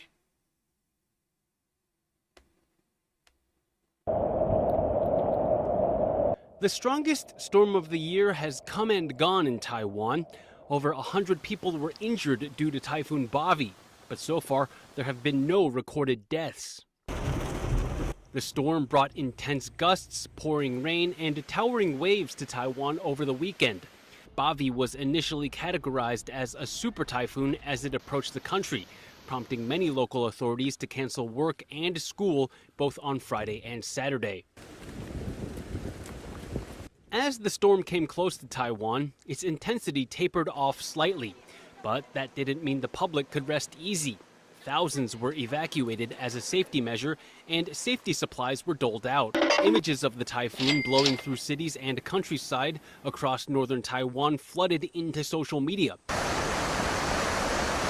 Up in the mountains, heavy rain caused landslides, bringing down entire hillsides. The entire hill, exactly. It's the entire hill just gone. Wow. Just in a flash. Up in the mountains, heavy Good God. rain caused landslides, bringing down entire hillsides.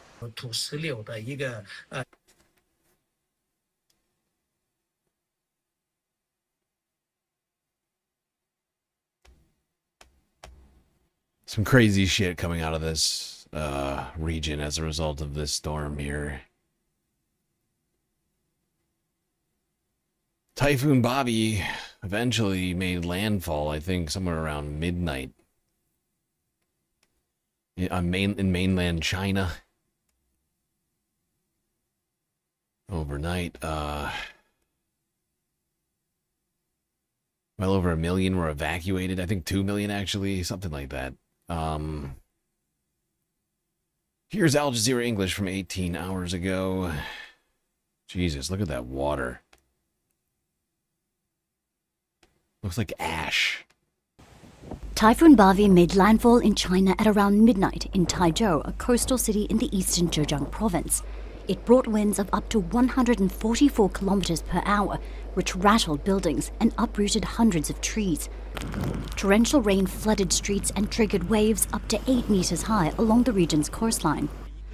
Emergency teams cleared rocks from roads and are on alert for landslides and flash flooding.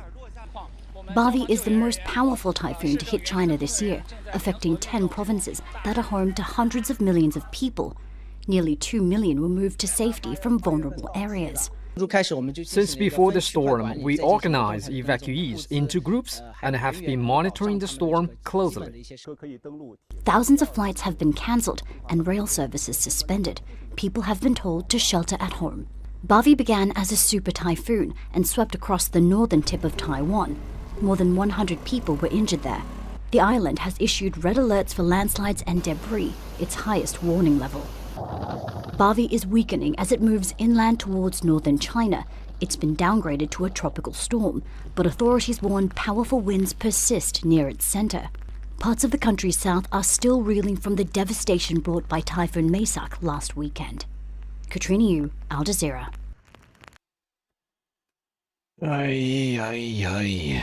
Okay.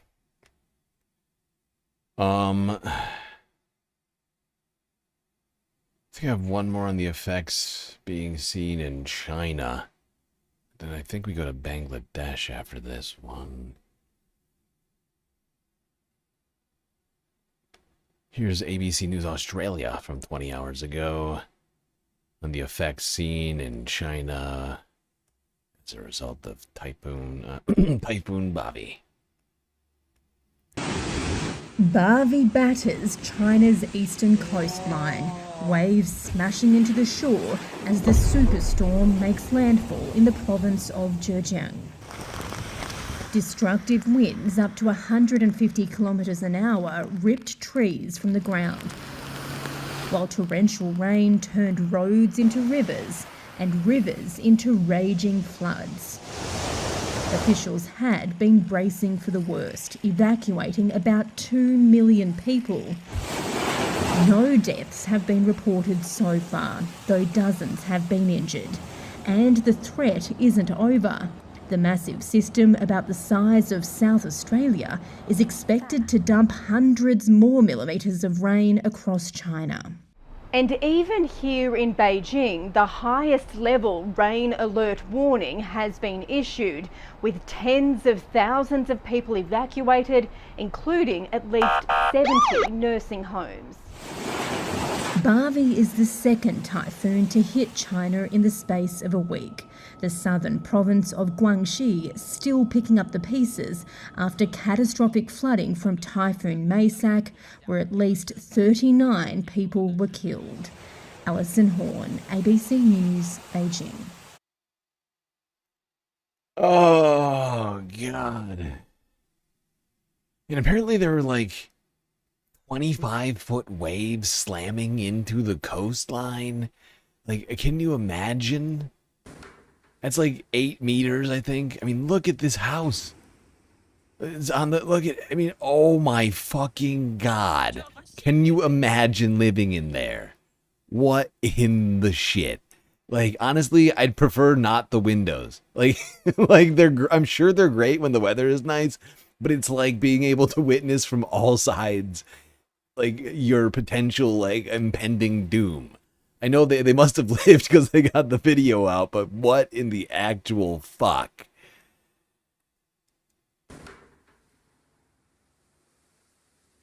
Like, right, like you can see it that side, then you look up and you can see it on top of the fuck. Like, fuck that.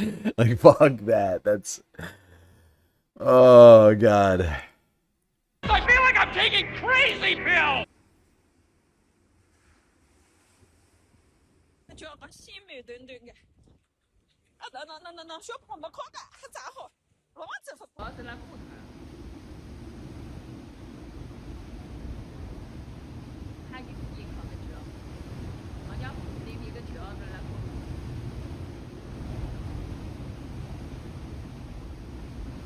What am I looking at over there?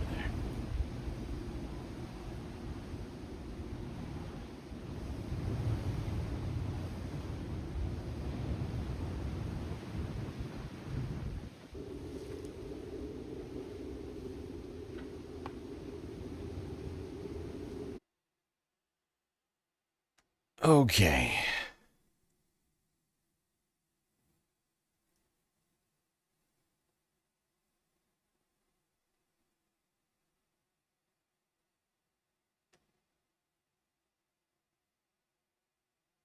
Now, one last environmental news story. Before we do that, I just want to say thank you to 2 different people.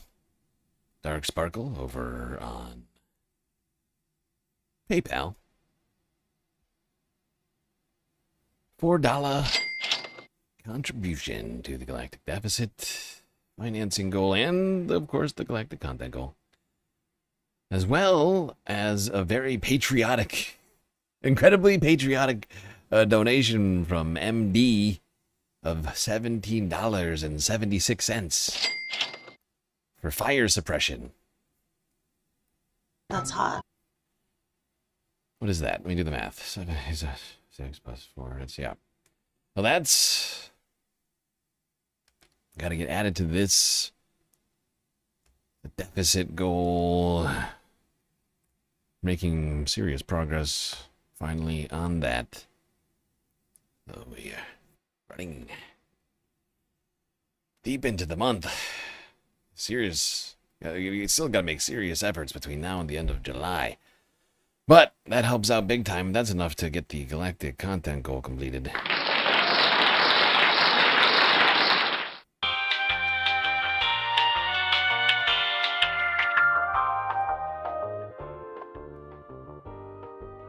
Yes, indeed, Space fans, we've done it again, completing another galactic content goal. Ensuring that we get all of the sweet, sweet stream that I have planned for us tonight. Could have ended at any time, but thankfully, that's been averted. Yes, we can rest easy knowing that the galactic spacecast will be continuing until I run out of stuff to talk about. Alright. Gotta get back to it. Can't just sit around patting ourselves on the back, although you should be patting yourselves on the back. It's a great job. But I gotta get back to talking about all these crazy things happening on the planet. Alright, to Bangladesh, a place that didn't need any more problems. Seeing extreme weather as a result of Typhoon Bobby. Extreme weather that's claimed at least 50 lives so far. Here's global news from 10 hours ago. This is ridiculous. At least 51 people are dead in Bangladesh following days of heavy rains, floods, and landslides. God damn it. God fucking damn it. Like, this is the exact thing I've been saying for so fucking long. Like, the poorest in society will be the first ones to see the effects of climate change. And even on a microcosmic level, right? Like, in a microcosm here, in this one photo, right? Because, like, there's a big refugee population in Bangladesh right now. It's also a very poor country. But, like, you can see how it's affecting different people. The people who have been forced to live on the banks of the river and build in places where they probably never should have to begin with are literally underwater, while other people are fine. Oh, pains me to look at these things. Are dead in Bangladesh following days of heavy rains, floods, and landslides.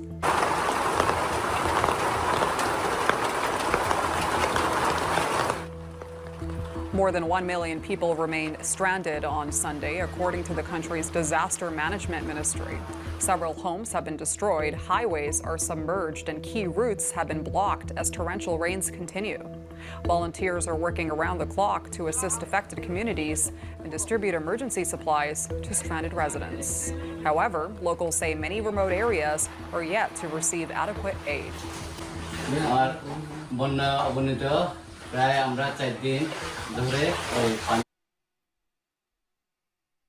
This one really pisses me off.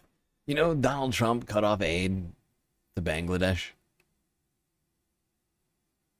We've talked about this, I think, at least a couple of times, but like the USAID program being shuttered meant that aid going to the refugees in Bangladesh right now it just was completely cut off. People who were already struggling to survive on that existing aid that is now no longer going here. Like, people have already been struggling so much. Like, there's a massive population of Rohingya refugees from Myanmar living in Bangladesh. It's like a million or something, or like 500,000. I don't remember exactly. They sort of went to the left and the right, Myanmar and Bangladesh and to why can't I think of the other one? Laos? Is it Laos? God, my brain just broke. Oh! But suffice to say, there's a population of people living in... I don't even know what this guy it's like ethnic identity is. But like the point is, like, there's already like a population of very impoverished people living in Bangladesh, and then you throw in this ethnically cleansed population there that are living in literal huts put together with like sticks they find on the ground. People are now like literally like they've been, I'm sorry, I'm not done with this, but they've been literally just like forced out of the makeshift like refugee camps that they were already living in. Like, it's crazy. পানি কবলিত আছে তো আমার ক্ষয়ক্ষতি প্রায় 20-30 মতন মানে 30,000 মতন আর কি তো আজকে 3-4 দিন ধরে একটু পানিটা অবনীত হয়েছে ওই আমার বন্ধু বান্ধব বা প্রতিবেশী মিলে আমরা ঘরটা পরিষ্কার করতেছি প্রায় আমরা এখনো কয়েকদিন ধরে খেয়ে না খেয়ে আছি We have been semi-starving for the last couple of days. The situation is very bad. Jesus fucking Christ. This is ridiculous! Are you sure the aid money is not going directly into Trump's account? I'm not a forensic accountant. I couldn't say for sure. Oh, good God.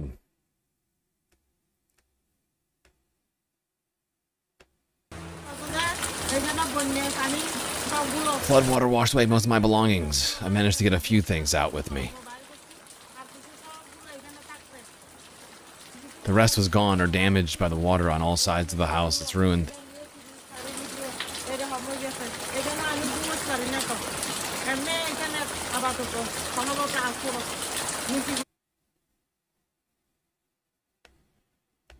Fucking hell.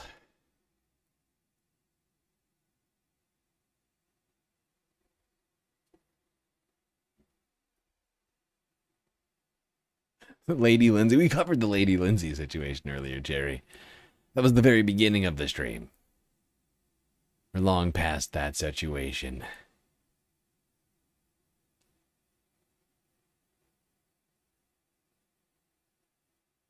But I think the thing that I have taken, I don't know, maybe I shouldn't say it that way. But yesterday, the happy accident that we managed to go onto the Wikipedia while Lindsey Graham was named, I think it was Lady Gay. Every single person on this planet is gay? Yeah. Like, that was a happy accident, I guess you might call it. I certainly couldn't have planned it that way. I gotta clip that, honestly. Like, I really do have to clip that. I gotta go back to yesterday's stream and clip that shit. And I can't even remember where we were in the stream. It's gonna take me a second to find that. But like, no, that's not from today. That's from yesterday's stream. That was from yesterday's stream, Jerry. Not today's. Somebody make sure that Jerry knows that in chat. Someone typed to Jerry that was from yesterday's stream, not today's. When we first found out about it, it was breaking. It was within like 20 minutes of the news that we started talking about it. And it was like 20 or 30 minutes within the news of it happening. So that happened at 2:30. You could probably find it. I don't know what time we started yesterday. It's probably like 4 or 5 hours into the stream. But it's not on today's stream. Like, we talked about it today, but the Wikipedia situation with his name only happened yesterday when we were doing a little crab dancing in the chat. All right, to the space news. Another successful rocket landing from another Japanese space agency. Yesterday it was China. Today it's Japan. China! Kind of crazy how everybody's figuring out how to land rockets all of a sudden.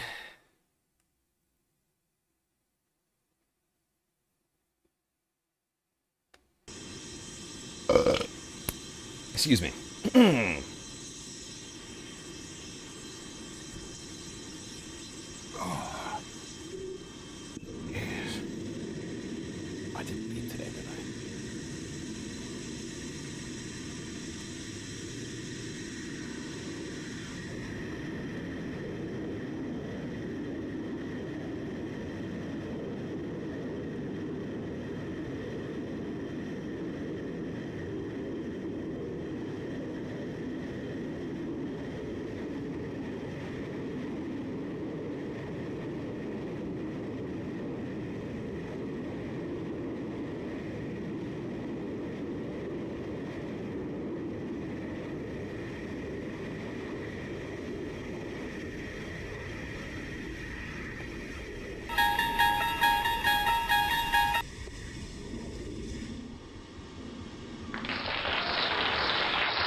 I gotta say, when I saw that, I was kind of impressed. It was like, wait, wow, that was groundbreaking. That was genuinely groundbreaking. I know it doesn't seem like it, but that was some sci-fi shit right there.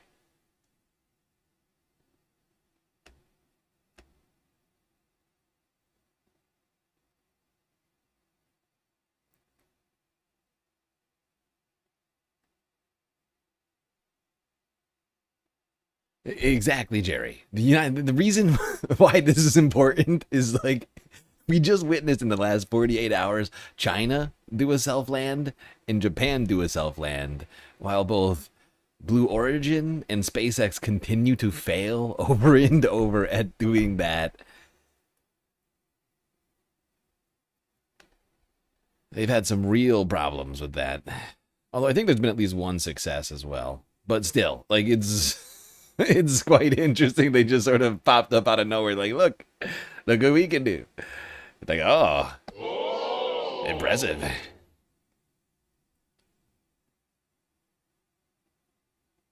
Exactly, Jerry. We literally talked about that landing as well. Yes, a lot of stuff happened yesterday's stream.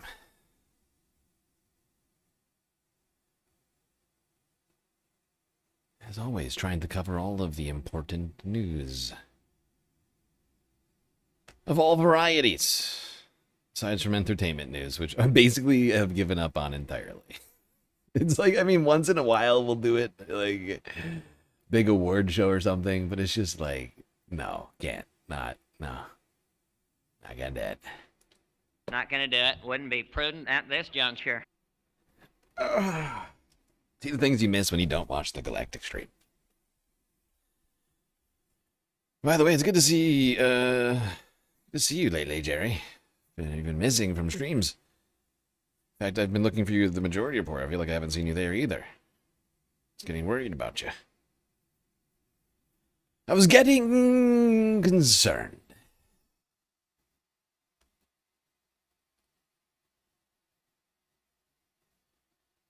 Okay. Wait. Did I remember to do this? Hold on. I think I forgot to update this, didn't I? Am I a big stupid head? I did. Alright. It's Binface time. From space news to galactic news of the Earth variety. And since it's Sunday Fun Day, we're going big on Binface again today. Honestly, I need the Binface. It's bringing me great joy. What can I say?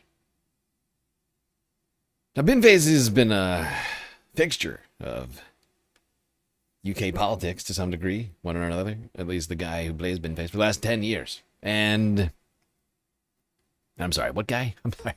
Binface is a real person. Not person. Entity. Human. Non-human entity. It's been in UK politics for 10 years. And you know, it's not just this election that he's stood for. It's multiple. I'm not even sure how many at this point. From local elections to London's mayor's race.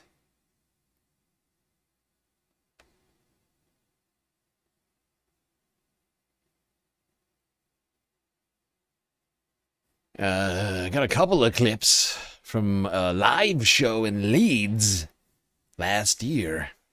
Prime Minister's Questions time. Prime Minister's Questions time. Yes, the PBQs.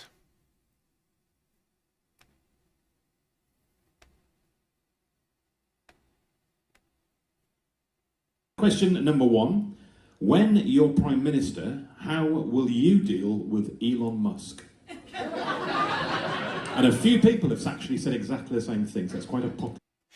Doesn't he have a title? He does. Count Binface. Yes, correct. And I just call him Binface. You know, we're both galactic warriors, and I think I feel comfortable enough to call him Binface. Not just count. And I think that, you know, he should feel comfortable as well. It's a hot potato. Well, I think I'd like to basically take him at his word. And he transformed Twitter into X. So why don't we turn Musk into an X-Musk?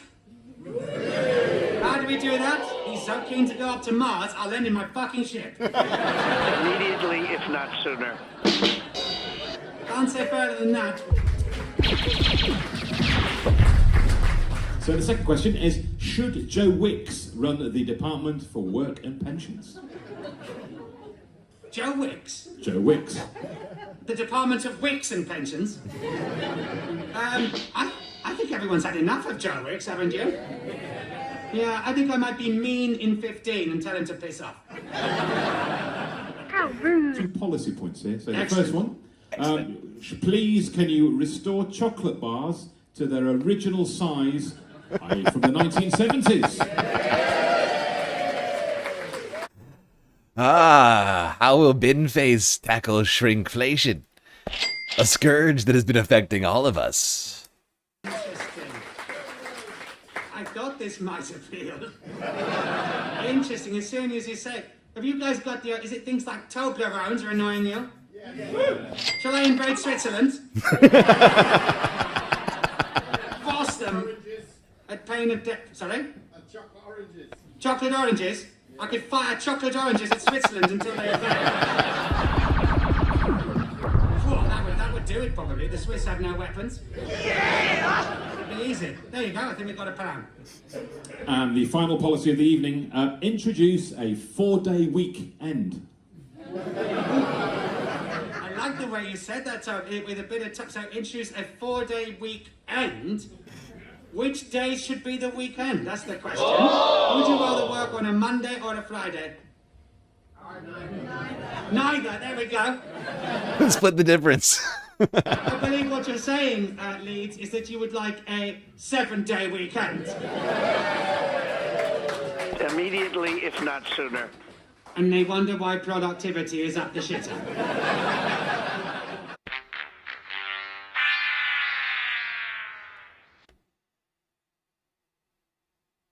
Time for Binface. Yes, it is. It's Binface time. Big Binface time. All right, now to Aussie land. That's right, the cheap seats. Australia. You've got questions for Count Binface as well. This is from 2 weeks ago, I believe, during the Makersfield elections. Andy Berman has only just been elected to the British Parliament, beating, among others, Count Binface and a fox. It's an amazing election in the UK. The masked candidate is coming soon. So all eyes on Andy Berman. He looks set to be the new Prime Minister of the United Kingdom. And in a cheap seats exclusive, we are so excited to say, all the way from London, would you please welcome Count Binface! Hello, good day, good evening, good morning, whatever time of day it is. It's a pleasure to be on the cheap seats. It's a pleasure to have you with us, Your Excellency, Count Binface. Thank you for joining us. Now, for those who might not know, you're not from our planet, are you? No, I mean, appearances can be deceptive. You might think I'm a local boy. Plenty of bins in your world, but no. No, that's quite right. And indeed, I'm not in London, just to correct you. I am, of course, back up in orbit, on my starship, the Alvaretto, on my way home to my home world of Sigma 9 in the Sigma Quadrant. It's a beautiful world, which we happen to not be destroying with climate change. It's lovely. Commissioner, you were beaten by Andy Burnham by just a few thousand votes. Where did it all go wrong for you? Ouch. I mean, I would say, where did it all go right for me, mate? I mean, firstly, as you say, I was a mere...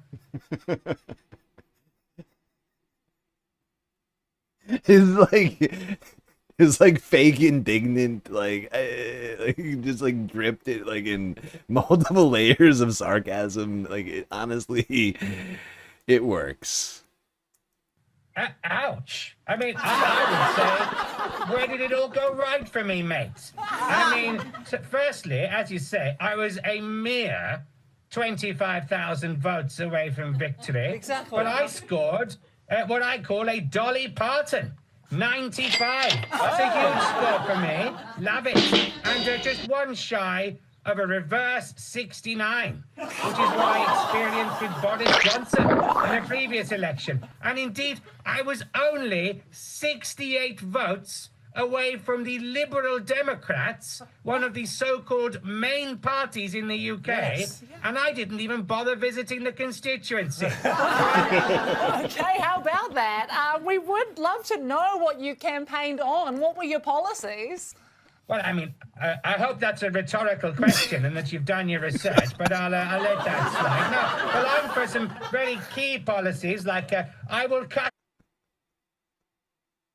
He's so fast. Like, his wit is... Oh my god. Like Melanie gets utterly trounced by him, and like, he's like, I'd like to assume that you've done your research. And this is all purely rhetorical. About that, we would love to know what you campaigned on. What were your policies? Well, I mean, I hope that's a rhetorical question and that you've done your research, but I'll let that slide. No, well, I'm for some very key policies, like I will cut your taxes and raise everyone else's. I will build at least one affordable house. Wow. I will nationalise Adele. Wow. And people who use speakerphone on public transport should be conscripted. It's stuff like that, you know. These are vote winners time and time again. Well, Andy Burnham looks set to become the new Prime Minister. Here's the question. If you were Prime Minister of the UK, what would life look like under Prime Minister Binface? Well, good question. Good question. I mean, the first thing I'd do on entering Downing Street would be to increase the size of the door frame. You can't actually get inside. A bit of a problem. So we'd have to have a little bit of DIY. But after that, well, I will enact my manifesto. So there we go. But then, of course, the word manifesto, I'm sure you understand, comes from two root words. Manifest, meaning very clear, and O, meaning nothing whatsoever. And that's how the other parts do it, but not with me. What you see is what you get. We are so grateful that you've been on our show. You've got a national Australian audience. Have you got a message for the good people of Australia? I can't wait to see you guys when I make it over. And, of course, in the meantime, could you please stop being quite so good at cricket, because it's breaking English heart and they can't stand it. Well, it would break your heart because we use your compatriots' bins as stumps. So yeah, that is a policy of mine. That's got to stop. Yeah, if we could come to some kind of arrangement, maybe we could have some subsidised stumps so that you guys could play properly. But then that would make you even better, which would be terrible. So there's a bit of a cricket paradox going on. You know, it's nice to see Binface coming up with solutions on the fly here to things. And, you know, sensible and even a little selfless, you know? As technically a British bin, an alien British bin. You know? Selflessly saying, look, you gotta stop using bins. Get you some real wickets over there. It's honestly, what a guy. Aren't I a good guy? I don't think you're ready for governing, Count Binface. What's going on? Well, then I could say I don't think you're ready for television presenting. We have our different views. Hey, Count Binface, you are one of our favourites. Long may your reign continue. We hope to see you keep popping up in by-elections in this galaxy and others. Would you please thank the wonderful Count Binface? Yes, Count Binface. He's been making serious waves in the media landscape lately with his latest runs in Makerfield and now in Clacton. This was from 12 days ago, before any of this happened in Clacton, vis-a-vis Nigel. The Daily Star, a British rag tabloid journal. I would probably compare it to the New York Post, I suppose. A British Post, a British New York Post. Here they are.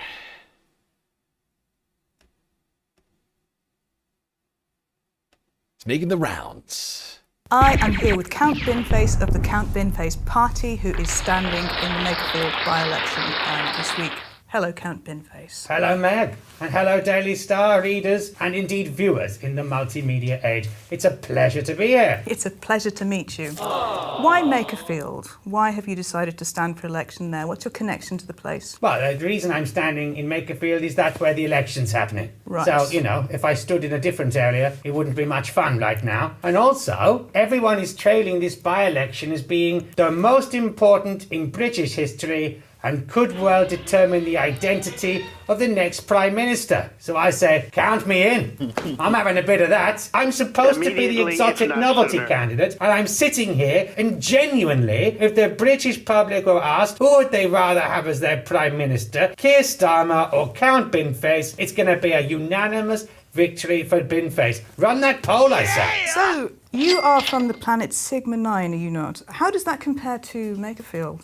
I mean, the gravity's different for starters. You know, we have to be sort of weighed down on the ground, whereas some people at Makerfield have had enough pies in buns that is not a problem. But in terms of the wonderful geography of the place, I would say they are equally beautiful. And I'm not just saying that because I'm trying to garner votes between now and Thursday. Not a bit of it. I love every single part of Makerfield, from the Three Sisters racing circuit to Hindley Centre to Ashton in Makerfield and the Liverpool Road, which, as you know from my manifesto, I will rephase the traffic lights on to ease congestion, because that's the only blight on the landscape.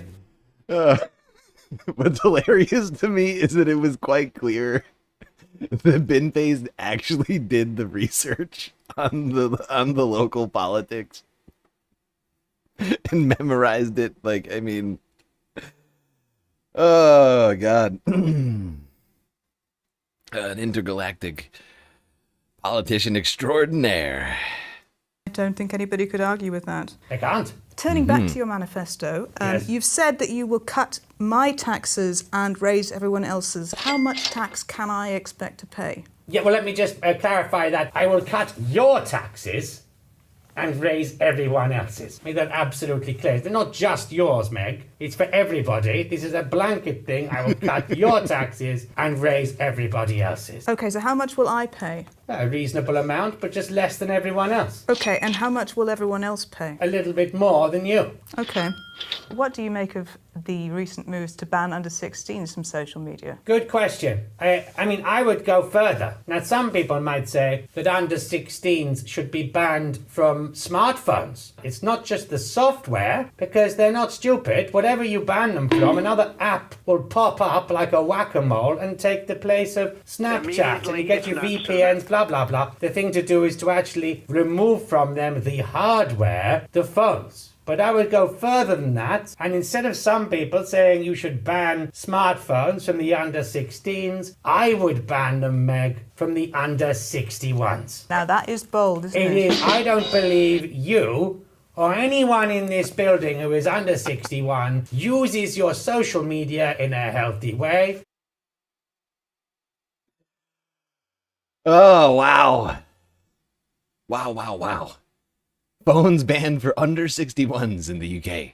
That is a shocking policy. Uses your smartphone in a healthy way and is destroying your one shot at life on this remarkably lovely little planet. And instead of staring at that horrible screen and giving yourself a bad back in the process, why not get rid of them all? Because I'm going to punish the over 61s, don't you worry. The pensions triple lock is going, and I think voting should be capped at 80, because it's not going to matter to them much, right? So, in return, they can have the smartphones, they can have Wordle, they can have whatever they want, and piss away their lives on a screen. Until that point, why not enjoy your lives and, dare I say it, improve the economy? You've talked about getting rid of the pension triple lock and replacing it with a double lock with a bit of chain on the side. Yes. I don't understand. Well, do you understand the triple lock? No. Well, that's my case. Okay. You mentioned a few times national... Okay, I actually had to look it up, and it is incredibly convoluted.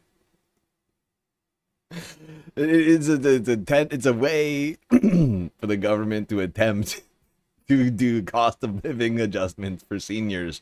But it's honestly, you look at it and it's like, do I understand what's been said here? And it seems like a lot of people are confused about what the triple lock is. Adele. Yes. How is that going to work? It's very simple. The Treasury would have to have a meeting with Miss Adele's record company. By the way, I love this interview because it allowed us to get deeper into some of these policies and how Count Binface intends to enact them. The nationalizing of Adele was one of the ones I was most concerned about. But as you'll see, he assuages most of our, I think, at least my concerns vis-a-vis the Adele nationalization here in this answer. Adele. Yes. How is that going to work? It's very simple. The Treasury would have to have a meeting with Miss Adele's record company. Right. They'd come to some agreement. Yep. Then the British taxpayer would buy out her contract, so she would become Britain's first national pop star. She hasn't done a record for a while. You know, when she does the next one, it's going to be mega. So get her while the stock's low. Then the record comes out. Boom, bang, a bang, Meg. We are all quids in. And then actual British assets could be making coin for actual British people instead of great big US multinationals. Where's the problem? Where's the problem with that? I don't get it. Have you spoken to Adele at all? Not yet. Okay, let's move on, shall we? Yeah.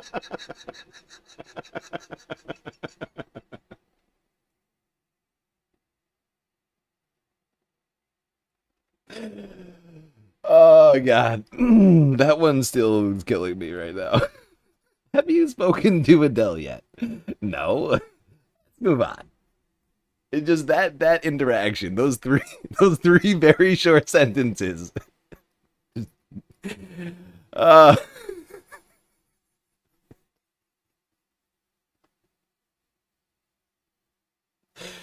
God. I think we should. So you've talked a bit about getting the trains to have working Wi-Fi and also just to work. Yes. How do you propose to do that, seeing as so many other people have tried to do that and it just seems to be a curse? Yeah, but that's a really good question. I would hire electronics experts who know an iota of knowledge about Wi-Fi networks, which is more than the train companies have done so far. They very cleverly got as far as allowing humans to click on the Wi-Fi and say, yes, I would like Wi-Fi, but not going so far as to then actually supply the Wi-Fi. So I just think we just need some humans of moderate intelligence to go that next step and provide some, shall I say it, Wi-Fi. No, I'm not familiar enough with the British tube system to know at a personal level, but his explanation of this certainly evokes a certain imagery, a frustrating one, no doubt. My God, how much money was put into this situation? Oh God. Am I from Sigma 9? No, I am not from Sigma 9. I'm from Earth. I'm a galactic Earth Lord, right? I came from Earth, but I'm in the process still of expatriating myself and going intergalactic. We're still in the fledgling stages of this, but one day perhaps I'll make it to Sigma 9. That'd be nice. I'm sure it sounds lovely. All of Binface's descriptions sound great. Be nice. It would be nice. It would be nice as well that when you get on a train, it actually takes you from where you've been to where you'd like to go. It sounds complex, I know, but other countries are able to employ humans to maintain, drive, and manage railways. So I would say try and do a bit of that.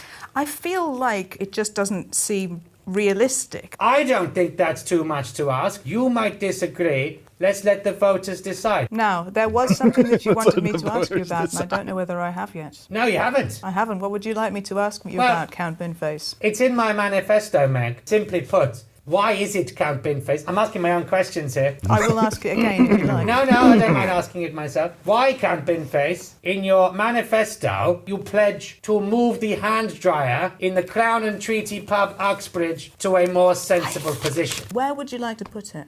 slightly further away from the urinal. I see. It's a death trap. It's a death And, trap. as you can see, I believe in this so strongly that I put it in my manifesto in Greater Manchester, just like 2 years ago I put it in my manifesto in Richmond and Northallerton, North Yorkshire, and got my highest ever score. I see. 308 votes. Because the people of North Yorkshire appreciated, just like I am sure the humans of Makerfield will appreciate, that this is a national issue.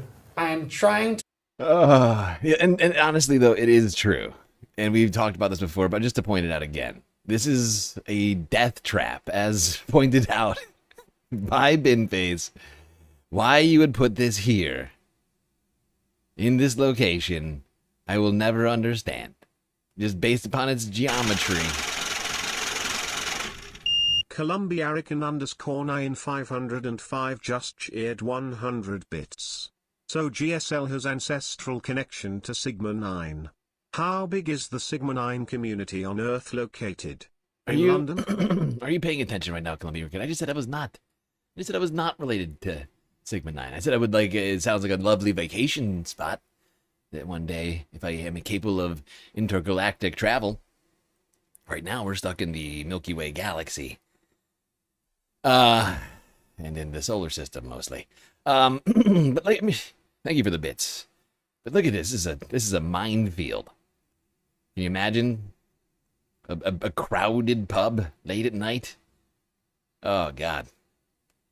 Might as well just leave the hands dry. But then, of course, you might wind up running into someone you know and forced to shake their hand with a wet hand. Which one's worse? Oh. improve the geographical spacing of public toilet facilities in the process. So have you been following the World Cup? I have. Very much so, because, you know, I operate on every time zone, so it doesn't bother me in the same way that it must be bothering you humans. I particularly am dismayed by the fact that not only are the matches on late at night for British humans, but that they are adding these hydration breaks, even when it's not hot, which are clearly surreptitious advert breaks for the Americans, to make the matches even longer for poor British viewers. So, I would firstly do away with those, unless it's 35 degrees centigrade. Otherwise, they can just carry little bottles with them. Or maybe those tourist hats with little sucky straws. You know, it's still the World Cup. And as much as everybody should be boycotting that horrible Fanta Führer, Mango Mussolini, Donald Trump, even so, you know, it's football. It's the universe's game. And I'm all for England and Scotland doing as well as they can. And Curacao, or however you say it, because I'd never heard of those guys. And I'd like to see them have a bit of a pop. So it's nice to see new kids on the block, just like in Parliament. Yes. Is there anything you'd like to say directly to the viewers? Well, thanks for sticking out this far, if you've watched the entire thing. Also, if anybody out there is adept-handed air conditioning, this studio could really do with some, because it's absolutely perishing in here. And, you know, whether you vote in Makerfield or beyond, I hope you will continue to celebrate British democracy while you got it, because... It's absolutely perishing in here, he says. Oh my God. Honestly, though, you guys have no idea how hot these helmets are. All of your head heat just gets stuck in the helmet. Very oppressive.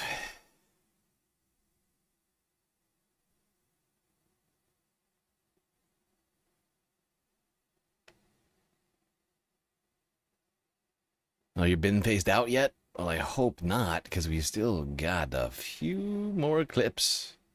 We're going to bring it back to the current state of affairs, because, of course, all of these clips we just got done watching were from the Makerfield election all the way back to over a year ago. Now, let's get to talking about this race in Clacton. I always forget if it's on sea or by sea. I know it's near the sea. That much I'm aware of. Navarra Media get us going on this 3 days ago. Most of my national policies will remain. Building at least one affordable house, nationalizing Adele, bring back CFAX. I've never had any fixed political loyalties being a journalist, but I suddenly find myself with a strong penchant for Count Binface.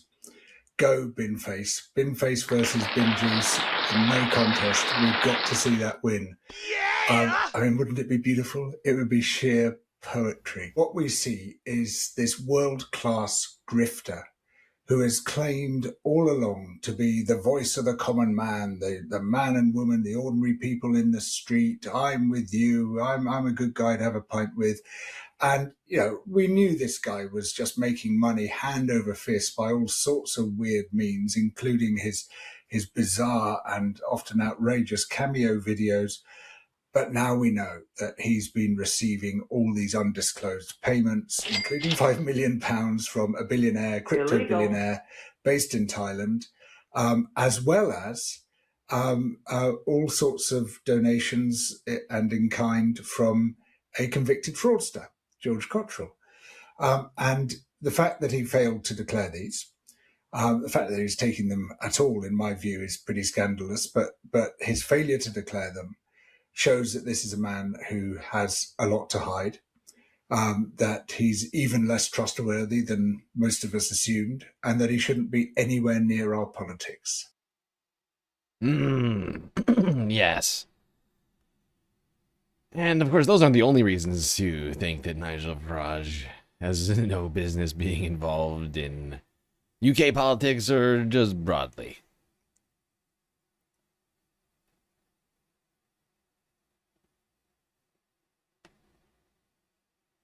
So, of course, he's a terrible bigot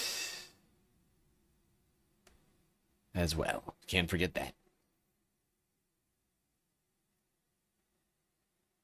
All right. Sky News Australia yesterday on the latest developments in this race. Why is she in the United States? A high-profile UK by-election involving prominent politician Nigel Farage risks descending into farce. That's after all other major parties refused to run against him, leaving Mr Farage to face one confirmed candidate, a man dressed as a bin. Our correspondent, Stash Butler, reports. Mr Nigel Farage. It's a high-stakes gamble by one of Britain's most influential MPs. Aiming to defuse a scandal over alleged secret donations, Reform UK leader Nigel Farage has announced he'll quit his seat in Clacton-on-Sea and then run in the same seat again. No, I've decided that the people of Clacton should be the judges of my actions. This will be a people versus the establishment by-election. But Mr Farage's move may backfire. The major parties have called it a stunt and refused to take part. It leaves the resurgent right-wing leader facing potentially one candidate. Well, I have to come back in sharpish because this thing ain't waterproof. A man wearing a bin and a cape. Comedian John Harvey, otherwise known as Count Binface, has been a mainstay of UK elections for almost a decade. Tris, do you want a picture with Binface? Yeah, sure. Yeah. Cool. The Count runs on outlandish promises like building one affordable house and... Oh, look at Binface fighting for the young Brits. Count runs on outlandish... Oh, God. promises like building one affordable house and nationalising. This is my favorite story. I don't know if pitched him again. I don't know if anybody's picked up on this yet, but this is my new favorite story. It's the one thing that's bringing me great joy, repeatedly, over and over again. I am not even close to tired of this thing yet. Swear to God. Former Prime Minister Rishi Sunak, London Mayor Sadiq Khan. In fact, against Andy Burnham, who's the more that the mainstream media takes it seriously, the less tired of it I get. Like, the more into it I become, I'm like, oh, actually, this thing's got legs. Let's keep this going. Let's keep the Count Binface going. To become the next Prime Minister of the UK. Do you live in the constituency? I do tonight. Well, it sounds as though you don't. What do you? No, of course not. I don't live here, no. So why should I? Well, a lot of candidates like to boast that they're local. You're obviously not too concerned about that. Well, I'm looking at the putative Prime Minister Nigel Farage. He spends more time in America than in Clacton. The race there now looks to be the count's most high-profile one yet. The only opponent it had was, I was reading in an English paper, would be a dustbin. Now, some people may think that's appropriate. I don't know. What is your appeal going to be to the people of Clacton? Well, I'm not Nigel Farage.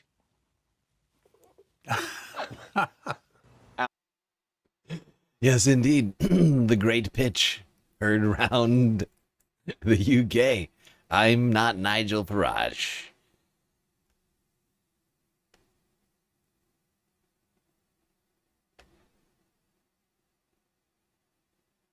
Let's go to that Today program interview with Count Binface, which I have here now.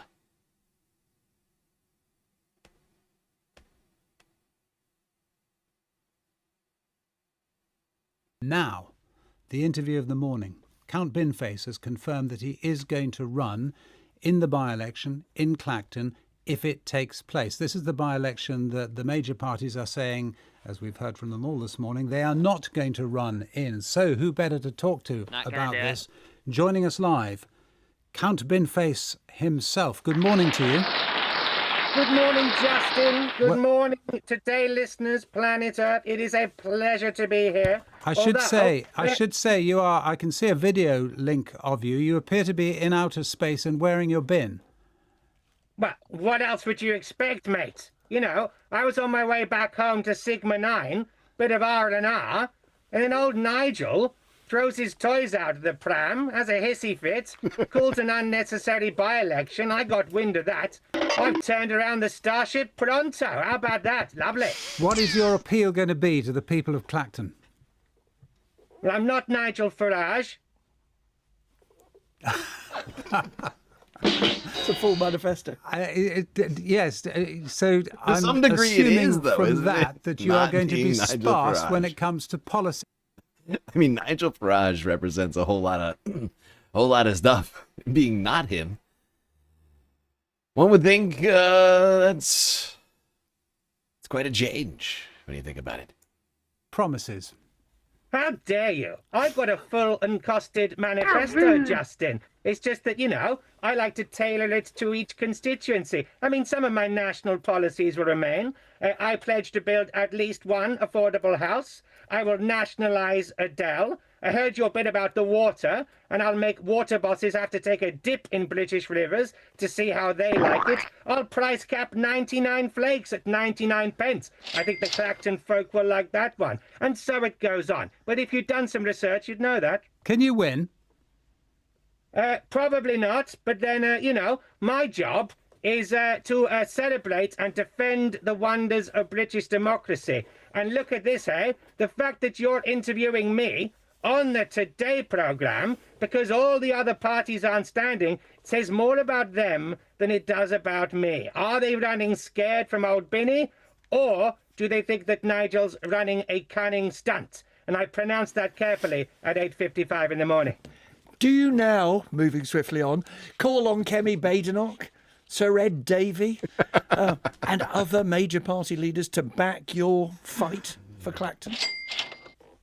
No, I don't need them. I mean, they can do whatever they want. I think they're too busy trying to shore up their own positions, wouldn't you say, Nick? In the face of such trenchant questioning from you. When, of course, you're not celebrating Manchester United. But, you know, I'm game for anything, just like I'm game for the fact that your lovely people got me on for 8:45, and I've been listening to taped bits of your debate, and now you've got me in the crazy roller coaster spot where the pips might come at any minute. I'm game for anything. Well, there you have it. Today program interview with Count Binface, a man, perhaps the only being with the ability to take down Nigel Farage right now. And everybody is starting to ask themselves, will the bin win?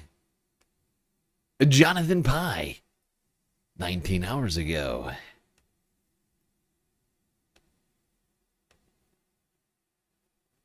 What I do love is that the fact that Farage has set himself up as the anti-establishment candidate. Yeah. weirdly, if you really are genuinely anti the establishment, a vote for Binface is pretty much an anti-establishment vote. This is literally what I was saying yesterday. When we were talking about this yesterday, I said this.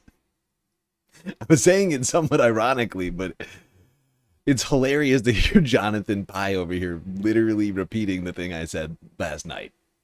He is the anti-establishment vote. And Nigel Farage came out, declared that it was the people versus the establishment. And what occurred was, in fact, that, but not in the way that he described or thought at the time. And that is what is so fucking amazing about this. It's like, it's just such a self-own, or as Brits would call it, an own goal.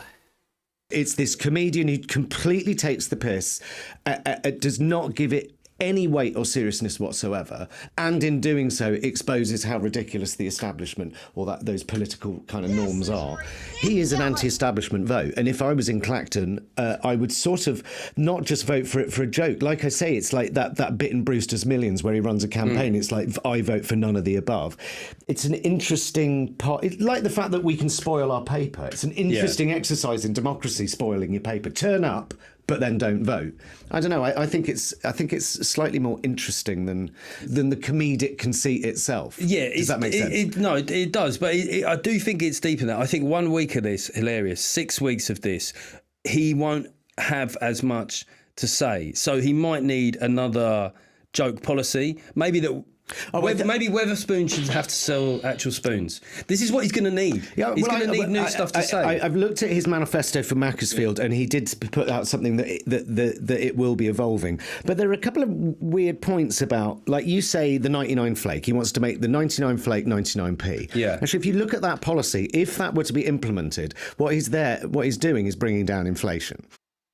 Exactly. It's kind of crazy. Like, even some of his joke policies technically are, in theory, the sort of things people need right now.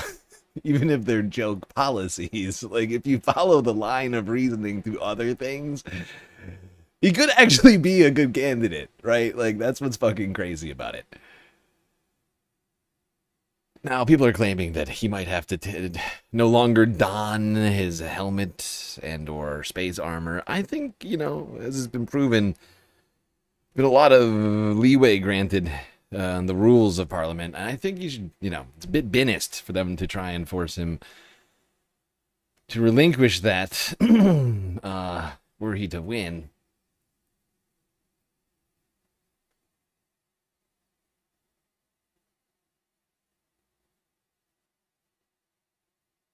What has Nigel Farage said about this? Well, that is an interesting question, because I have been trying to figure that out myself. And it doesn't seem like Nige has had anything to say about this, because I think he's struggling to figure out what to do. He assumed everybody else would run candidates. And now he's running against a joke candidate in a Tet Bin race, It's like, it's fucking crazy. It really is such a self-own. He really put himself in the place that he finds himself in. And I am so here for it.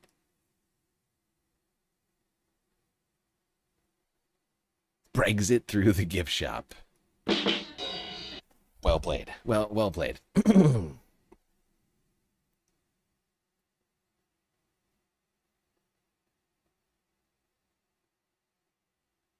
Farage is a has-been. Wow, lots of jokes coming out of chat today. You guys are full of it. Okay. That's it on the bin discussions. We must move forward. Suffice to say, a small but bright, shining light coming out of the UK. Of galactic origins. Mono Abeno, yes.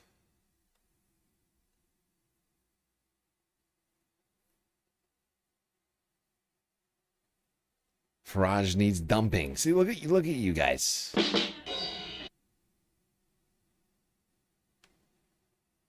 Look at you guys go. Out of control. Out of control, Space Fams. All right. Speaking of out of control, let's talk about a group of young British engineers looking to take on the old sport of soapbox racing. BBC News, 13 hours ago. Soapbox racing. It's been around since the 1940s. Kids, homemade cars, and a dream. All for the love of going downhill faster than the next racer.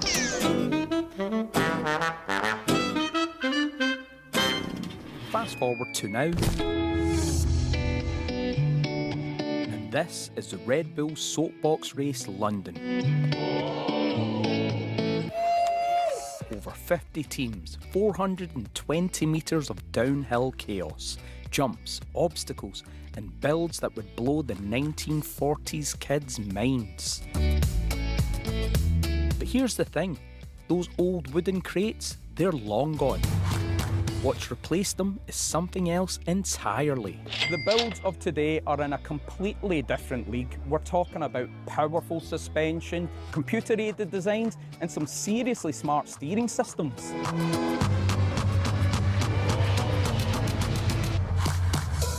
They have to be under 80 kilograms, be no longer than 3.5 metres, and be powered by nothing more than a push and grab. Yes, indeed. We've all seen the Red Bull soapbox racings. I'm sure the clips are all over the internet. Now let's go to the team of young engineers looking to make their mark in this race. There we go. One stood out. Hey, Brook Sixth Form, how we all doing? How we feeling? Today, honestly, I'm just buzzing. Like, first time, we're the youngest here as well, so we're in it to win it. They've got a metal worker, a driver, 2 builders, and a designer. It's recording, guys. What was that? You're putting the top bit in first.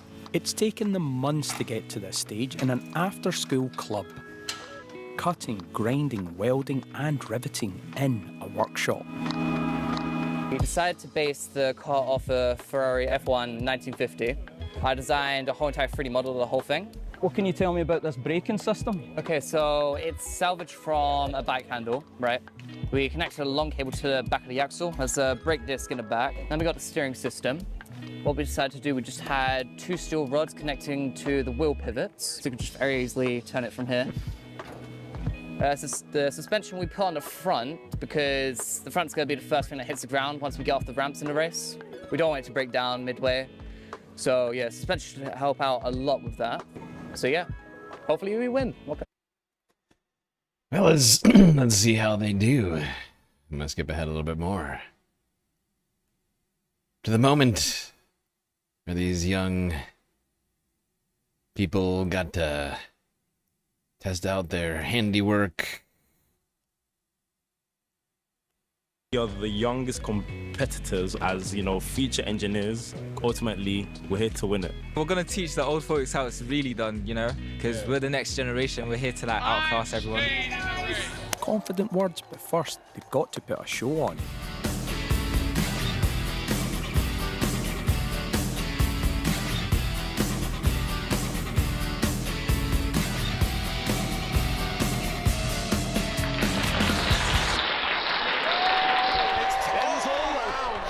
A good score, but the performance was just the start. The real test is about to begin. The build looks solid so far, suspension's doing its job and everything's holding up. Then the track hits back. With help from the team, she was back up and running. Immediately, Until if not the sooner. next crash. But she never gave up.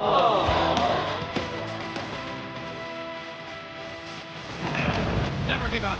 Never.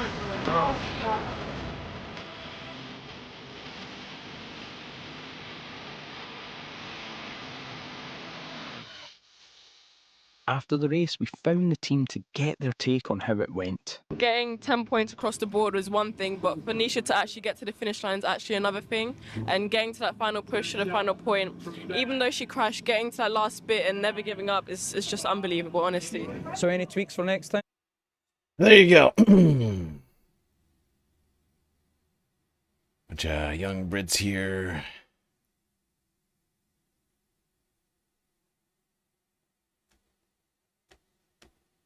Putting on a show, doing everything they can. Take down the top prize, coming short, but learning from their experience.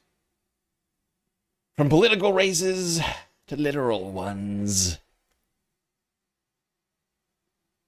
Here today, Space Fams. Now to other competitive activities. The World Cup. It's the only World Cup update we're going to get tonight.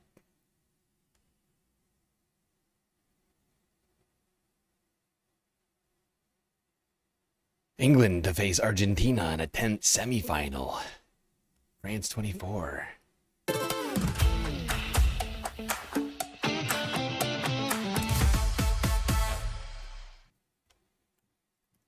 Well, it's time now for our daily roundup of all the latest from the World Cup, and I'm joined by Emily Boyle. Emily, we have 2 quarterfinals to go through. Let's start with England. Yes, England through to the semi-finals after their game against Norway. They won 2-1 against the Norwegian Vikings, and it was a tense game played in extreme heat and humidity. The Norwegian Vikings opened proceedings and went ahead after 36 minutes as Andreas Schjelderup whacked in a cross-turned top bin stunner, which fooled Jordan Pickford. England needed to get back into the game, and it was Jude Bellingham who came to the rescue in first half stoppage time when he was fed a beautiful pass by Anthony Gordon. And well, suffice to say, England took down Norway 2-1. The World Cup quarterfinals, sending them back home. Immediately, if not sooner. But apparently, Nordic fans just glad to have been there, to have made it this far. Completely be seeing eye to eye, but the English fans are all on the same wavelength. Let's have a look at the English celebrations after the final whistle. I guess I'll let them do this, but I didn't mean... Look at the English celebrations after the final whistle. I could have sworn that I put it in the right spot. London.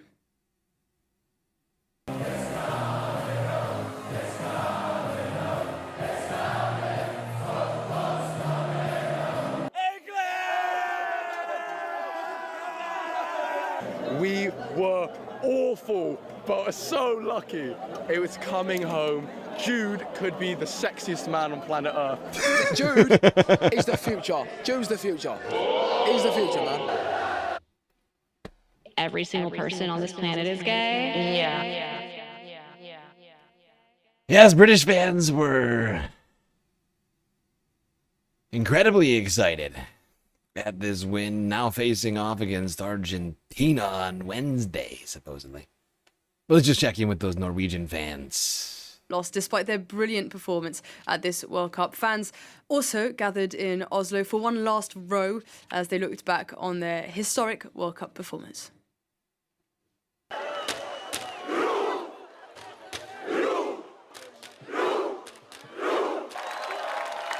As a team, they have written history.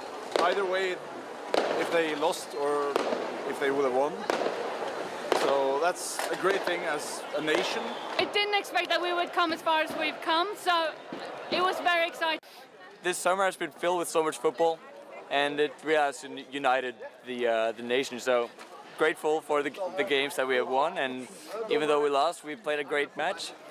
Now, what about this second fixture of the evening? Switzerland up against Argentina, and I'm guessing you haven't slept much. I haven't slept much. Well, there you go. Clearly disappointed, but glad to have made it as far as they did. Norwegian fans heading home after a punishing loss to England.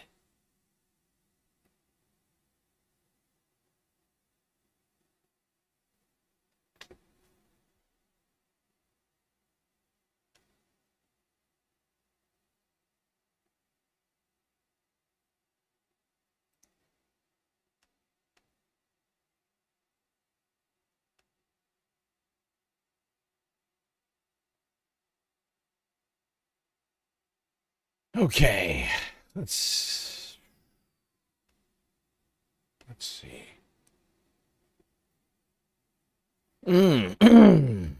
Yes. Speaking of big competition in London, Pitbull fans broke a world record over the weekend. Here's the AP from yesterday.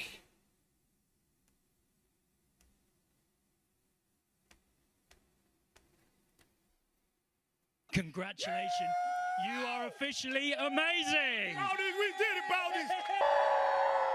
So we're taking this World Records titles very seriously, of course, and today we're looking for people to be wearing bald caps for an entire minute. The hair needs to be tucked in at the front and the sides, and they need to be on top of the head securely. I say it to the baldies all the time in shows. When y'all put on them bald caps, you know you're about to have the time of your lives. There we go. Pitbull and some crazy number of people. All coming together to set a new world record for a number of bald people in the same place. Bald cap world record set. Pitbull fans united, making history. Mr. Worldwide, yes, correct. I believe that is correct. All right, now before we leave discussions of British things, we should talk about one British man who's making a American television debut. Well, soap opera debut, at least. We all know him. He's on the TVs. But John Oliver is going to be playing a character on, I think, the longest running show on American television, General Hospital.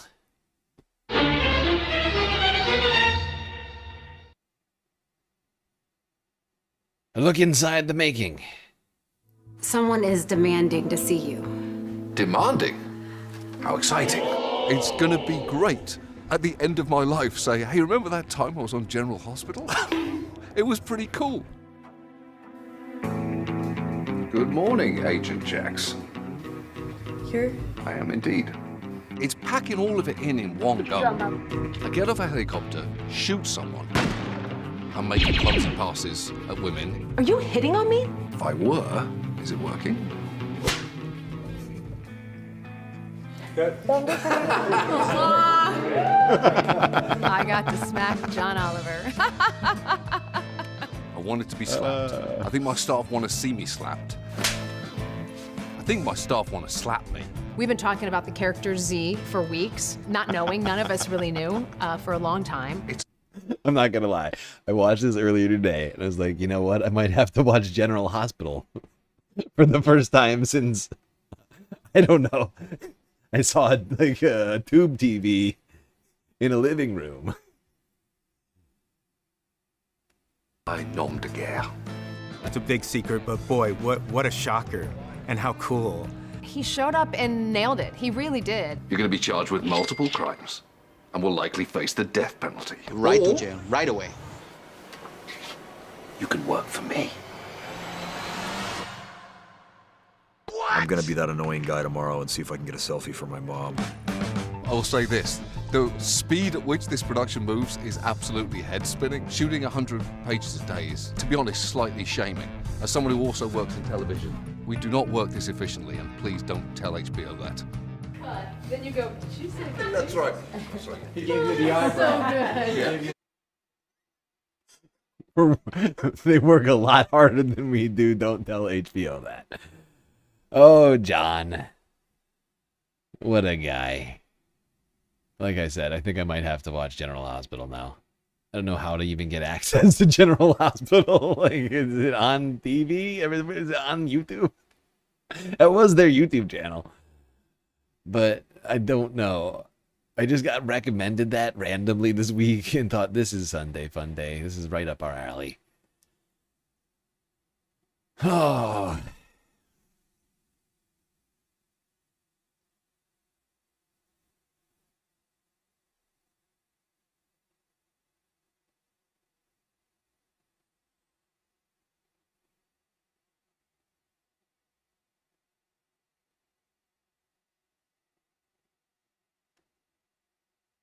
Okay. Now back to the seriousness. Of course, this week, Donald Trump was in Turkey, Ankara, for the NATO summit, threatening EU leaders, nations with reduced troop levels at U.S. bases based upon one metric in particular.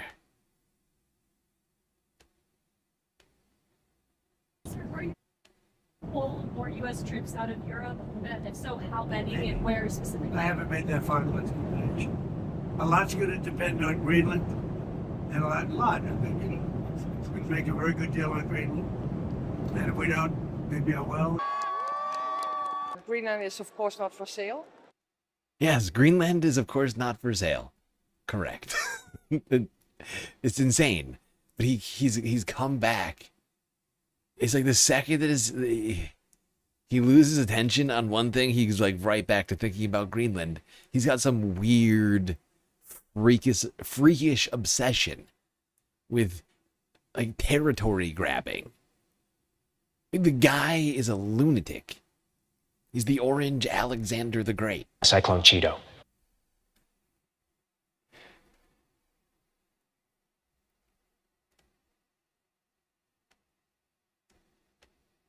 You know, he's tangerine colored. I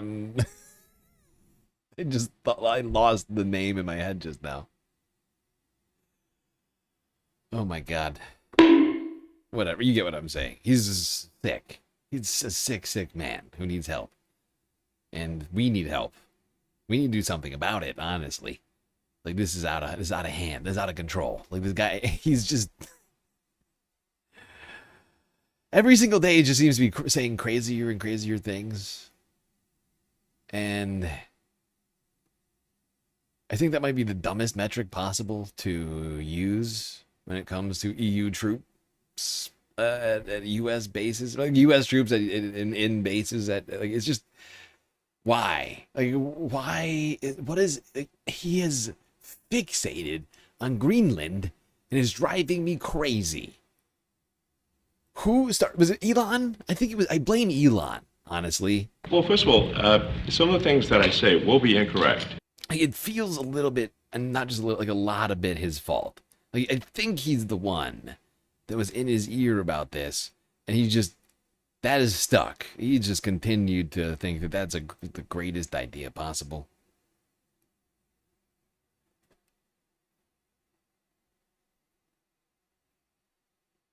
Most ill-conceived plan ever.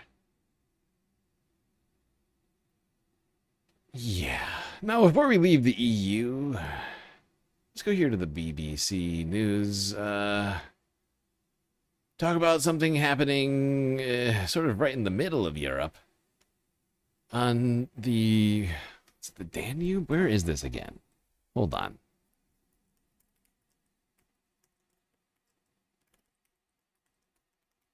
What's it called again? Liberland. Yes. Let's talk about this fucking fever dream. Let's talk about this fever dream getting cooked up. Founded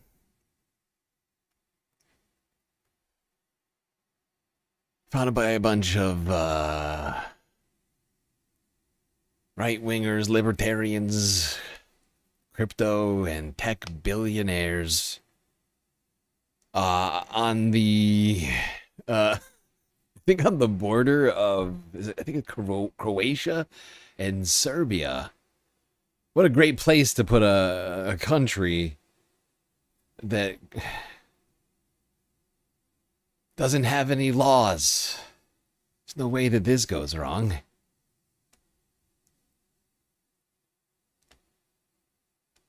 Yes, libertarian dystopia getting cooked up here. Yes. Because I found this aspect of this fascinating. Justin's son is deeply involved in this. Now, you may remember that name and or face from last year after Donald Trump was elected president and after he was actually in office, he held a crypto summit at the White House. Justin was one of the people who bought up Trump coin so that he could be there and be on the short list of people to get not one-on-one, but close as you possibly can to the president. Represents a bold. These guys are so obsessed with this longevity shit. Like, and by the way, the one dude who's most obsessed with longevity, anybody hear about this?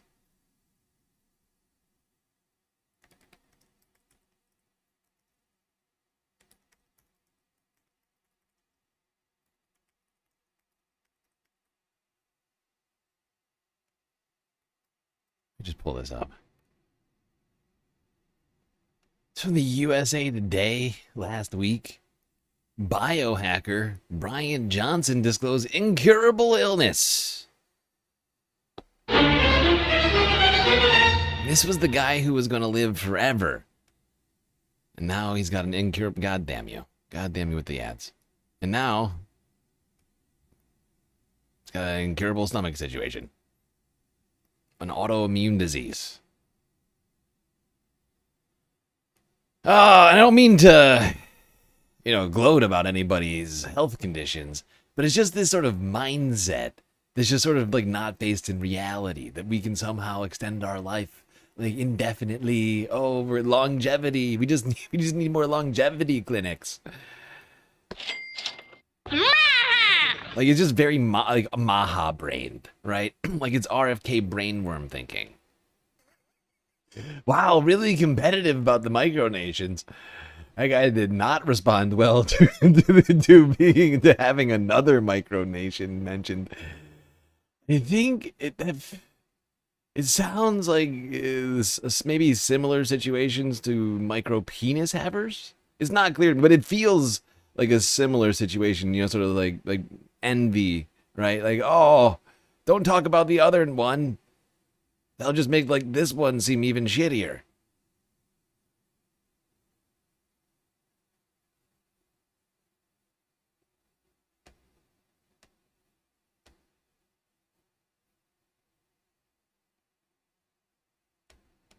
I never sucked any ding-dongs.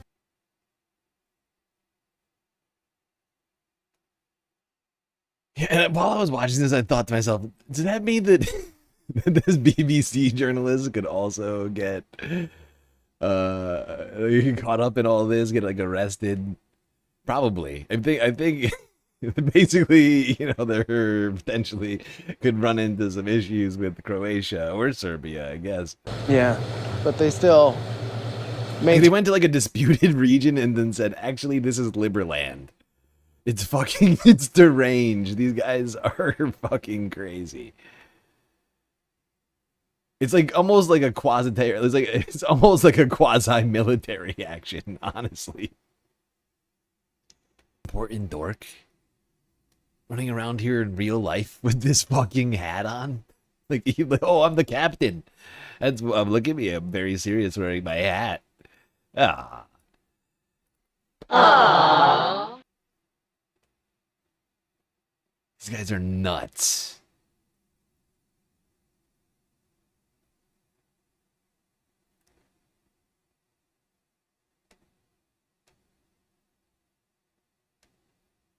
This is for you and for this is like, I know I've been calling Jared Kushner and Ivanka's little project in Albania Firefest gone Epstein Island gone Firefest, but this actually gives bigger Firefest Epstein vibes than that one somehow does. I don't know how. They've outdone the Trumps. Like, this is wild. Like you got a bunch of billionaires like vying for power on like a stolen piece of land to build some sort of like techno dystopia where ownership of a particular crypto like it gives you voting power in your government. Like, yo, this whole thing is just insane. You notice that he just sort of unprompted just mentions that? Like, nobody asked him any questions. He just sort of starts talking about how this is Kim Jong-un's favorite car.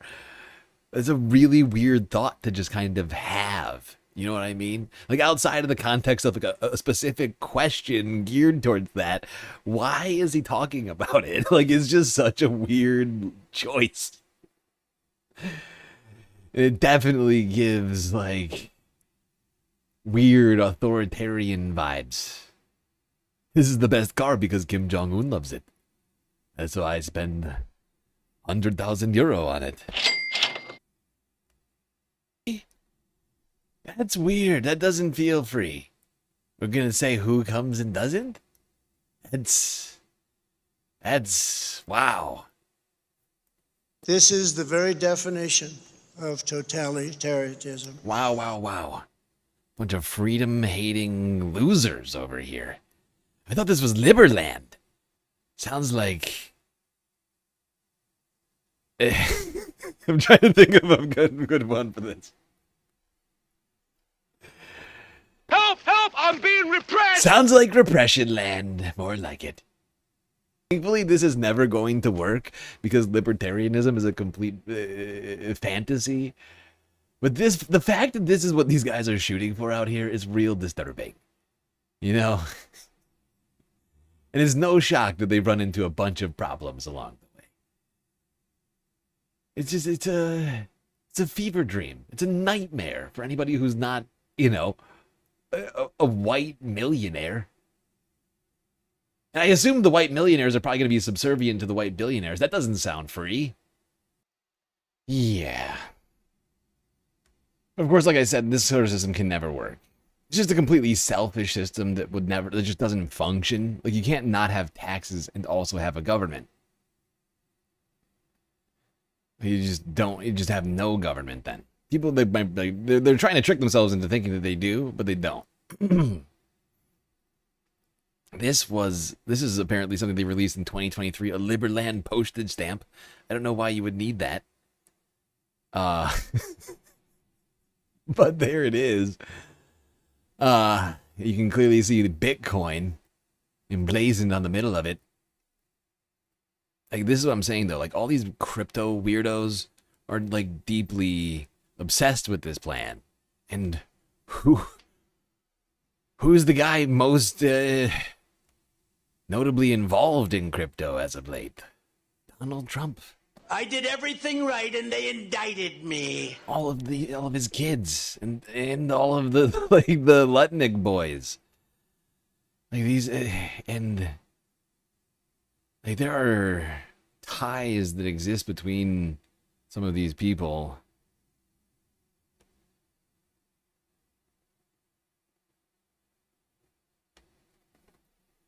Okay, let's leave the EU. That crazy fantasy.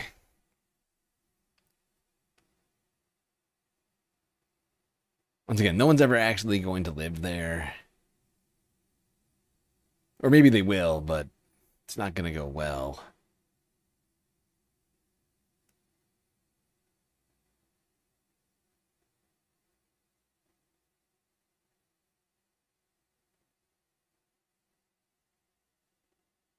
All right, let's talk about the Middle East a little bit. A lot's been happening over the last day. And over the last week, Hamas has decided to dissolve the government that was set up by the Board of Peace back in last September. It's actually shocking to me that it lasted this long. Here's Al Jazeera from 19 hours ago. Al Jazeera Podcasts. I'm David Enders, and this is The Take. As Israel's war on Gaza continues, we're coming to you on Sundays with a weekly roundup. This week, 284 days into a ceasefire, Israel has killed at least 1,092 Palestinians in Gaza. The U.S. attacked Iran multiple times. Israel continued killing Palestinians in Gaza as Hamas dissolved its government there. Today is Sunday, July 12. Israel has killed at least 73,221 Palestinians in Gaza since October 7, 2023. The United States bombed Iran again on Saturday, claiming strikes on more than 300 targets in the past week after U.S. President Donald Trump declared the ceasefire reached between the two countries over. Iran announced it had fully closed the Strait of Hormuz until U.S. attacks stop, and attacked U.S. targets in Oman, Bahrain, Kuwait, and Qatar. This is Al Jazeera's Tawhid Asadi reporting from Iran on Sunday morning. Iran came out very clearly to say that the consequences are going to be for the United States and Israel, and also for the third countries, the territory of which is being used. Okay, hold on, I'm going to skip ahead to the Gaza part of this. This is just like a recap of a number of things that have happened recently. When do they switch over to? I think it's here.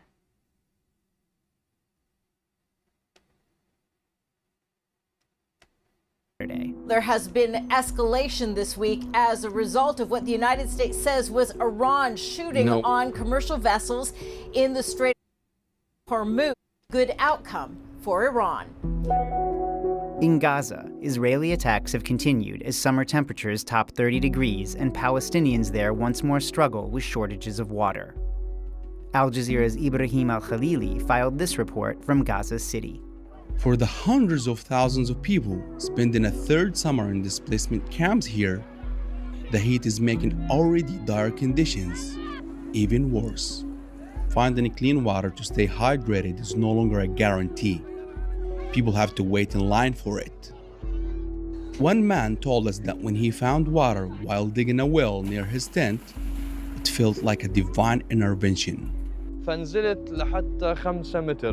dug about 5 meters underground, expecting the water to be salty since we're only 20 meters from the sea. But by God's grace, it was a miracle. The water was fresh and clean, enough for my family, other displaced people, and all our daily needs, from bathing to washing dishes and laundry. Officials warn that the combination of extreme summer heat and severe water shortages is creating serious public health risks. On Tuesday, Hamas announced it would end its governance of Gaza. Al Jazeera's Hani Mahmoud reported from Gaza City. Hamas says it's dissolving its civilian governing body in Gaza after nearly 20 years. The announcement comes as Israel intensifies its attacks, and the question of who will govern Gaza remains a contentious one. Hamas says it will transfer its responsibilities to a new national committee for the administration of Gaza. The proposal by Hamas leaves many questions unanswered. How the national committee would be formed, who would oversee it, and whether it would gain broad public and international support remain unclear.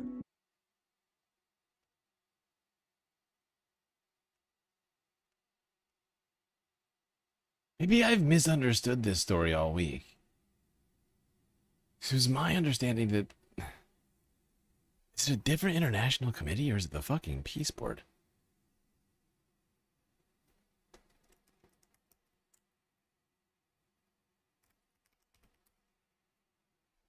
I've been so focused on so many things.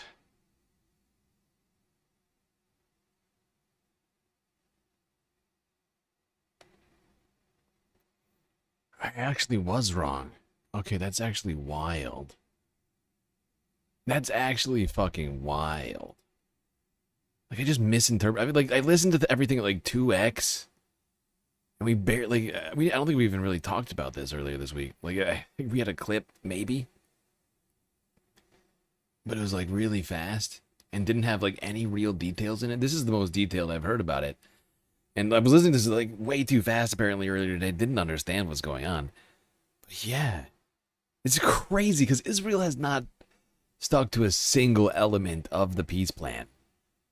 And yet Hamas has announced the dissolution of its governing bodies. You're shitting me. Wow. It's not a complete dissolution of of Hamas itself.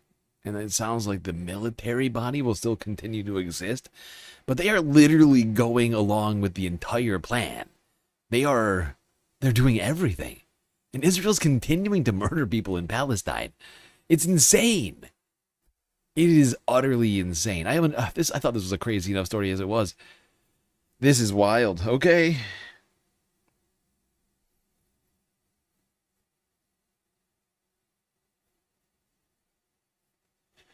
Yeah, because even with that announcement, footage like this, yeah, I misinterpreted it because I had multiple clips going on, and it only made perfect sense. It was like, yeah, of course Israel's going to do this and continue to do more war crimes after Hamas decides to say, go fuck yourself. But Hamas didn't say, go fuck yourself. Hamas said, we're going to keep following everything that's been laid out basically for us. And we're continuing to do all of those things. Israel, meanwhile, in mass murdering people in the strip, minding their own business.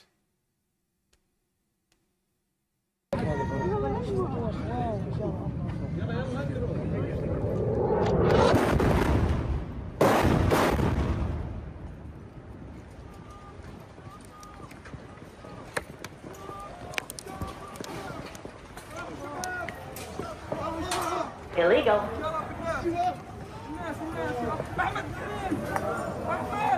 I honestly cannot believe. Did you see that strike? That must have been 4 or 5 1,000-pound, 2,000-pound bombs. Those are the big boys.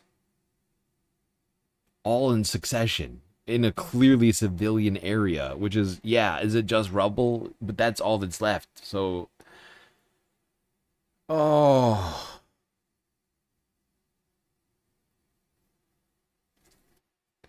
And once again, this is after Hamas started dissolving its government. They're still doing this. Because it's got nothing to fucking do with Hamas. Like we've said 100,000 times in the last 2.5 goddamn years, it's got nothing to do with Hamas. It's a genocidal campaign.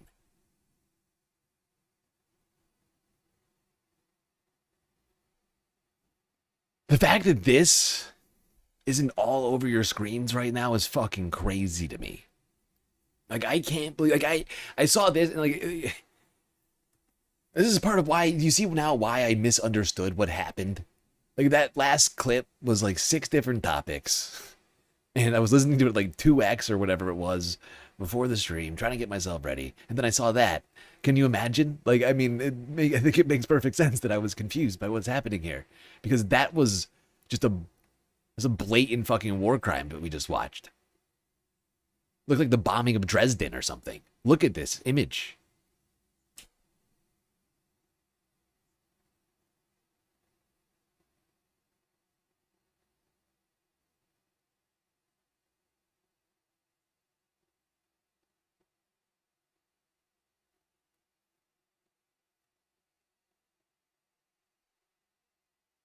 Oh, very frustrating.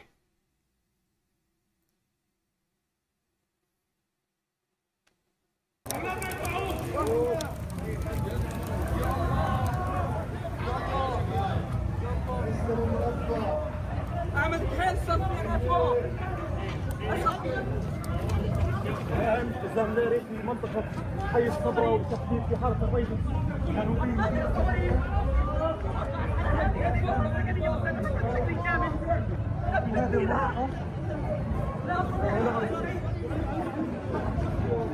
الآن استهداف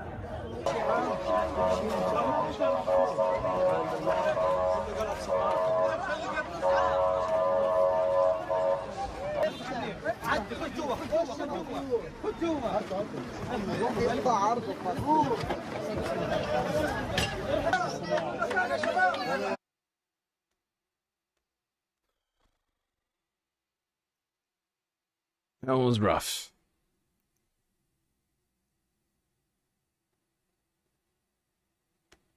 That's fucking rough. More than rough. I don't even know what to say right now, honestly, because it's just like, at some point, like, the hypocrisy and the madness needs to break. Yeah, like, there must be some, I keep saying it, there must be some point where it's just too blatant for the entire world, including the United States. The United States government, not just the people, because the people are already sick of this. The government's the one that has been repressing the people in every way it possibly can muster to avoid ending all of this. This cannot continue. There's just no way. Every day this continues, the worse, you know, like the state of humanity becomes. I don't know. I know there isn't like a. I know we have a doomsday clock, but do we have we don't have a clock for the point of no return on humanity's collective soul. We're like 1 second to midnight right now, it feels like.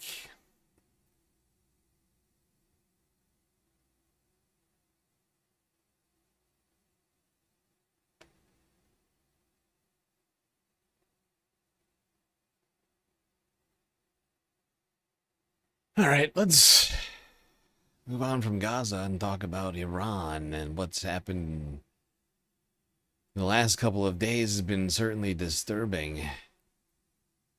But of course, if you just listen to Donald Trump, we would think everything is very good.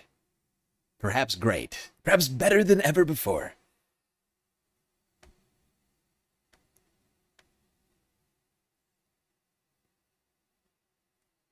We went back and took a look, of course, at what President Trump himself has said over the period of days that David was describing. I want to play for you what that has sounded like over the course of the last several months. Let's watch.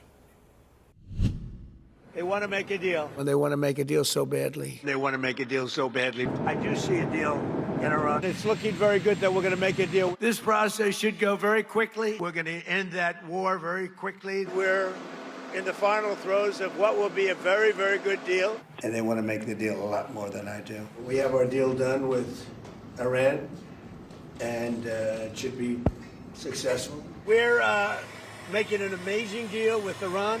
They want to make a deal with us very badly. They're dying to make a deal. They have been dying to make a deal for like 3 fucking months. The guy is out of control. They're dying to make a deal. Like very soon, immediately, if not sooner. Immediately, if Gonna not be a deal. sooner. We're gonna have a deal. Any day now. 2-3 days. 2-3 years.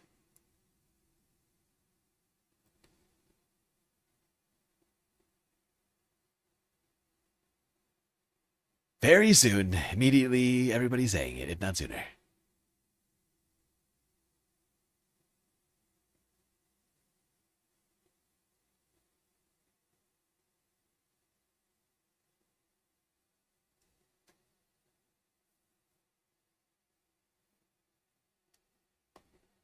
Last time we counted was 38. Was it 38 times? It's been a lot of times. It's been suffice to say, there's been many, many times that he has dozens and dozens of times that Trump has been saying the exact same sentence to us. They want a deal. It's going to happen immediately, if not sooner. And yet here we are, July 13th. When did this start again? February 28th? There's a very problematic dichotomy at foot here.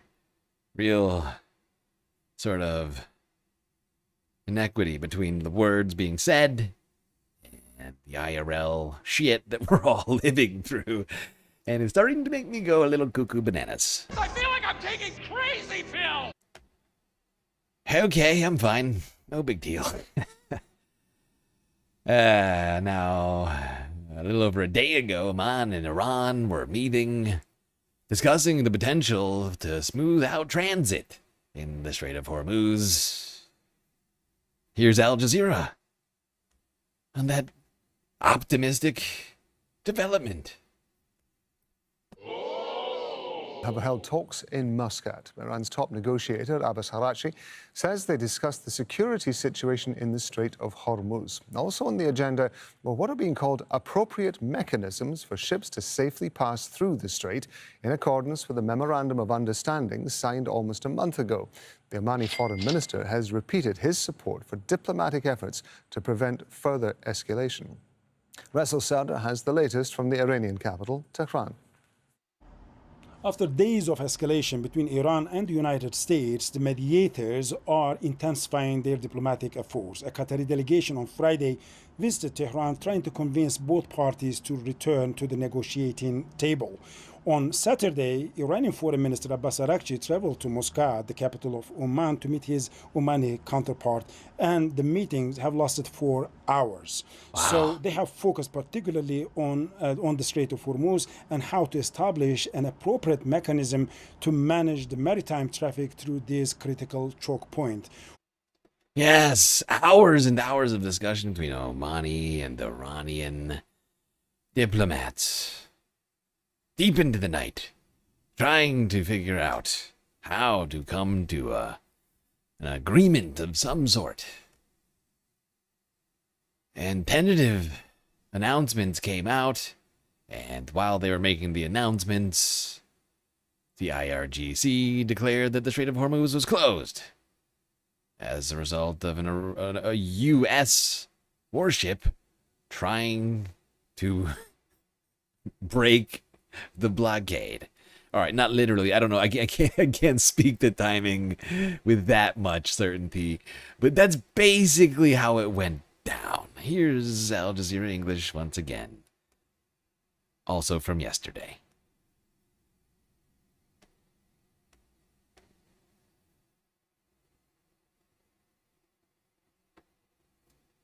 I want to bring you some breaking news out of Iran. IRGC, that is the Revolutionary Guards of Iran, has declared the Strait of Hormuz closed until further notice. That's after it fired a warning shot at a ship attempting to transit the strait on what it called an unapproved route. Now, the IRGC says the ship stopped after the warning shot. It has gone on to say that no ship will be permitted to transit the strait until, quote, the end of U.S. interference in the region.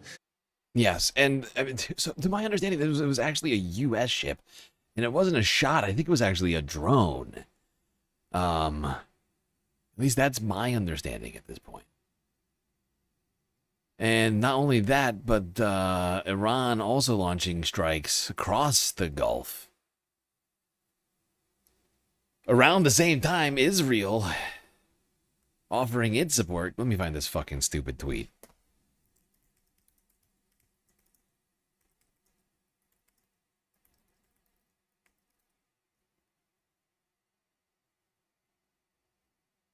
Where is it? Is this it?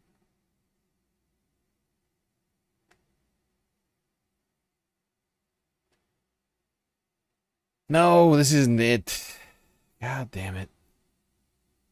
Yes, here it is. All right.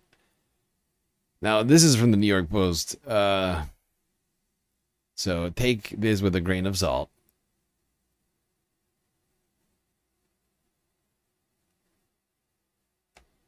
It is the weekend, after all. We're working with limited information here. It's always a desert of news. To work with what I got. Israel ready for more war on Iran should Trump ask for backup, sources tell the Post. Israel's willing to join future attacks on Iran should Washington seek help after President Trump declared the ceasefire with Tehran is quote-unquote over, sources in Jerusalem told the Post. Quote, we've proved that we stand with the United States. No, I don't want to sign up.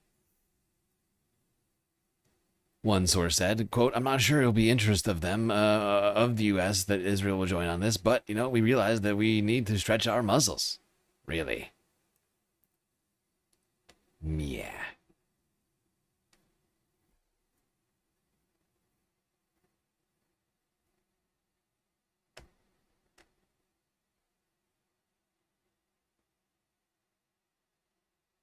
It's been a disturbing series of news events this week. Really. And now we're starting off the week with some real shitty ones. Because this war is back on, and it's back on in as big a way as you possibly could have it be, really. I guess that's technically still not counting Israel's returning to the war. I still don't think that they've done that yet.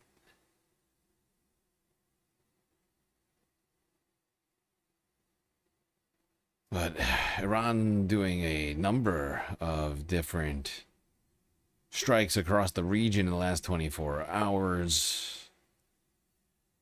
Here's Forbes.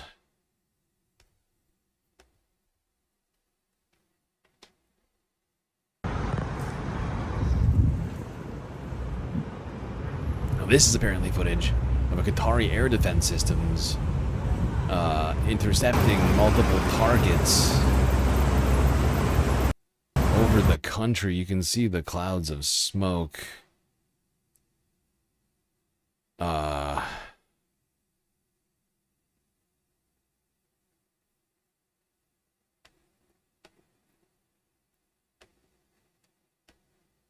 more strikes were launched in the evening by Iran, targeting more U.S. assets.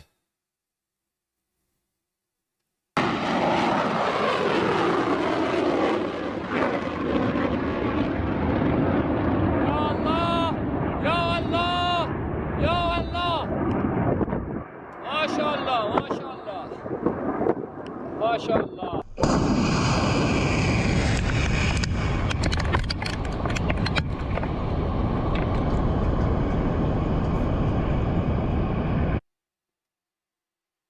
As an ICBM, I'm pretty sure massive missile launches coming out of Iran, supposedly, throughout last night, including strikes that apparently were either directed at Jordanian targets or something in the region. Here's CNN 12 hours ago on that situation. The Jordanian government now says it intercepted 8 missiles launched from Iran toward Jordan right now. The U.S. Embassy also alerted the incident just minutes ago. Iran said it was targeting a U.S. base in Jordan. Tell us a little bit about what's going on, because in the past, when Iranians have fired missiles that went towards Jordan, they were designed to continue towards Israel. That's right, Wolf. And one of the key things to note is this is the area right in here where that U.S. base actually is. So we're talking in that northeastern corner of Jordan. So any type of flight of a missile that would go from Iran into either Israel or Jordan would basically take the same flight path. That flight path, would probably go across the area where that Al-Mufawaq air base is, which is the one that the U.S. uses quite a bit. There's also, of course, activity near Amman, Jordan, which is right close to that point right there on the map. So Jordan is clearly in the path if Israel were to be attacked, but it looks like what the Iranians were trying to do was attack the U.S. base in Jordan. Yeah, because that Jordanian base is really important to Israel's security. Like, having a U.S. Infrastructure to the east, just geographically, to get early detection and potential interception on missiles coming from Iran, incredibly important to Israel. And if Iran manages to take out that critical infrastructure, that would spell bad things, even worse things for Israel. As we already know, the last time Iran was launching strikes Iron Dome was not doing a good job of preventing those strikes from hitting their targets, or at least, at the very least, doing damage on the ground.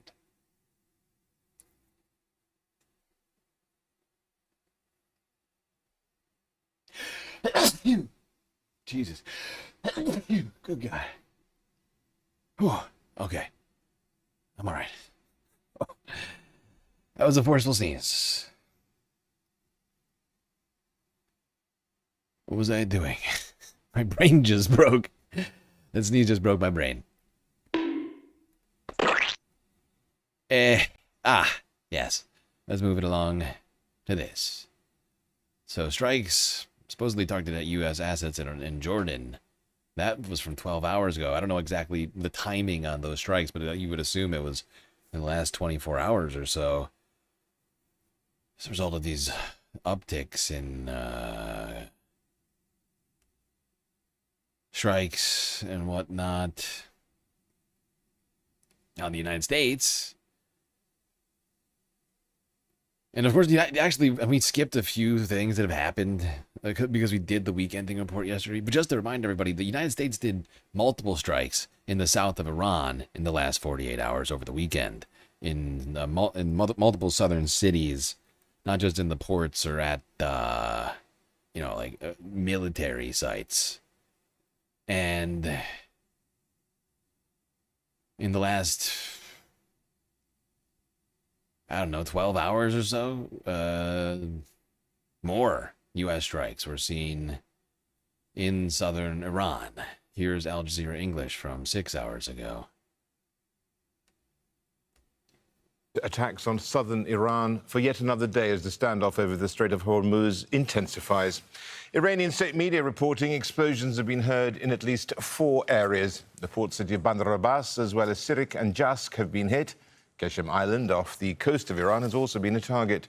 These latest strikes come after U.S. Central Command, or CENTCOM, confirmed it hit at least 140 military targets in Iran overnight on Sunday. In the past hour, CENTCOM confirmed U.S. forces began launching more strikes against Iran to continue degrading their ability to attack civilian mariners as well as commercial ships freely transiting the Strait of Hormuz. The commander-in-chief has directed these strikes to hold Iranian forces accountable. Well, Heidi Jo Castro is live for us in Washington, but first of all, let's speak with Tawhid Asadi, who's in the Iranian capital. Tawhid, what do we know about the latest US attacks? Explain why these areas are being repeatedly targeted. Yet another night of escalation we are witnessing in Iran, and now we have a list of, I would say, a longer list of different cities being targeted in Khuzestan province, also in Hormuzgan province, and in Sistan Baluchistan. Thank you, Paul, for the bless. You know where that came from? At least my understanding is this is saying bless you to people whose sneeze came out of like the plague or something, because everybody thought that if you sneezed you were gonna die. So you had to ask for God's help every time somebody sneezed. Please God, bless them. They've sneezed. Some province. I don't want to get ahead of things, but hopefully, I'd like to think I hopefully don't have the plague. Knock on spacewood. We've got several cities. Initial reports say that at least in 4 cities of Hormuzgan province, Jask, Sirik, and Qashem Island and Bandar Abbas, attacks have happened, explosions are reported, and these places are critically important, seeing their geostrategic role when it comes to the control and authority that Iran is trying to practice over the Strait of Hormuz. Meanwhile, the very fact that they are actually hosting radar sites and military facilities for the country. Qashem Island, for instance, is the largest island in the vicinity of the Strait of Hormuz. But added to that, in Khuzestan province, located in the southwestern parts of the country, we've got cities of Omidiyeh, Mahshar, Behbahan, Desful, and... Okay, hold on. I think there's one more part of this I want to do, and then I have a fucking story that I want to read out of Haaretz.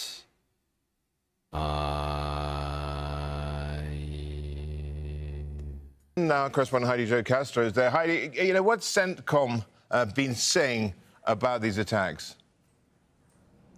Yeah, we've since received a statement from the spokesperson for U.S. Central Command, Captain Tim Hawkins, who tells Al Jazeera that over the past hour, IRGC forces fired at commercial shipping transiting the Strait of Hormuz. He goes on to say U.S. aircraft have successfully shot down an Iranian cruise missile and one-way attack drone so far. Now, that is in addition to what we knew earlier, that Central Command announcing this fresh wave of U.S. attacks on. Okay. Now, I just want to read this because this is, I think, the most consequential part of all this. This is a blatant. What we're about to do, we're talking about, is a blatant war crime. Actually, wait. I want to talk about the Strait. Actually, let's talk about the Strait before I get to the fucking war crimes. Although some of these are probably war crimes too.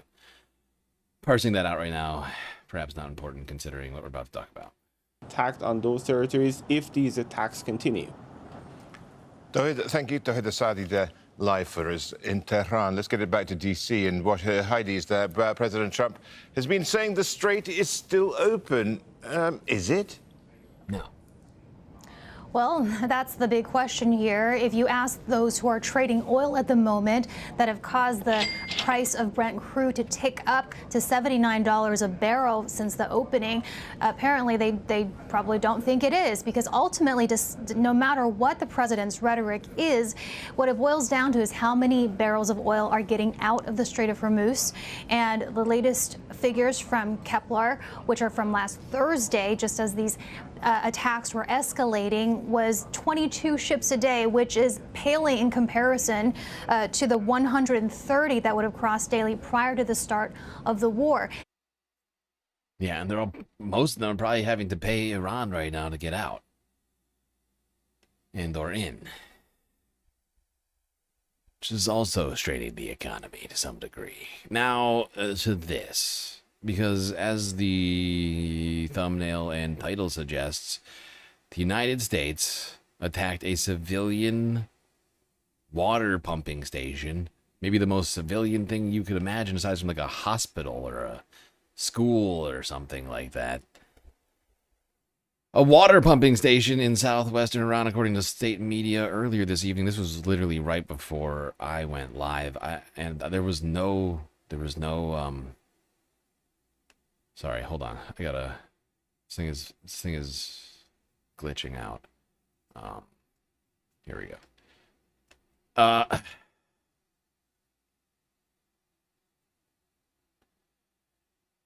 Yeah, 1 killed, 4 wounded in U.S. strike on water pumping station in southwestern Iran, according to state media. July 12, 2026.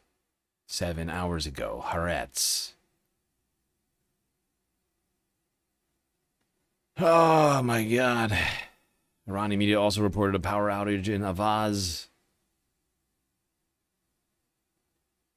This is completely fucked. It's just a headline. But this is also reported by Reuters. I think that's the original source for this headline. And Iran already has enough problems with water, but doing this in any country is a war crime.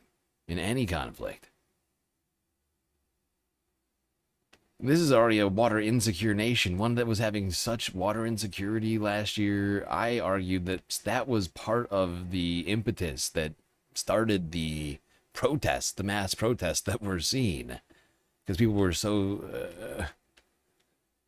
sick of it. Because, like, honestly, there was a serious water shortage last year.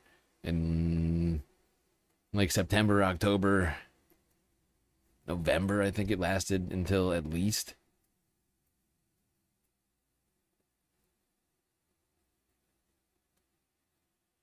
And we just went up and blew up a water facility because we're sick, twisted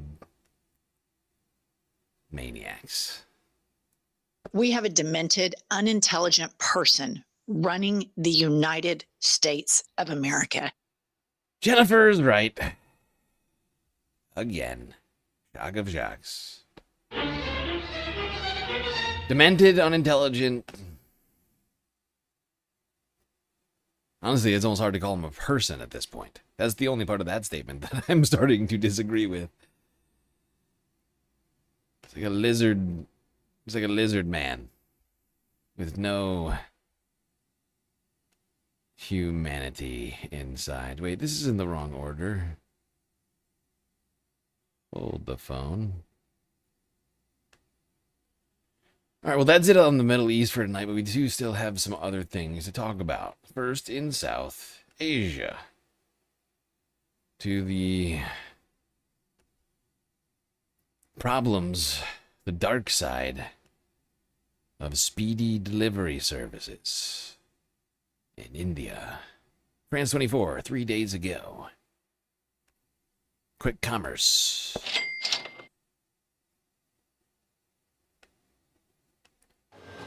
Imagine you are in the middle of cooking a meal and run out of an essential ingredient. Ordinarily, you would try to cook without it. But what if you could get it in under 10 minutes? Sounds impossible? In India, you can. A range of instant delivery applications like Blinkit, Swiggy Instamart, and Zepto, companies founded just 5 years ago, have transformed how Indians buy everything. Isha is one of Blinkit's 10 million average monthly users who has come to rely on it increasingly. Quick commerce entering the scene, I have very clear memories of me, my mother, my father sitting down at the start of the month, noting down all the groceries that we needed, planning out what we wanted to eat for the rest of the month. I just never imagined that it would take over to our lives to a point where we're no longer going to the supermarket. I don't think there's a single day where I go without Blinkit. It's for everything. Sometimes it'll be for water, it could be for ice, it could be for groceries that I need, toiletries, maybe something for my cats. In over 200 cities in India, the streets are filled with riders zigzagging busy roads. A network of over 4,000 dark stores or warehouses like this one that have mushroomed across the country support these quick deliveries. As orders are placed, workers pack them in seconds. In Delhi, dark stores are a feature of almost every neighborhood. To see how these deliveries actually work, we accompanied Anuj, a delivery worker for Blinkit, on his workday. Anuj is one among Blinkit's 473,000 average monthly delivery workers.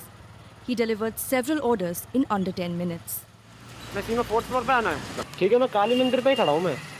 As temperatures crossed 45 degrees in Delhi, this was grueling work.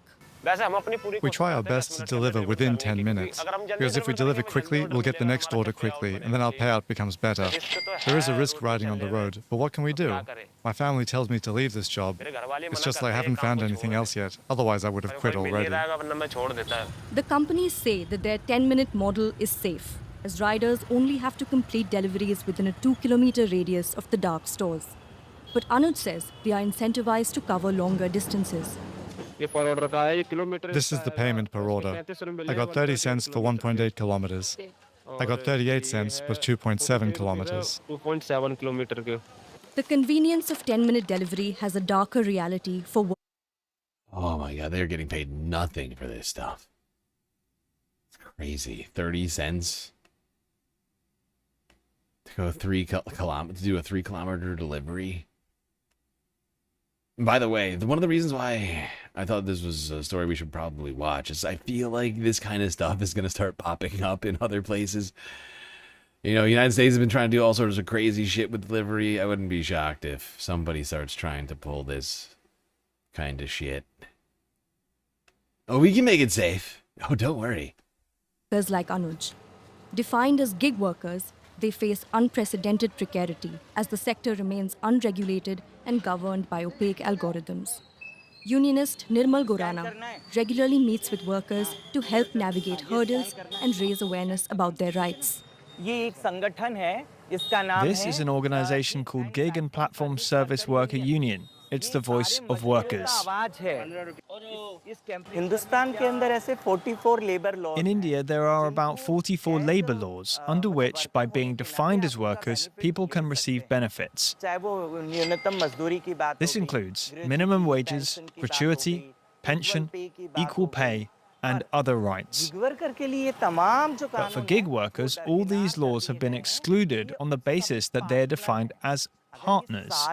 You see what I mean? This is the exact same strategy that's already being implemented in the United States. It's just a matter of saying, you know what, we're going to start doing this. Yeah? Like, this is exactly what we've talked about. It's India's version of the independent contractor.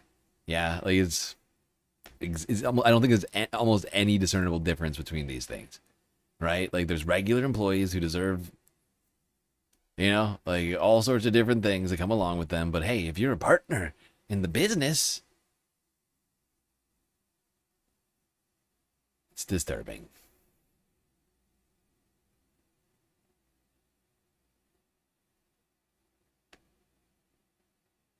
Unfortunately,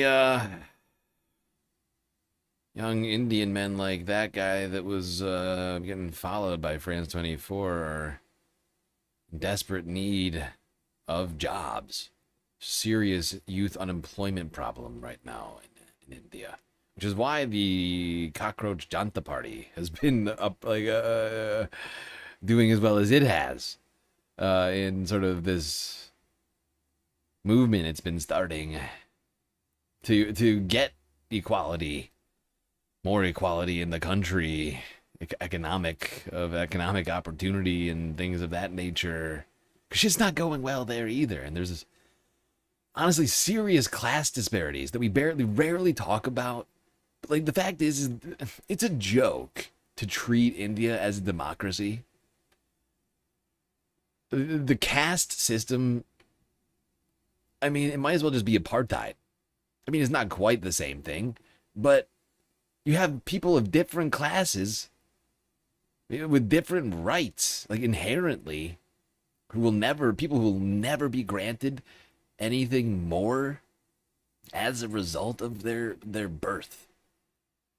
It's just, it basically is apartheid. It's just it's an Indian version it's actually been around longer, which is why I'm trying to refrain from actually definitely comparing it to that, because this really does go back. This is honestly one of the oldest systems of oppression that exists on the planet, I think. And like, that shit needs to stop. Like, we gotta stop pretending that they're a fucking democracy all the time too. Like, until that stops.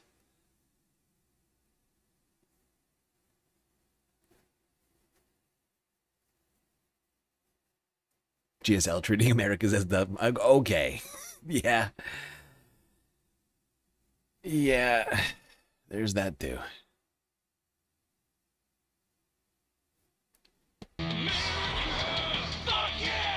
All right, let's go to Myanmar. Not far away. To a conflict that is causing a great deal of problems for its neighboring countries and for everybody living inside of it. And everybody who's been forced out. The civil war continues to dredge on in this country. Myanmar's government now implementing a conscription law, a mandatory military service, to fuel its war against the guerrilla factions that have been trying to fight the military coup for the last... God, how long has it been now? 6 years?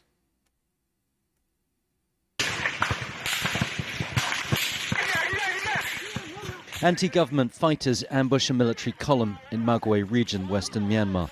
The military's made considerable territorial gains over the past 12 months, but it's come at a high human cost. Aung Lei's aunt fears an attack like this may have killed her nephew. The 25-year-old was seized by plainclothes military recruiters at the beginning of the year, but she's heard nothing since April. Everyone worries. Did they fall in battle on the front line? Are they dead? Did they lose limbs? And where are they keeping the children? Since none of them are returning now, it really makes you wonder. In reality, I haven't seen anyone come back. Footage released by the military of marching bands and smiling recruits belies a system that the rich pay to avoid, while others are grabbed off the streets. Nice of Myanmar to allow the rich a way to get out of fighting for their country. Follow the rich white man. fled to neighboring Thailand after being conscripted into Myanmar's army last year. 3 months of training was tough, but when he got close to the front lines, he knew he had to escape. Help! Help! I'm being repressed! In his group of 20 recruits, 7 died, he tells me. Others were seriously injured.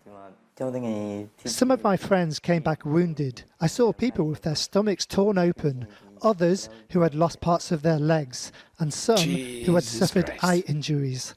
Seeing those things made me even more afraid of going to the front line and increased my desire to escape. Those conscripts that do choose to flee to Thailand face a very precarious life. It's hard to get a job, living conditions are poor, and there is the constant risk of arrest. But given the dangers they face on the front lines inside Myanmar, it's a risk that many are now prepared to take. Yeah, and this is just going to increase Myanmar's refugee crisis big time, right? They already have the 1.5 million Rohingya Muslims who are ethnically cleansed from the country. You know, you got people self-deporting over the conscription law. At some point, I feel like this country is just going to completely implode. Like, they've been trying to feign democracy. They held these, like, fake-ass elections earlier that excluded all of the regions where the rebels are currently fighting them. You know, where you would expect probably the most opposition vote. Ay, ay, ay.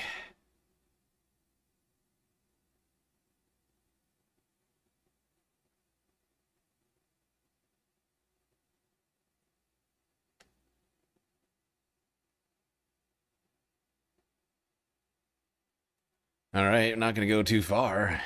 Here's a Sunday fun day story for us. I felt like we needed to end the stream with a few happy clips. You know? It only makes sense. So we'll start in Thailand. What could be happy in Thailand? Though I'm sure there's all sorts of things. But there's one little internet sensation that continues to grow up. And she celebrated her big second birthday on Friday. I am, of course, talking about Wobegon. Aww. Yep. The internet's favorite pygmy hippo turned 2 on Friday. She's such a gentle spirit here in this stressful and crazy world. So people really come here, Look, adults she's almost and as big kids as her alike, mommy. because she's just this bundle of joy, really. And when you see her, she has this burst of energy. You know, it's really nice seeing her in person. It's really different. She's so pretty. She's grown up to be really beautiful hippo. So it's really great to see, and I'm really happy that there's still a really big crowd, because everyone keeps saying that she's too big and she's not as cute, but I think you can see from the crowd that's going to be here that she's still as perfect as ever. Oh, she's grown up in front of our eyes, Space Vams. All grown up, that Wobegon. Now competing with her mama for a bite at the cornucopia here on her second birthday.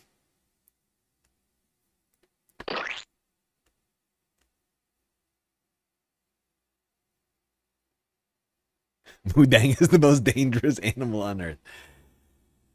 Yeah, honestly, she's pretty dangerous, but still cute. Still cute. All right, now to South Korea. Was this South? I think this was in South Korea. The humanoid robot soccer playing championships, aiming to become FIFA champions by 2050. Different robot teams competed against one another to see who would be crowned champions. Hold that golden robot globe aloft. All right, I know I tricked you. I said there would be only one football video. It's 2. But figured we deserved it.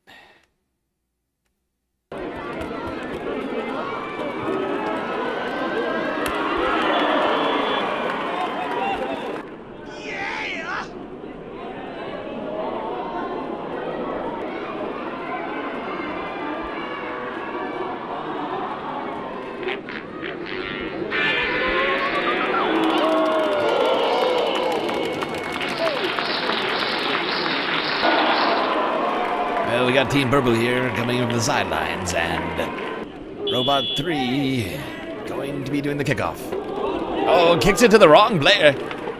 Tries to trip one. One won't let it happen, but one's not having it. I think that's a corner kick. Okay.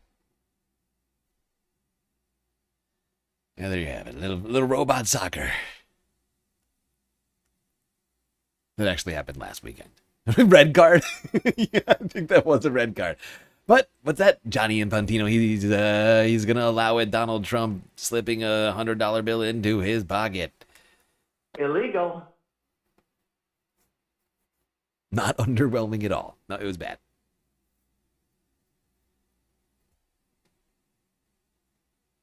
You want to see robots do the haka?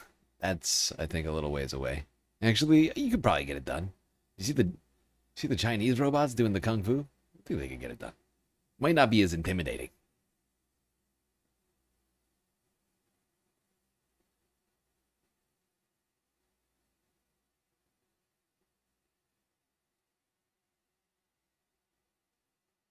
All right. 2 clips left. They're both in Australia. First, to a guy who's been taking over the streets. The streets of Tasmania. No one is safe from this little fella.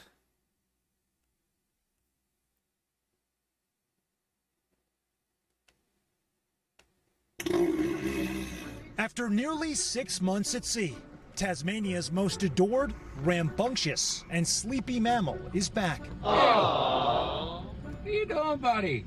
Neil the seal, the 2,200-pound elephant seal, throwing his weight around and returning to the place he would probably call home. Come on, Neil. Come on, Neil. Neil. Now a teenager, 5-year-old Neil is making his semi-annual visit to the Australian island as part of molting season, a period when seals shed their fur and outer layers of skin. Big Clump's got a cruiser, a Land Cruiser, in his way. His long-awaited return marks 4 years since the beloved creature first went viral for his I don't know why I love behavior. Neil so much, Neil, but I do. Neil, what are you doing? I don't know why I love Neil so much, but I do. I've never met him, but what a guy. Aren't I a good guy? Neil, Neil, what are you doing? But today, Tasmanian like he knows officials his are name. warning residents to It's stay like he's like a clear and giant- give Neil some space. He's like a giant water dog, the size of a car, that knows his name. Like, it's just crazy. Like, what? What do you want? Why are you saying my name, sir? Can't you see I'm busy walking here in the road? You can't come in. You're too big. And admire the world's most famous elephant seal from afar. We thank you for watching, and remember, stay up. Oh, Neil.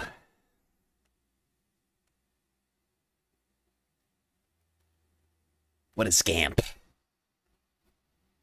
What a scamp, that Neil.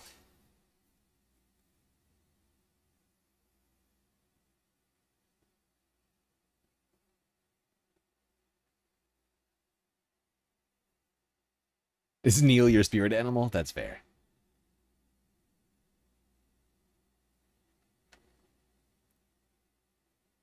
Well, final video of the night to Sky News for my spirit candidate in the UK Clacton by-election. Just a little more Binface.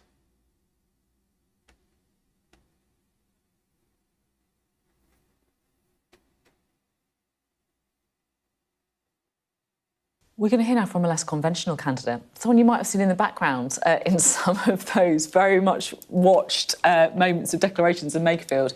Count Binface also stood in the election as leader of the Count Binface party, and he joins us now.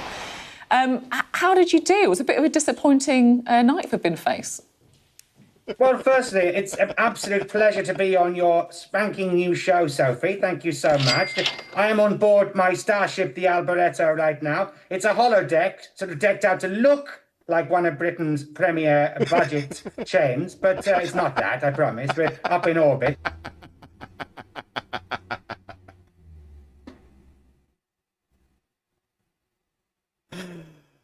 You see, I left this one in here, Space Bams. I assure you, this is a holodeck and not a budget hotel chain. Makes perfect sense. Continue. Ship the Alboreto right now. It's a holodeck, sort of decked out to look like one of Britain's premier budget chains, but it's not that, I promise. We're up in orbit. And no, I'm cock-a-hoop. If you were looking at the results, actually, a space warrior, it is a truth universally acknowledged that a space warrior in possession of 95 votes must be in need of a hearty breakfast. I thought you'd appreciate that quote, just like your co-host Wilfred, who's done a runner. And yes, well, I mean, you also someone else. Look, if you want to talk Jane Austen to me, I'm here all day. I love a bit of Jane Austen. Well, I tell you what, you might also like a bit of Jake Austen, who was the Liberal Democrat candidate. And Sophie, I was only 68 votes away from one of the so-called mainstream parties. So yeah, you want a bit of Austen, I want a bit of Austen. Bring it on. Here's my question. Where can I get one of these hats? Make Earth great again.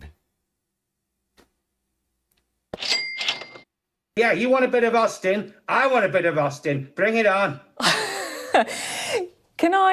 I think my favourite part of your campaign literature was when you said that the Labour candidate is campaigning on a kind of anti-Labour, get Labour out, get the Labour Prime Minister out platform, and that you're not the real novelty candidate in the race. I mean, how much of a bizarre by-election was it in Makerfield?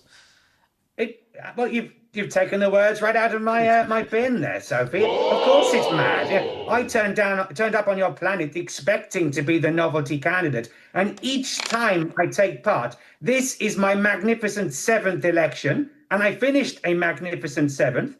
More and more, I'm becoming the sensible mainstream option. You're quite right.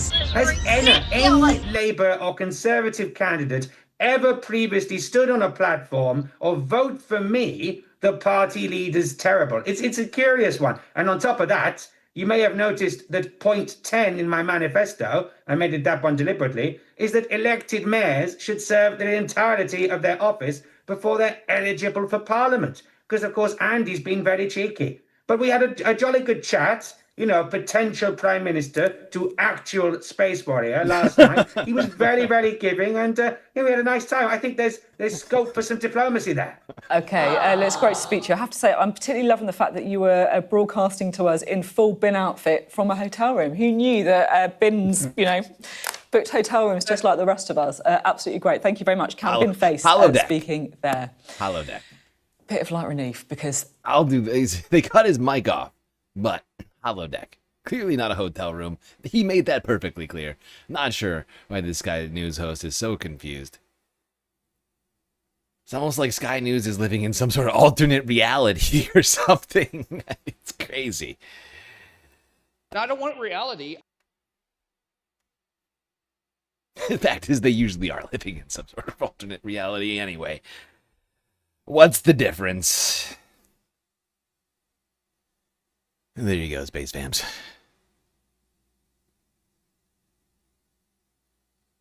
That was your Sunday fun day. Hopefully you found it valuetaining.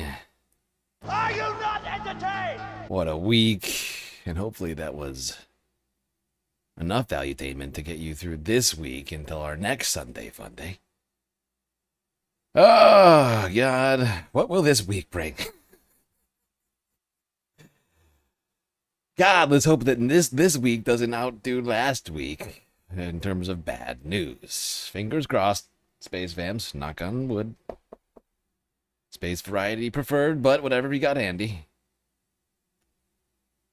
Let's not forget Earth is technically part of space. It's just not the best neighborhood right now.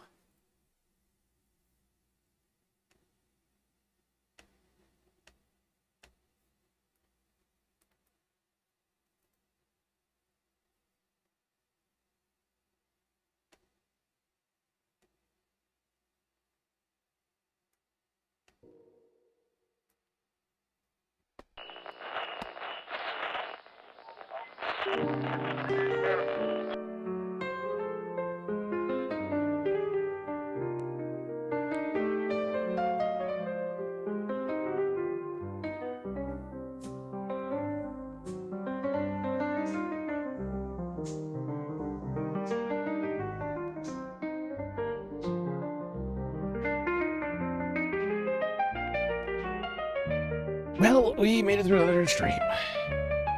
It's quite long and also difficult, but thankfully we had each other to get through it. Till I see you next. You stay classy, Galactic Stream Nation.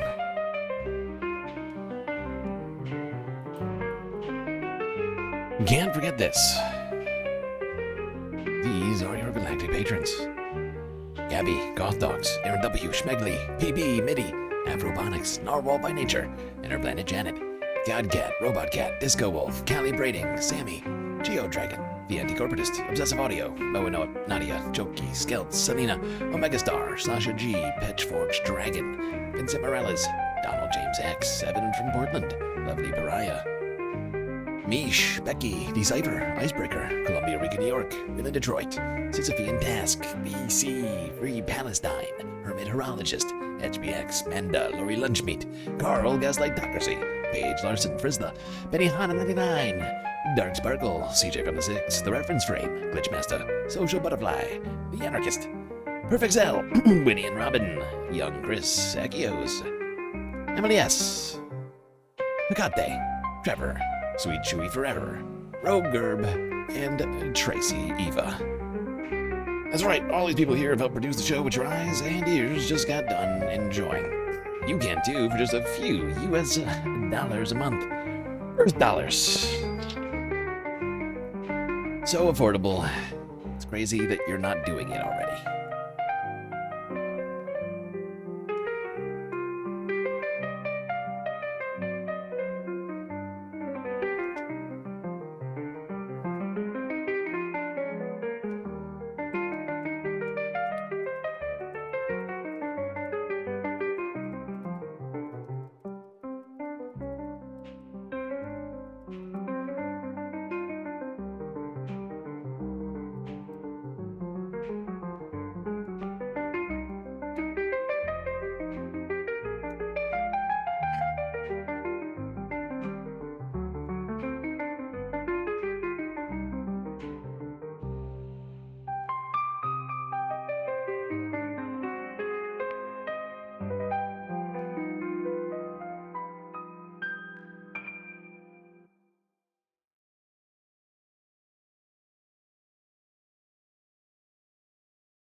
The Bolsheviks are coming. It's the enemy of the Constitution. Above all, it's the enemy of July.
Bolsheviks are coming.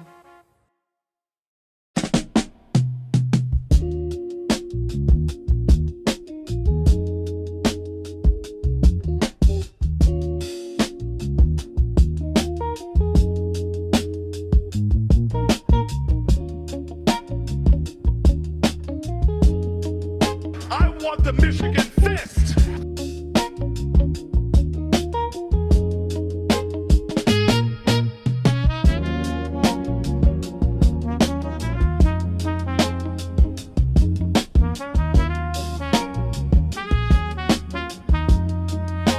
I want the Michigan fist.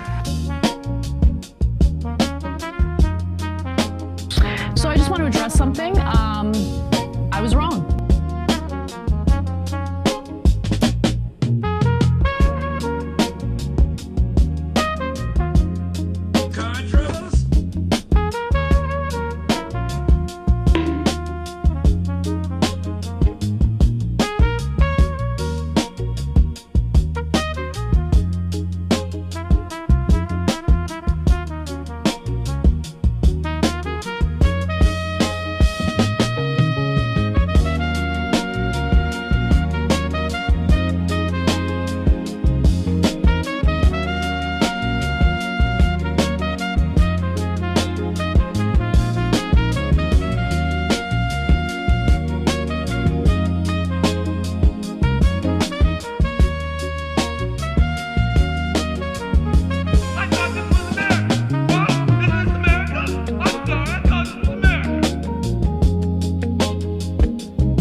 I will say thank you very much. I love you, sir.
They like the flat roof.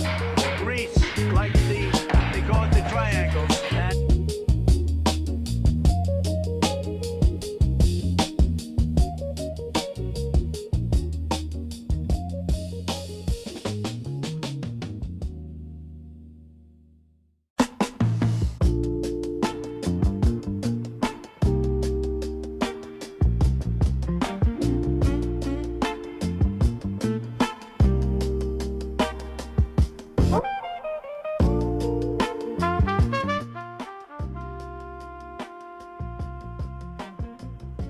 Almost forgot. I'm so very sorry, Space Fams. Benefactors list. I didn't update this. I updated the Patreon list. I updated the avatars. I got your avatars onto the stream. Hopefully they are adequate. PB. So sorry. So sorry, everyone, for having forgot you. Nadia. So many beautiful people here on this benefactors list, like Mo and Noep. All of these individuals here that you're seeing flash in front of your eyes have taken it upon themselves to go just a little bit further in their galactic support, like Donald James X and Omega Star. so many great people, like Mitty.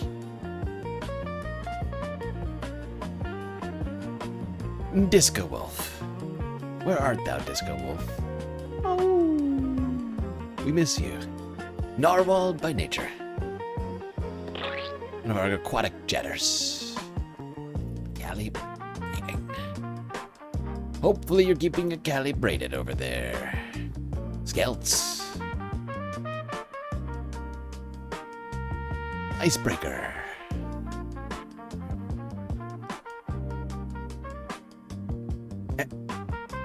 What's happening? Selena. And my animation is frozen. There we go. And Mish. Boy, oh boy. Have I ever mentioned how much I appreciate you all? Free Palestine. I'm not saying that. That's one of our benefactors' shout-out names. Lori Lunchmeat. Your name is making me hungry, Lori. Hermit Horologist. HBX. Manda.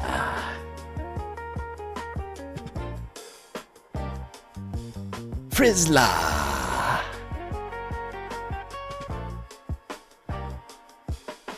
Glitchmaster.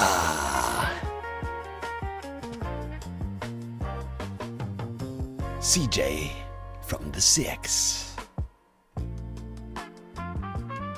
The Anarchist.